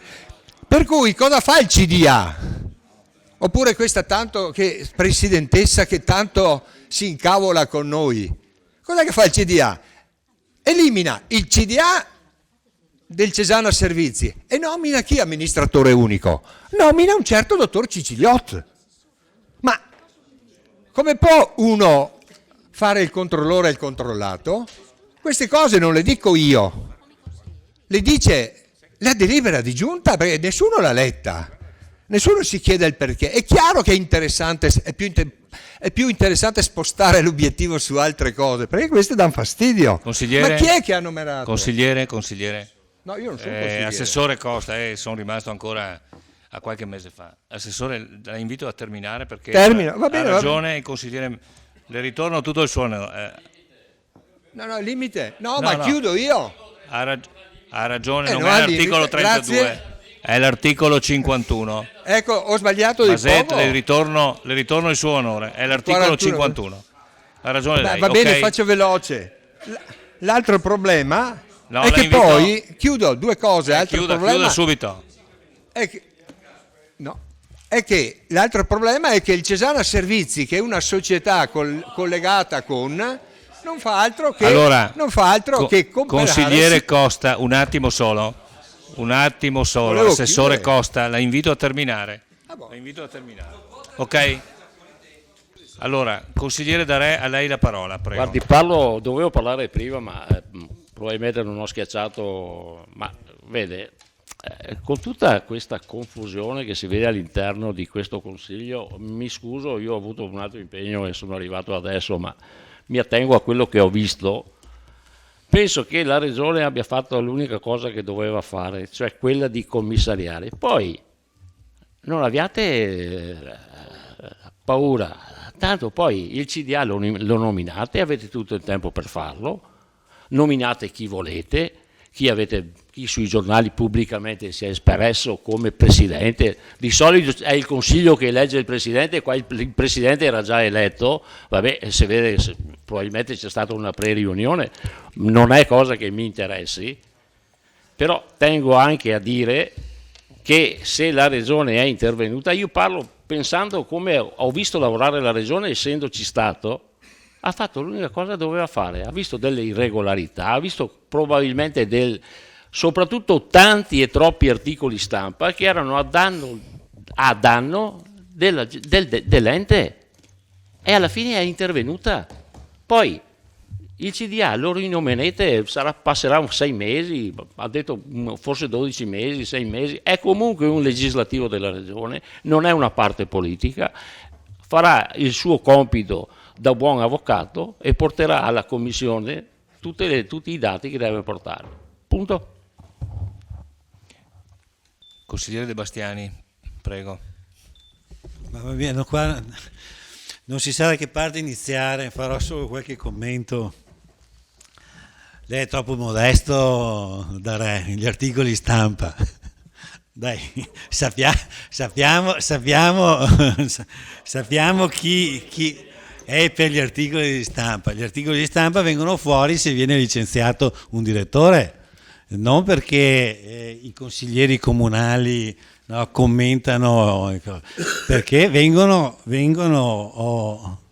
commessi degli atti non trasparenti, come ha sottolineato. Gli articoli di stampa ci sono stati, sì, ma aboliamo la stampa? No, mica capito? Sì, dà fastidio che la stampa si occupi della cosa pubblica? Non credo, insomma. Cioè, se gli articoli di stampa devono far decadere e far intervenire la regione, allora... certo che sì, che il commissariamento però è univoco, cioè è la certificazione del fallimento di questo CDA. Un CDA, sicuramente non del prossimo, no? Anche se le voci che arrivano dicevano guardate che hanno chiesto il commissariamento del prossimo, ma probabilmente a Venezia avranno detto ma come facciamo a commissionare il prossimo CDA, che figura ci facciamo? Vabbè, allora commissariamo questo. Ricordo sempre che stiamo parlando della modifica dello statuto. Parere sulla modifica dello statuto. Sì, mi parli di cose? Non mi capire. La modifica dello statuto probabilmente è il motivo del commissariamento. Voglio dire, come si fa a modificare uno statuto una settimana prima che il CDA decada? Questo è un buon motivo per far decadere e per far arrivare il commissariamento. Devo dire che il CDA ha tentato di defraudare i cittadini del Vittoriese. E qua mi stupisco, Fasan, che fai un esempio che al Cesana Malanotti il 40% degli ospiti sono vittoriesi, l'altro 60%. No, lo hai detto, no? È la realtà. E allora per la stessa realtà, siccome a Cortina d'Ampezzo il 60% degli ospiti sono romani, bisogna fare il consiglio comunale con dentro la partecipazione dei romani. Stesso ragionamento. Che cavolo. Oppure perché la Volkswagen vende in Germania il 40% e il rimanente lo vende in giro per il mondo, nel consiglio di amministrazione della Volkswagen devono esserci rappresentanti degli altri paesi. Ma dai, ma che ragionamenti facciamo? Cioè, ci si vuole arrampicare sugli specchi. È una teoria sbagliata, tutti quanti, è stato dimostrato prima, lo sappiamo da anni, questo è un bene dei vittoriesi. Quando si intende vittoriesi non si intende solo Vittorio Veneto, ma si intende il vittoriese che va da Follina a Cordignano. San Venemiano non ha mai c'entrato niente col vittoriese e quindi non ha nessun titolo, a mio avviso, di entrare nel CDA del Cesana Malanotti. E non ho neanche chiesto, sì, è stato... Quindi cosa devo dire? Sì, devo ricordare una cosa importante. In questo consiglio comunale è venuto l'ex assessore Chisso, era assessore alla viabilità, era assessore regionale, è venuto a discutere e a confrontarsi con noi in questo consiglio comunale. è venuto l'assessore Coletto, con chi sono venuti due alti funzionari delle Ferrovie dello Stato, che sono venuti su in missione da Roma addirittura. Chiso da Venezia e i due funzionari delle Ferrovie dello Stato sono venuti su da Roma in missione apposta. Parlare dell'orario cadenzato. L'orario cadenzato. È venuto l'assessore Coletto, per parlare di piano sociosanitario quando che non esistesse. Abbiamo chiesto alla Presidente del Cesana Malanotti di venire a relazionare in Consiglio Comunale a fronte dei numerosi articoli che apparivano sui giornali, a fronte del grave atto di licenziamento grave, nel senso che poi, appunto, come è stato ricordato, no, è stato risarcito e quindi probabilmente l'atto ha sbagliato, cioè ha licenziato e dopo ha dovuto risarcire, cioè gravissimo. No, minimo sindacale un corno, minimo sindacale un corno. Se per giusto motivo, se c'erano i motivi per licenziarlo, non c'erano i motivi per risarcirlo. Su questo non ci piove. Allora, a fronte di queste cose qua, la Presidentessa si è rifiutata di venire in Consiglio Comunale. Si è rifiutata di confrontarsi non tanto con noi consiglieri, ma con i rappresentanti dei vittoriesi. Chiudo, a mio avviso quello era il momento di revocare il CDA. L'avessero fatto in quel momento, non saremmo arrivati a questa situazione. Grazie consigliere. Consigliere Saracino. Sì, allora richiedo di nuovo il CDA nominato dal sindaco in questi giorni perché non ha interpellato le minoranze, dopodiché, se non erro, il parere sul regolamento del Cesana deve darlo anche la Regione. No, lo approva. Lo approva e basta, senza dire se va bene o no. No, la Regione, il decreto e il dirigente. Ok. Dopodiché volevo chiedere, visto che adesso parlava, se non erro, è stato revocato da questa amministrazione il CDA esistente per metterne un altro, giusto? O no? Perché non l'abbiamo fatto prima? Cioè, siamo arrivati agli ultimi giorni, si poteva revocare 1 anno fa, 2 anni fa. Almeno a questo punto la situazione era già affrontata nel tempo, invece siamo arrivati un po' di giorni prima, revochiamo un CDA che è in scadenza. Ma sarebbe entrato in vigore in ogni caso il 5 maggio, anche se lo facevi 3 anni prima? Beh, però era sempre un segnale forte che si dava che l'amministrazione andava a non riconoscere l'attuale CDA. Cioè, infatti chiedo delle lucidazioni perché si può revocare 2 giorni, 1 settimana prima, si poteva fare 2 anni prima. Cioè, giusto per capirsi, perché sa, onde evitare, e basta, grazie. Grazie, consigliere Posocco. Sì, grazie Presidente. Secondo giro? Sì. Secondo giro, stiamo intervenendo.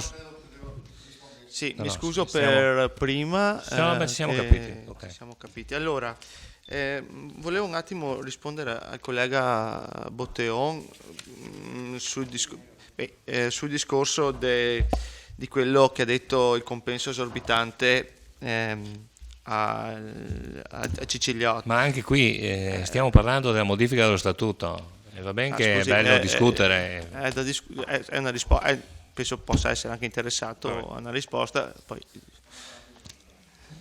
no, scusi, l'ha detto il sindaco e l'assessore Barbara Denardi in data 8 dell'8 in una lettera inviata ai CDA.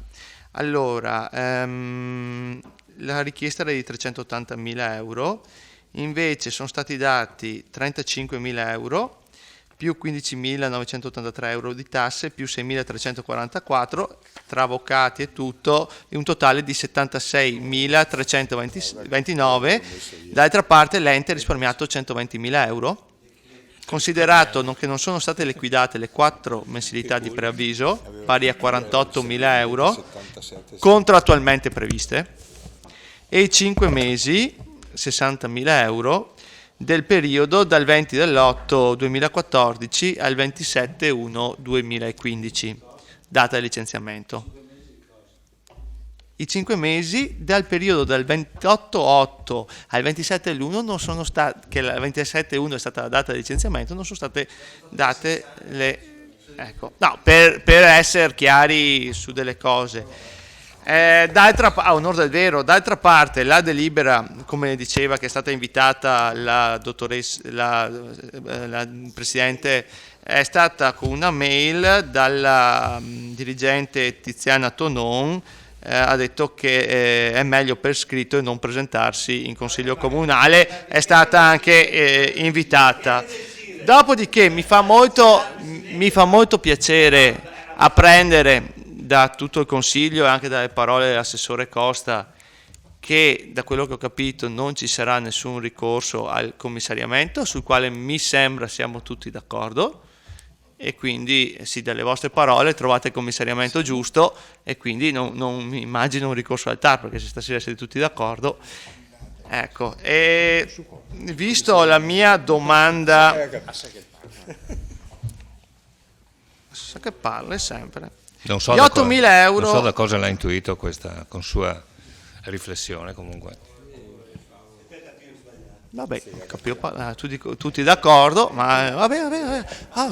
Per l'amor di Dio, scusate, uno è d'accordo. Prego ma di ricorre. Attenersi ancora al Gli tema della 8.000 delibera. euro di spese legali, allora chiedo all'assessore Napol, sono i soldi che in bilancio avete considerato per il ricorso al TAR, ok? L'avvocato con cui avete previsto di ricorrere al TAR, un certo Piva, è lo stesso domiciliato dallo studio Ganz sul quale il consigliere Del Vecchio del Cesana ha presentato ricorso al TAR? Grazie. Consigliere Fasan, a lei la parola, prego. Grazie Presidente. Continuerò la mia esposizione sul cambiamento di statuto, però prima voglio essere alcune precisazioni. Sì, purtroppo. Ascolta. La domanda che voglio fare a Graziano Carnelos: perché Carnelos identifica gli amministratori della Lega come leghisti, con una vena di disprezzo, mentre non chiama comunisti gli amministratori del PD? C'è forse da vergognarsi ad essere comunisti? Non so. Dici sempre voi leghisti. Vabbè. Fatta questa precisazione, sono d'accordo con Posocco che Ciciliotta era solo un democristiano che, essendo la via della Lega, ma poco aveva dello spirito leghista. Però intanto vituperato Ciciliotta ha fatto lievitare l'istituto che vergognosamente giaceva in piazza Meschio. Diciamo le cose come sono, no? Senza paura. Ha rivalutato le opere pie che l'allora Presidente aveva messo in vendita per 3 miliardi, portandolo a 8 miliardi. Il vantaggio dell'istituto. Fasan, vorrei capire che cosa c'entra con la modifica dello statuto questo che sta dicendo. Ma sai perché? Io non lo capisco sinceramente. Vabbè, non devi capire, devi ascoltare. Perché io sono qua, dico quello che mi sento di dire. Anche perché e ti spiego perché. No, ma io posso anche spiegare perché dico così. Perché questa sera tutti hanno parlato fuorché dello statuto. Ma scusa un momento. Tu hai parlato 15 minuti. No, non sono maleducato. Ho fatto una constatazione. Non si offende così. Non parlate tra di voi. Ti sei offeso? No, vi devo... Ti sei offeso per così poco? No, sono un cittadino Guarda, italiano. C'è anche 2 righe anche per te. Accetto che tu Ascolta, ti così al c'ho 2 righe anche per te sotto, non ti preoccupare. Comunque, consigliere, vada avanti perché alla fine Guarda, deciderò sono... io se farla continuare. Mi scusi, ma se non capisco qui che si riferisce allo statuto prenderò sai le perché? decisioni Perché che devo si prendere. Parla di Ciciliotta, Continui solamente pure. il lato negativo. Qualcosa di buono ha fatto, perché ha fatto... Chi ha detto di no? Ma l'avete licenziato voi, mica il parroco. Lasciatemi Silenzio che per lo licenzi cortesia. un'altra volta allora ha tagliato ma cosa avete paura che dica? Prego Fasan, stiamo aspettando. Ma accidenti. No, ha tagliato da 80.000 metri cubi e 50.000 destinati all'uso sociale con la variante 8. Questo è quanto è successo. Uno bravo come Ciciliotta, voi ve lo sognate. Peccato che abbia esagerato nel fare interessi che non coincidevano con quelli dell'istituto. La relazione di Costa l'ho trovata molto competente, forse troppo competente, ma dal momento che è stato presidente per un breve periodo definirei la sua posizione anche un po' incompatibile. Io non so se la Regione sta valutando il Cesana dal 1986 o più avanti. Lei lo sa? No, penso. Allora si astenga. Fatto questo, andiamo avanti con quanto mi avete Sta interrotto. valutando dal 1886, ha detto sì. 1986, Avevo tu sei capito stato uno dei primi... 1800.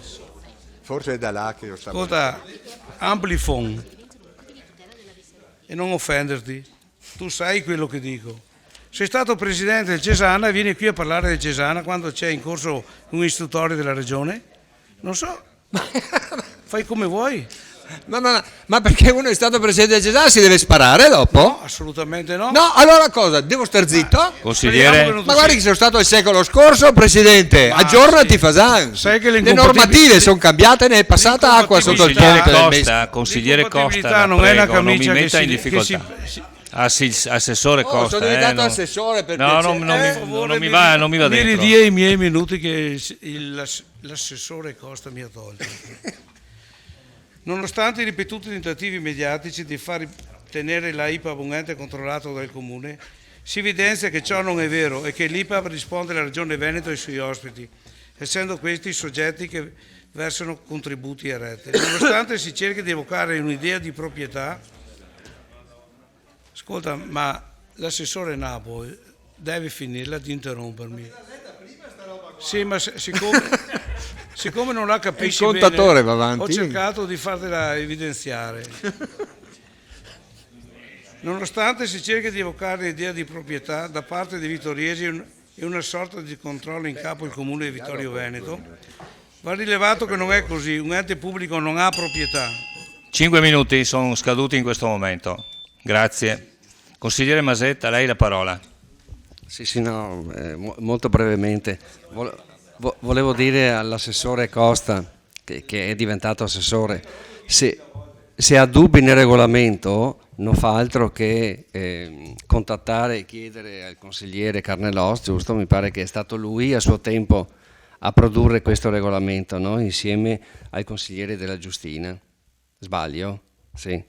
Quindi, insomma... Il secolo scorso però. Ecco. Ma insomma, lui si ricorda sicuramente parola per parola.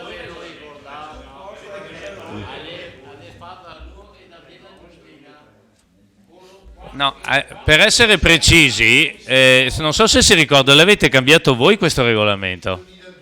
L'avete cambiato voi questo regolamento? Basta leggere le date.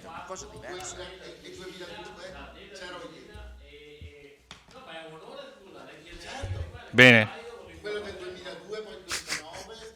Allora, riprendiamo. Visto che qualcuno ha la memoria corta, compreso l'ex sindaco, modificato con delibera del Consiglio regionale 15/7/2013, chi era il sindaco? Consiglio comunale 15 luglio 2013. Ma scusi, è in grado di leggere? È in grado di leggere? È in grado di leggere? È in grado di leggere? È in grado di leggere? No, evidentemente, neanche a quello. Allora, riprendiamo il consiglio, per cortesia. Non parlate fuori microfono, altrimenti non andiamo avanti. Allora, spero l'ultimo intervento, consigliere Carnellos. Meno male le sue speranze, guardi. Sì, sincere speranze, molto sincere.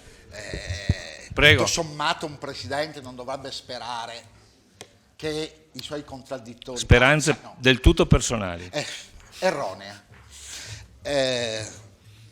Dunque, qui non capisco più niente, perché fra Posocco e Fasan, uno Mr. Hyde e l'altro Dr. Jekyll, in merito allo stesso soggetto di cui hanno parlato.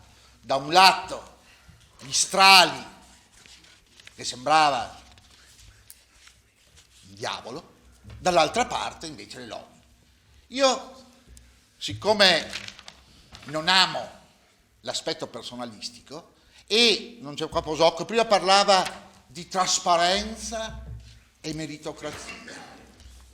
Mi piacerebbe sapere dove ci stanno la trasparenza e la meritocrazia dal 99 in poi. Io stasera ho appreso delle cose che non conoscevo. Invero ho provato qualche volta, c'è il consigliere Sant'Antonio che forse legge ogni giorno l'albo pretorio del Cesare Malanotte, tant'è vero che avrebbe la pretesa che la guardassi in pieno in modo che avessimo appreso la seconda delibera. No, confesso, non lo guardo ogni giorno, ma ogni tanto cerco di vedere i provvedimenti del passato. Sapete cosa succede al Cesana? Spariscono. Le delibere Spazzano. rimangono pubblicate 15 giorni previsti dalla legge e poi scompaiono nella nebbia padana. Questa è la trasparenza. Questa fra l'altro sarà la prima cosa che noi consiglieri del PD chiederemo al commissario, che stabilisca, come per tutti gli enti, Consigliere, un albo pretorio. mi chiedono se può rimanere più vicino.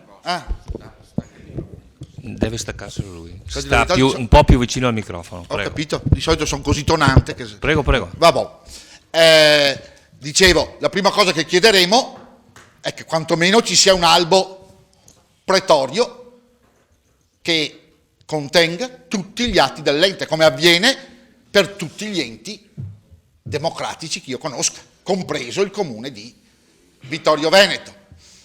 Prima cosa. Prego il consigliere Carnellos, prego. Avrò tutti gli atti. Va detto anche una cosa, che qui non lo so se cavalcare il secolo scorso a dove porti. Vedremo. Tant'è vero che è davvero così strano. Arriva una relazione di quel genere nel 2014 e nebbia assoluta. E fra l'altro torno proprio sul regolamento, perché le cose emerse questa sera evidenziano in maniera chiarissima quello sviamento di potere. Uno, per esautorare il comune di Vittorio Veneto a 20 giorni dalla fine del mandato. Secondo sviamento di potere, fare in modo di mantenere in quel posto il comandato, farlo stare a tempo indeterminato. E questo non è sviamento? Modificare l'ente per raggiungere quei due obiettivi? Se davvero la volontà era quella di allargare ad altri enti, perché non pensare, non lo so, c'era un'unione montana che probabilmente poteva rappresentare di più il territorio. Guarda caso San Vendemiano. E qui mi piace ricordare una cosa che ho già detto in passato. Nel Coneglianese c'è stato per un quindicennio il botta e risposta su come fare quella casa di riposo. Nessuno sganciava i soldi del Coneglianese per fare quella casa di riposo. E lo ricordo benissimo perché ero a capo di uno di quegli enti in quegli anni. E nessuno lo voleva. Salta fuori il Cesana che sgancia lui i soldi. Allora, Becchi e anche Bastonati. Un minuto. Prima, ma i miei minuti passano così veloci. Ma 36-40. allora, solo un minuto. Questione commissario. Cosa fatta a Capo A? È indubbio però che il comune di Vittorio Veneto ha tutto il diritto di far valere le sue prerogative. Certo, spero che il commissario venga in consiglio comunale. Sono sicuro che verrà, a differenza di chi c'era in precedenza, che ci ha snobbato, che c'erano tutti questi problemi e non ci ha detto nulla. Sono stati bravi amministratori? Io dico di no. Posocco minimizza 76.000 euro. Bruscolini, 76.000 euro, vero? Sono bruscolini, diciamoli. 5 ai minuti, nostri lavoratori consigliere. dipendenti. Ho finito, parlerò nell'altro punto visto che riguarda la stessa cosa. Grazie. Consigliere Botteon, prego. Grazie, un breve intervento, mi dispiace di troncare le sue speranze che nessun altro intervenisse.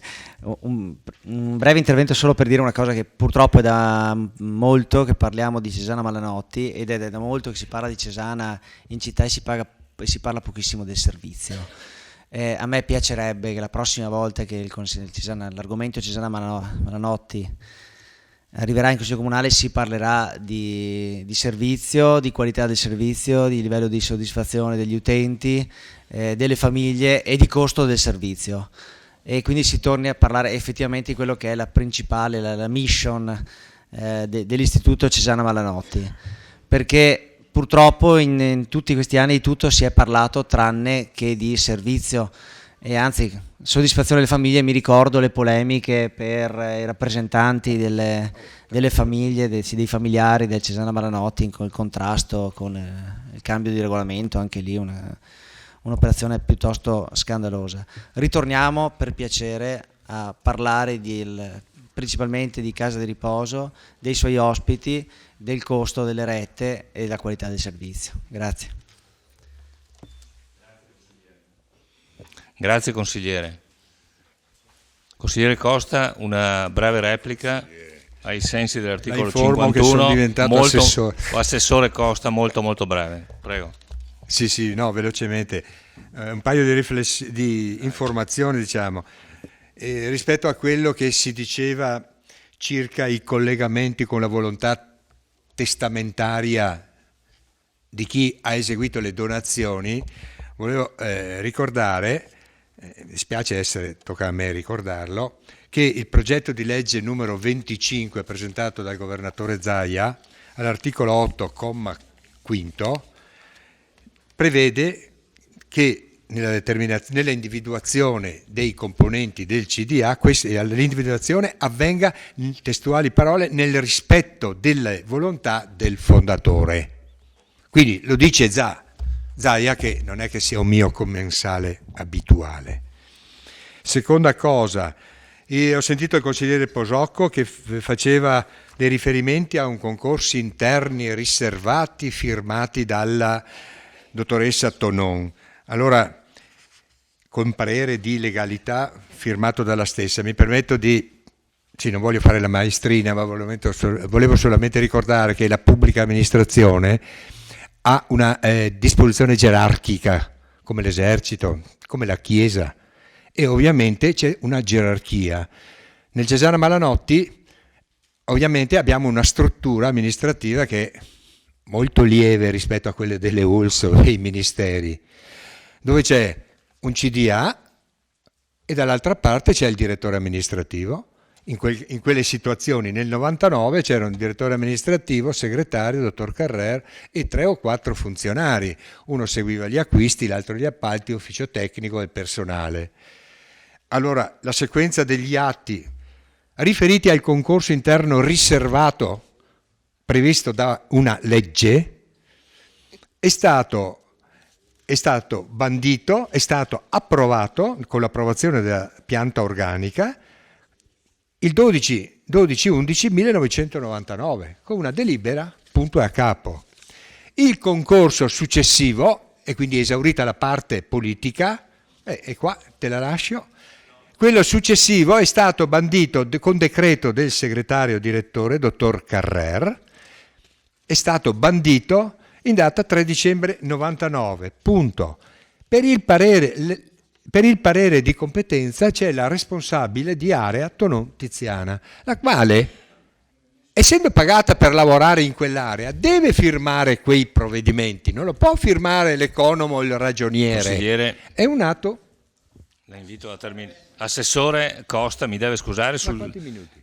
No, ma non si tratta di minuti, però la invito ad attenersi. No, chiudo. Ecco, volevo dire questo, che quindi era un atto dovuto per la Tonon. Della delibera. Riguardo il riguardo il regolamento, sul regolamento, come dico, cos'è che capita nel regolamento? Ha riportato una circolare regionale che parla di concorsi interni riservati e di altre cose, che doveva avere, come dice la circolare, l'operazione è un'operazione di primo inquadramento, quindi efficacia limitata, dovrebbe essersi esaurita, no, che nel regolamento dopo 16 anni viene fatta rivivere a favore del dottor Bongiorno.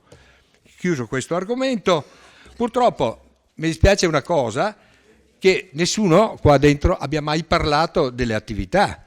Cioè noi sono 5 anni esatti, la città di Vittorio Veneto, 5 anni esatti che sta aspettando 25 posti letto. 5 anni esatti. Allora, se lei ha dei dubbi, allora le do i numeri, perché a me piace leggere prima di parlare. Allora, si segni per piacere decreto numero 84 del 29/12/2011, indizione di gara per progettazione definitiva, esecutiva, realizzazione, lavoro di manutenzione, Casa del Sole, Questo. Andiamo all'altro documento di cui abbiamo già discusso quando ho fatto il mio show, 18 febbraio 2016, che la Regione restituisce il pacco, tutto restituisce.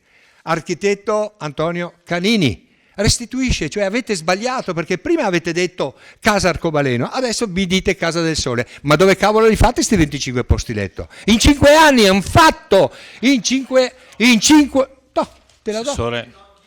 In 5 anni, e se è la stessa deve essere questa è quella. Assessore. In 5 anni hanno fatto Milano, l'autostrada Milano-Roma hanno fatto in 5 anni. I 25 posti letto, ma non è stato revocato niente. Assessore Costa. Voi che te la Lega, voi siete con questo regolamento, siete come gli uscocchi. Ancora peggio.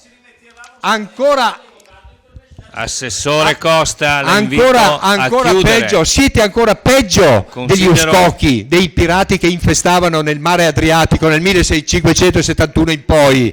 Siete ancora peggio, siete altro che padroni a casa vostra, siete predoni a casa vostra. Dimmi. Cosa ho offeso? Ho letto, puoi leggerlo. Allora, assessore Costa, che ti aspetto. Ma ste guarda, fai con allora sospendo la seduta è sospesa. Stop. Allora ma chi la ho seduta offeso? è sospesa 5 minuti. Chi ho offeso? Uscocchi, sto dicendo, gli uscocchi sono quelli, i predatori del mare Adriatico. Voi siete predatori in casa nostra, con questo provvedimento.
E lui sta al soccorso, visto che neanche è un assessore.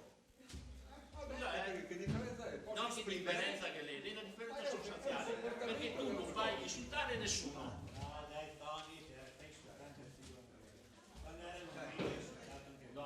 No, io non ho mai detto.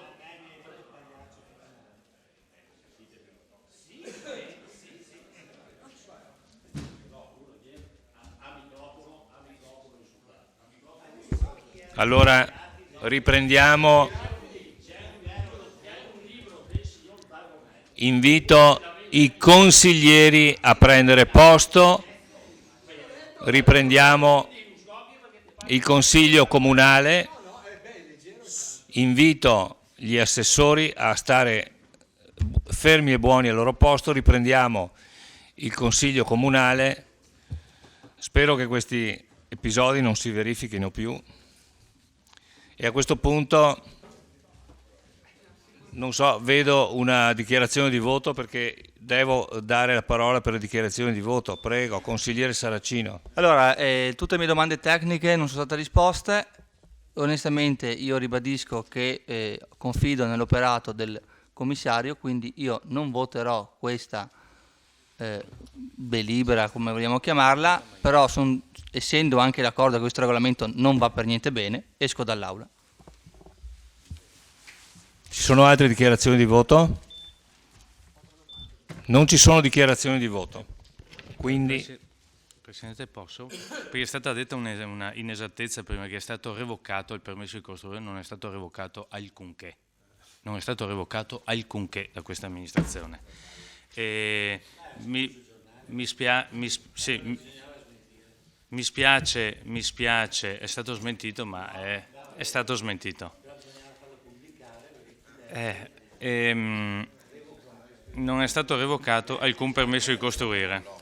Devo dire che trattandosi di le domande tecniche a cui si riferisce Saracino, non so quali siano, perché qui si parla, l'ha detto più volte il Presidente, di una delibera relativa alla modifica dello statuto dell'IPAB Cesana Malanotti, non altro, parere dovuto per legge.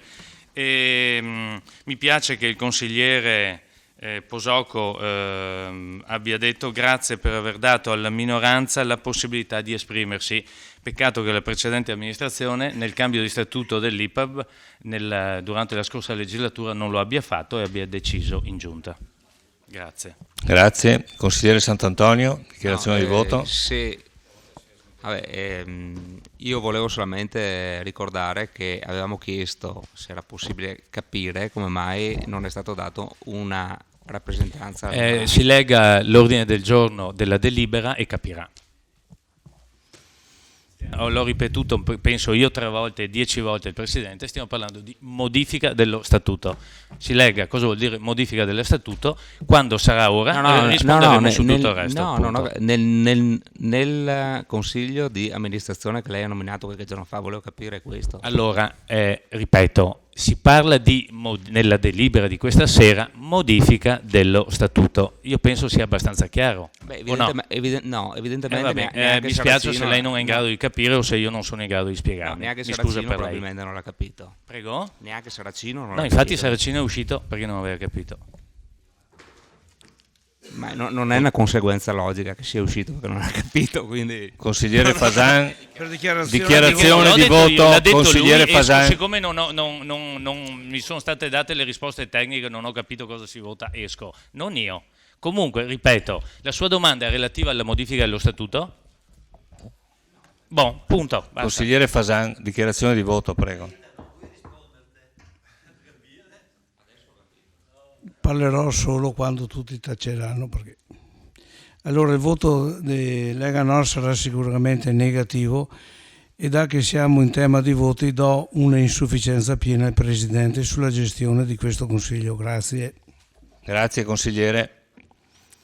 Allora metto in votazione il punto numero 5 all'ordine del giorno, modifica statuto dell'IPA Cesana Malanotti, parere, legge 17 luglio 1890, numero 6972, delibera di esprimere ai sensi per gli effetti dell'articolo 62 parere contrario alle modifiche dello statuto adottate con deliberazione 14 del 18/4, eccetera, eccetera. Quindi favorevoli, contrari, astenuti. Allora 5 contrari, 9 astenuti, 5, 9, 14, 1, 2, no, dobbiamo contarci bene, dunque 14, manca il consigliere Saracino e Bassetto, quindi 14, no? 14, 5 contrari e 9 favorevoli. E metto in votazione l'immediata eseguibilità. Favorevoli? Contrari? Medesimo risultato. 9 favorevoli, 5 contrari, nessun astenuto. Punto numero 6 all'ordine del giorno. Allora, qui devo dire a onor del vero, l'argomento è stato già trattato, quindi per mero adempimento formale noi lo abbiamo inserito all'ordine del giorno, però è già stato discusso e votato, quindi vi chiedo cosa intendete fare, se volete discuterlo o se volete ritirarlo, perché di fatto... Sì, tra l'altro si riferisce alla delibera 12 che è stata sospesa dal TAR, quindi... Consigliere Fasan? Prego. Parlando con gli altri consiglieri di minoranza abbiamo pensato di ritirare questo punto dell'ordine del giorno, perché lo scopo di questo punto che era stato presentato era che ci fosse un passaggio attraverso il Consiglio Comunale, perché questo richiedeva il Cesana, la legge. Okay. E visto che l'amministrazione tardava a fare il proprio dovere, noi abbiamo pensato bene di portare questo punto all'ordine del giorno. Visto com'è? Ma lei, il sindaco, parli fuori microfono, non ho capito. Lei dovrebbe dare l'esempio. No, ho detto che la volta scorsa vi siete dimenticati di portarlo in Consiglio Comunale, l'altra modifica statutaria. Forse mi sarà sfuggito, non ricordo bene. Ma lei che era in minoranza, che era così preciso, perché non ha fatto presente questa cosa? Sa perché? No. Perché lei era in giunta. Sì. Non se n'è dimenticato come consiglio, era in giunta, l'ha vista anche in giunta, c'era anche il suo voto. E lei che era consigliere comunale, cosa ha fatto? Non arriva in Consiglio Comunale, cosa faccio? I consiglieri di minoranza hanno la possibilità di vedere tutte le delibere. Come no? Sì, peccato che quelle che abbiamo chiesto a Cesana non siano state forse lei andava bene quello che era passato in giunta, se non ha fatto nessuna domanda, nessuna interrogazione, che ne so io cosa passa per la sua testa. Vabbè, comunque propongo di ritirare il punto all'ordine del giorno, perché è stato ampiamente discusso e litigato. Grazie. Bene, allora se tutti sono d'accordo, metto in votazione. Favorevoli? Adesso le do la parola. Contrari? Astenuti? Unanimità, il punto viene ritirato. Consigliere Posocco.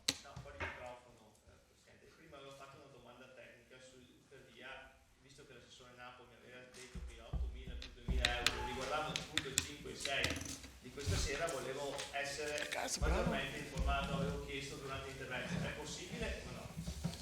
Tante volte chiedevamo e non ci veniva risposto. Cambia mestiere, Guardi, allora Costa, cambia, si dite scusa. Le rispondo. Sicuramente l'assessore Napoli avrà modo di risponderle per via anche scritta, immagino. No, che scritta subito. Dico, io sono assessore al bilancio, io ho letto la delibera della giunta che destinava il prelevamento del fondo di riserva con le caratteristiche che ho testé. Non conosco l'avvocato che lei parlava. Allora, passiamo al punto 7 all'ordine del giorno, ultimo punto.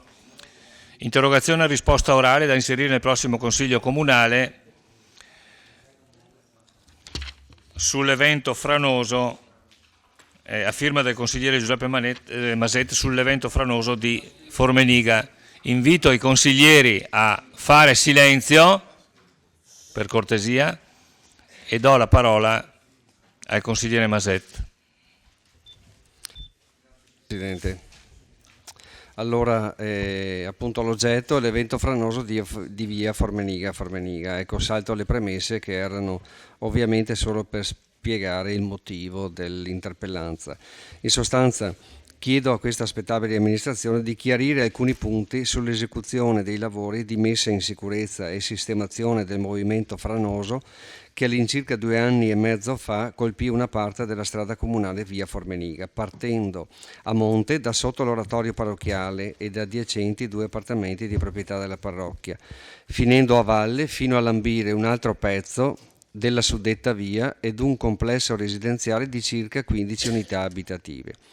La situazione, in questo momento di stallo, potrebbe subire un rapido e pericoloso aggravamento a seguito di eventuali copiose piogge, mettendo così in serio pericolo le abitazioni sia a monte del corpo franoso che a valle. Chiedo in particolare se è stato fatto uno studio sulla possibilità di estensione della frana in atto e valutato l'indice di rischio presente e o latente, se è già stato predisposto un piano di intervento e la tipologia di intervento, se è già stato predisposto un progetto esecutivo e indetto una gara d'appalto per l'esecuzione dei lavori e a quanto ammonta la spesa. Quando è stimata la data di inizio lavori e rientro nel possesso della proprietà privata del versante a valle della via Formeniga, dove in intervento d'urgenza sono state fatte delle opere atte ad alleggerire il terreno e favorire il defluire delle acque verso valle, appunto. Se nei 63.000 euro messi a disposizione nel bilancio approvato il 12 aprile scorso vi sono altri interventi di sistemazione dei movimenti franosi e nel caso quali sono questi interventi. Oltre a questo vorrei portare all'attenzione di codesta amministrazione un aspetto mai considerato prima ma che potrebbe rivelarsi di particolare e grave rischio per un notevole numero di abitanti di quella zona. Il tubo dell'acquedotto che scende a valle, interrotto e fratturato dal movimento franoso, è stato sostituito allora in via provvisoria con un tubo in plastica che corre sopra terra.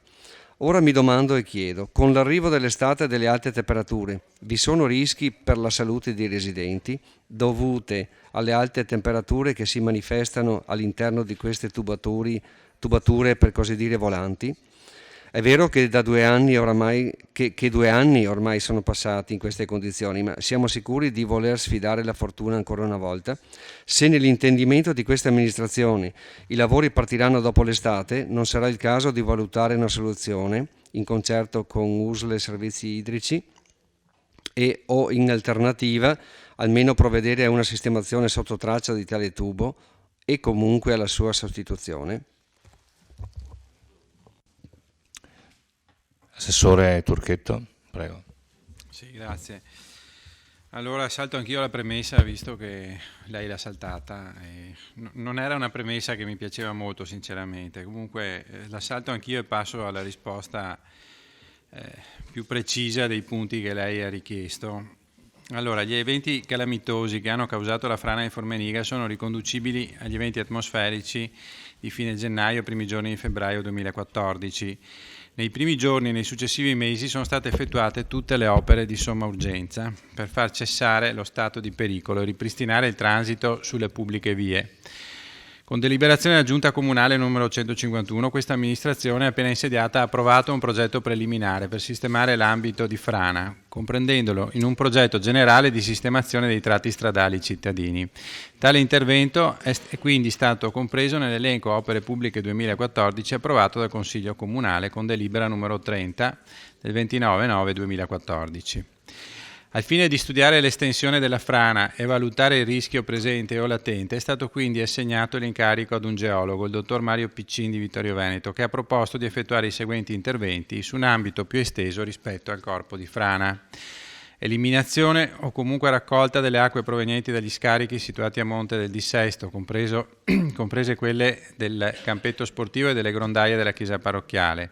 Realizzazione di una cunetta a monte sul gomito superiore della scarpata della chiesa, realizzazione di una nuova cunetta stradale, realizzazione di opere atte ad evitare erosioni e dissesti del terreno e condurre le acque fino alla via naturale di deflusso. Realizzazione di un'opera di sostegno permanente consistente in una paratia, una berlinese, di micropali di adeguata lunghezza e diametro tirati con ancoraggi da innestare nel terreno stabile, sano e compatto. Realizzazione a valle della berlinese di un drenaggio profondo, rifacimento del drenaggio a tergo del muro di sostegno esistente e messa in sicurezza di via somera con disgaggio di blocchi conglomeratici instabili e posa di una rete anti-erosione. Nel corso del 2015 è quindi stato redatto il progetto definitivo, preceduto da indagini puntuali più dettagliate. È stata incaricata una ditta specializzata per effettuare indagini penetrometriche ai fini di acquisire i dati necessari per lo studio geotecnico propedeutico al dimensionamento delle opere da realizzare. Sono quindi stati acquisiti i necessari pareri preventivi e l'autorizzazione paesaggistica. Si procederà di conseguenza con il progetto esecutivo e i lavori in autunno. L'importo dei lavori stimati per la realizzazione di tale opera è complessivamente di 250.000 euro. La previsione del bilancio di 2016 di 63.000 euro è finalizzata alla sistemazione di altri 3 dissesti causati dagli eventi meteorologici eccezionali del 2010 e quindi precedenti alla situazione creatasi a Formeniga. Si tratta di un dissesto franoso in località Posoccon, uno in località Pradal ed uno a Rindola. La fragilità del territorio interessa diverse parti della città e quindi l'amministrazione sta procedendo globalmente per far fronte anche a problemi che si sono verificati in passato. Colgo l'occasione per ricordare invece altri interventi di recente eseguiti nella zona della Val dei Fiori, sia ricorrendo a ditte specializzate che in amministrazione diretta, avvalendosi del personale a disposizione.